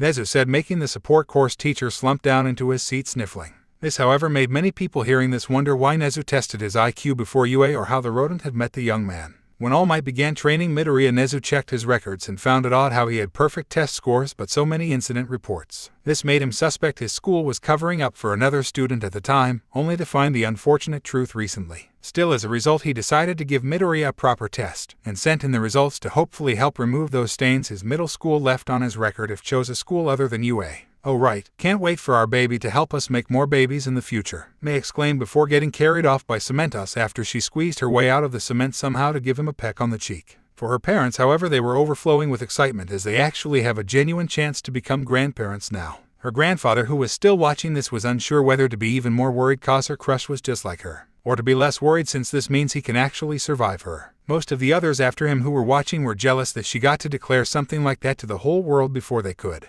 Izuku stood there in confused silence for a minute before speaking up to ask a question to no one in particular. Was she talking about making an invention to help us make more inventions, or was she talking about an actual baby? He asked, unsure of what she was talking about. Unfortunately for your peace of mind, Midoriya, I think she meant a real baby. Aizawa told him in a deadpan tone, knowing what kind of trouble he might experience thanks to his encounters with Mrs. Joke, who shouted, "Let's do a double marriage ceremony with them." Her usual abandon for the social normal still there. Endeavor did not see any of this as he was busy walking around to try and find his son as well as to clear his head. Shoto was smart and did not go back to his class seats after the fighting began, but sneaked his way back into the nurse's office where Recovery Girl allowed him to watch the fight. When Izuku got back, however, she had him lay down immediately to check his legs despite him saying he was alright. And Ko, however, in the stands was concerned about what kind of other crazy girl's eyes her son may have drawn towards him. Todoroki, on the other hand, was unknowingly blushing when he saw Izuku began panting in the fight. Fortunately for him, the other three in the room who were being careful of what they said earlier due to him being in the room did not notice his blush. With that, Cementos needed a full 30 minutes of work to fix the field, but once that was done, the next two came out. Alright folks, first we have representing Class 1B. The Wall of Steel, one half of the manly duo Tetsu. Present Mike said as the young man came walking out, clashing his metal fists together. On the other side, his opponent and representative of Class 1, a hero course. The mistress of music, the rocker who will literally rock you to the core with her music, Kyoka Gyro, he said as she then walked out from her side, getting into the ring. Just like before, Midnight asked them if they were ready and the match was declared to begin. UA Sports Festival, third-person POV. The fight began with a surprisingly forward attack from Gyro, who was meeting Tetsu by running towards him. This caught him off guard, but for a reason he did not understand, she brought her two earphone jacks together for a rather surprising attack. Results were a sonic boom sending him flying back, the impact knocking the wind out of him despite his metal coating. In fact, his metal coating caused the vibrations to carry throughout his body much easier, even amplifying them a bit, causing him more pain than other people. He was dazed, gripping hard on his consciousness, trying to avoid blacking out. For actual time, this was only a few moments, but those moments felt like hours to him as he was trying to wrap his head around what happened to him. Granted, his ears were still ringing like all hell, however he did not remember his classmate Monoma telling him about this attack. This surprised him cause Monoma was an expert at quirk analysis due to how his quirk functioned, which as a result had him studying quirk science a lengthy bit, he claimed, as he needed to be able to analyze any quirk he copied quickly. However, Tetsu and Monoma were not the only ones surprised. Gyro was just as surprised as them. Not even she knew she could do that until now, as she thought she could only use her heartbeat as the base for her sound attacks. First Midoriya and now Gyro. What have you been teaching those students of yours, Eraserhead? Present Mike exclaimed, not seeing nonsense like this since the Big Three did their sports festival for their first year. Aizawa groaned internally at this, as whenever his students did something out of the expected, everyone assumed he taught them it. I did not know she could do that either, he said in his always monotone voice. According to her quirk file, she could only use her heartbeat as the sound for her attack. Looks like I might need Recovery Girl and Problem Child to give her quirk another assessment, Aizawa thought, already seeing the headache that was coming his way down the road. Nezu, however, was enjoying this, as he had previously speculated that her own heartbeat was not the only sound she could use. However, this now proved him right. This also meant he would need to get her quirk properly assessed so she could properly train. Izuku, who was watching it right now from the safety of the temporary nurse's office, also was happy his assessment about her quirk was right. The reason he was there was due to Recovery Girl not wanting him to leave her side as much as possible. After what happened with Endeavor earlier and what happened with Hatsume after their fight, she was somewhat worried. More specifically, she was worried about who would approach him next, maybe the Hero Public Safety Commission. Back to the fight, Gyro was thinking she would have had to attack his ears directly to force him into submission, which meant she would have had to ran at him, assuming he was as tough as Kirishima in terms of defense. Looking as though she was right, he still appeared so, as he was already getting up, so she decided to use the same attack from before despite not quite understanding it. However, when she used it this time, it resulted in something unexpected from the last time. Tetsu stood his ground, blocking the sides of his face with his arms while bent over looking at the ground. After this pass, he took advantage of Gyro confusion as to why he withstood the attack this time to try and strike back at her. Unfortunately for him, his attack did not go as he originally had planned, resulting in him tripping for a second, smashing his two forearms together. This resulted in the vibrations in his arms intensifying one another as his metal skin shattered before propelling the sharp shrapnel-like pieces at Gyro. Though she reacted quickly when he tripped by crossing her arms over her face in an X shape, protecting her eyes, nose, and mouth. However, the sides of her face, her forearms, and her ribs were cut or stabbed with shrapnel, recovering before she could. Also, because he feared another sound attack of whatever that was, he ran at her, punching her midsection, sending her flying to the edge. She would have gone over it, but she used her earphone jacks as anchors to keep herself in place so she would not lose. Chasing after her, he applied a new metal coating, thinking she could not use that sound attack again after his last punch. However, just barely catching her breath, she tried to use that attack again. However, that ended up being her own undoing. To protect himself from her possible attack while still being able to attack her, he covered his front by putting together his forearms. Unknowingly, however, this deflected her sonic boom attack as it was close range, sending him flying back but just barely conscious. Gyro, however, was knocked out instantly due to her better hearing and sent flying into the stadium wall with small amounts of BLD trickling from her ears. With it, the battle ended and Midnight called for emergency medical bots in a hurry after running to Gyro to make sure she was okay. Tetsu won, moving on to the next round. And with damage to the ring being minimal, the next fight took only a 10-minute wait. Izuku helped Recovery Girl with their injuries as best he could, which she complimented him for, but made sure to tell him not to let it get to his head.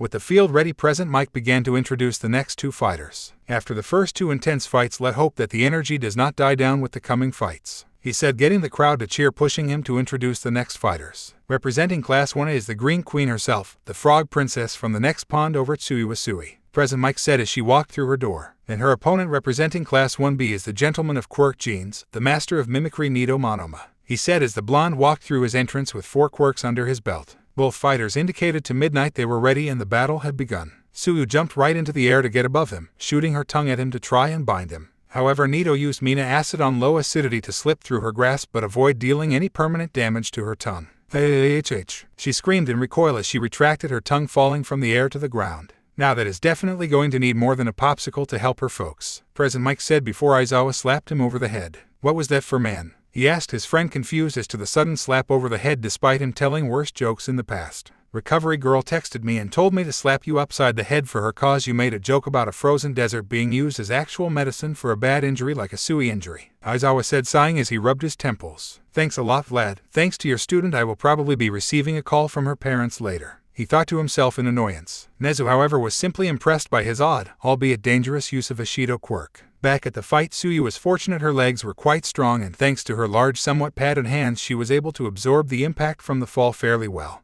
Deciding not to use her tongue again, she charged at him, jumping in zigzags, so Nido sent globs of acid into her direction which made potholes. The holes created by this attack caused her to slip, giving her skin irritation where it was met. This, however, gave her no choice but roll to the side to avoid a torrent of acid, thankfully for Aizawa's sake avoiding the acid potholes. Deciding it was pointless to try and zigzag again due to his pothole attack from before, she switched her attack plan. She began to circle him, instead trying to find either an opening to move in again or hope he reached his limit with her classmate's quirk. However, despite it not being effective now, he sent globs of acid in all directions around himself, making more holes, confusing her. At the 4-minute mark, Nido has reached his limit as his arms were starting to get minor burns. This was unfortunately from his copying quirk not giving him the same resilience to her acid Mina mutation quirk gave her skin. Noticing how she began jumping in place, he braced himself by kneeling, though to Tsuyu it looked like he was hurt from the acid more than she originally thought. Taking what she thought was her chance, she had built up enough momentum to jump straight to him to do an overhead axe kick. However, he knew this would end up being her only attack plan, so he used his former teammate air solidifying quirk. Creating a flat surface, he put his hands against it, using it to push her aside before grabbing it on both sides. First an acid quirk and now his previous teammate quirk from the previous 2 rounds. This guy is like a record of the best hits from the hero course, Present Mike said, liking how his fights allowed him to see multiple quirk matchups at once. Aizawa was somewhat agreeing with him, wondering what his student would do in the face of basically multiple opponents. Nezu was now wondering why he was only using 1 quirk at a time instead of 2 in combination like in training.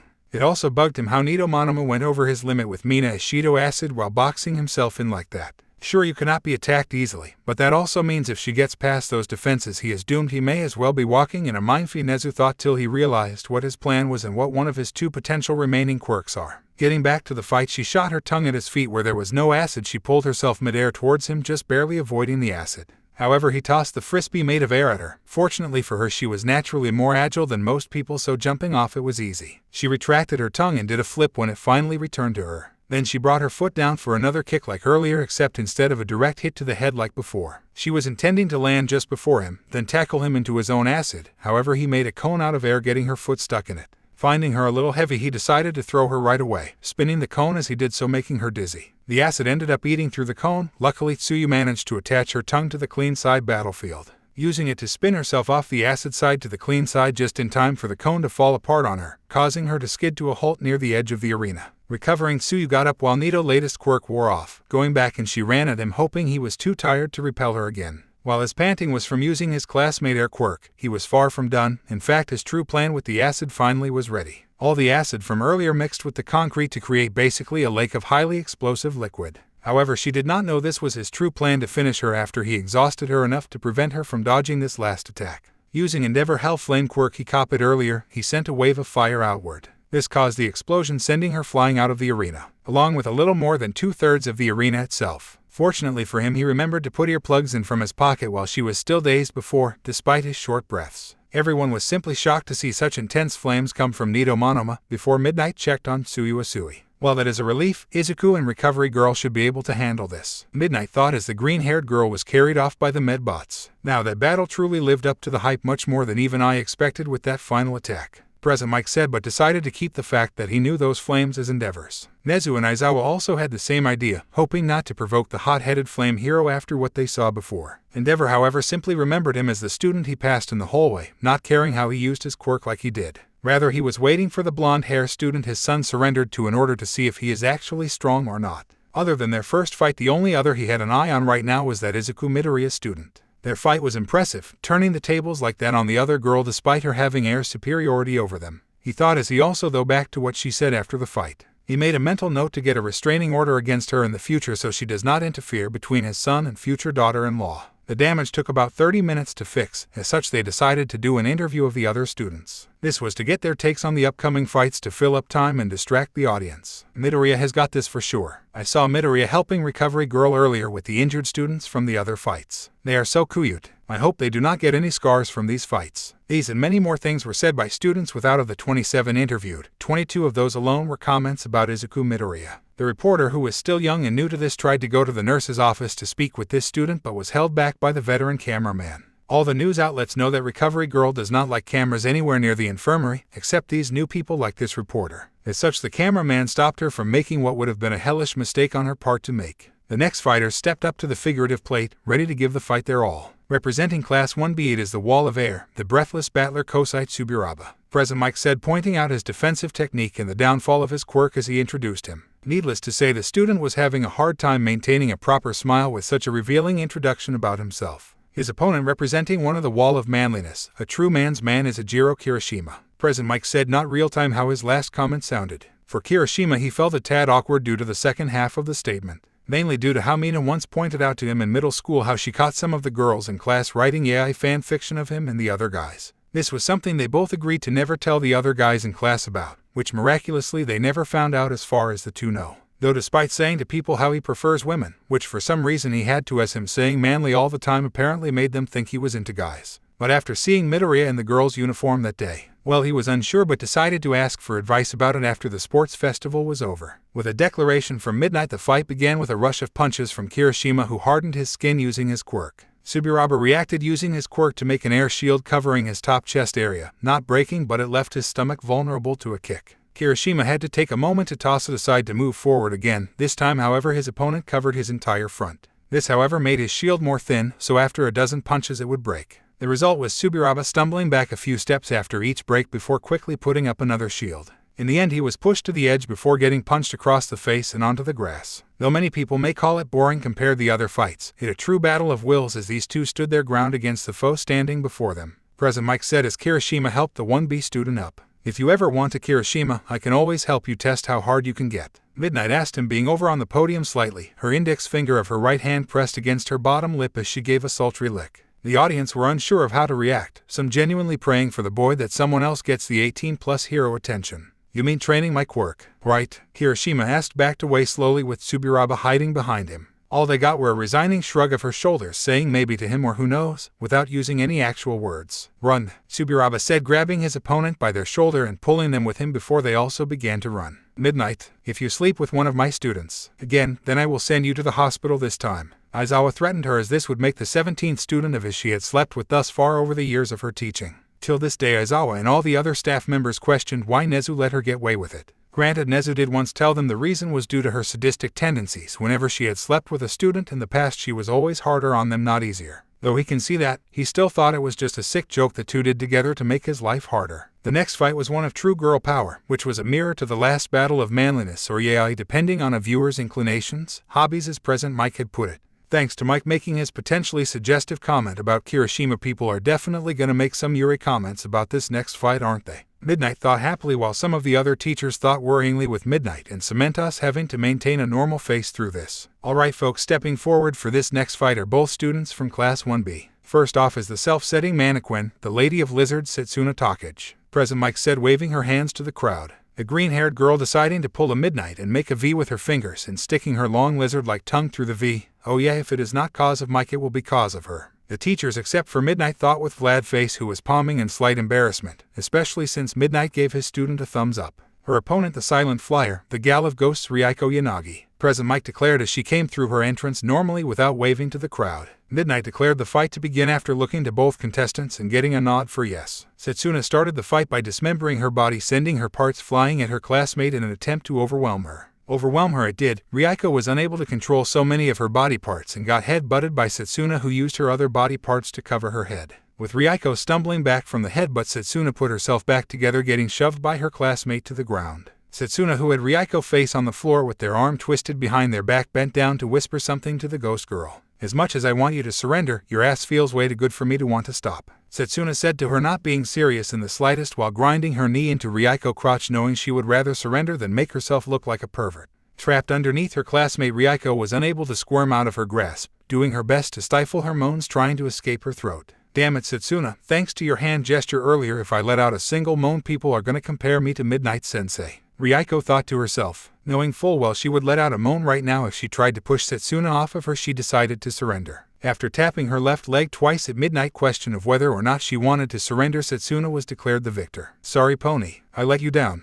she thought out to her girlfriend, feeling ashamed someone other than Midoriya or her girlfriend made her feel pleasure. Setsuna, who plan worked out well, skipped happily back to her class seats while an embarrassed Ryuko went to the side entrance she came from. Their pony was waiting to pull her girlfriend into a comforting hug, letting her know to leave him, pressing Izuku up to her. With a gentle good luck kiss before going out into battle, Pony Tsunotori was more than ready. Ryuko stayed behind at the entrance so as to congratulate her afterwards. After that bout of female fury comes the battle of plants versus animal. Both from Class 1B we have the lady from Eden's Garden, the righteous garden overflowing with virtue, Ibara Shizaki. Present Mike said as she entered. The green-haired girl, despite usually not approving of such vanity, was actually quite happy with his description of her. Her opponent, the Stead from Kentucky, the charging horse that makes even raging bulls lose games of chicken, Pony Tsunotori. He said with Pony waving to the audience, wondering if Izuku was resting or watching her fight. With the contestants ready, Midnight declared their fight. Thanks for watching, legends.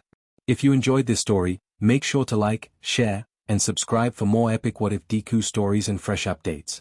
Hit that bell so you never miss the next upload. See you in the next one.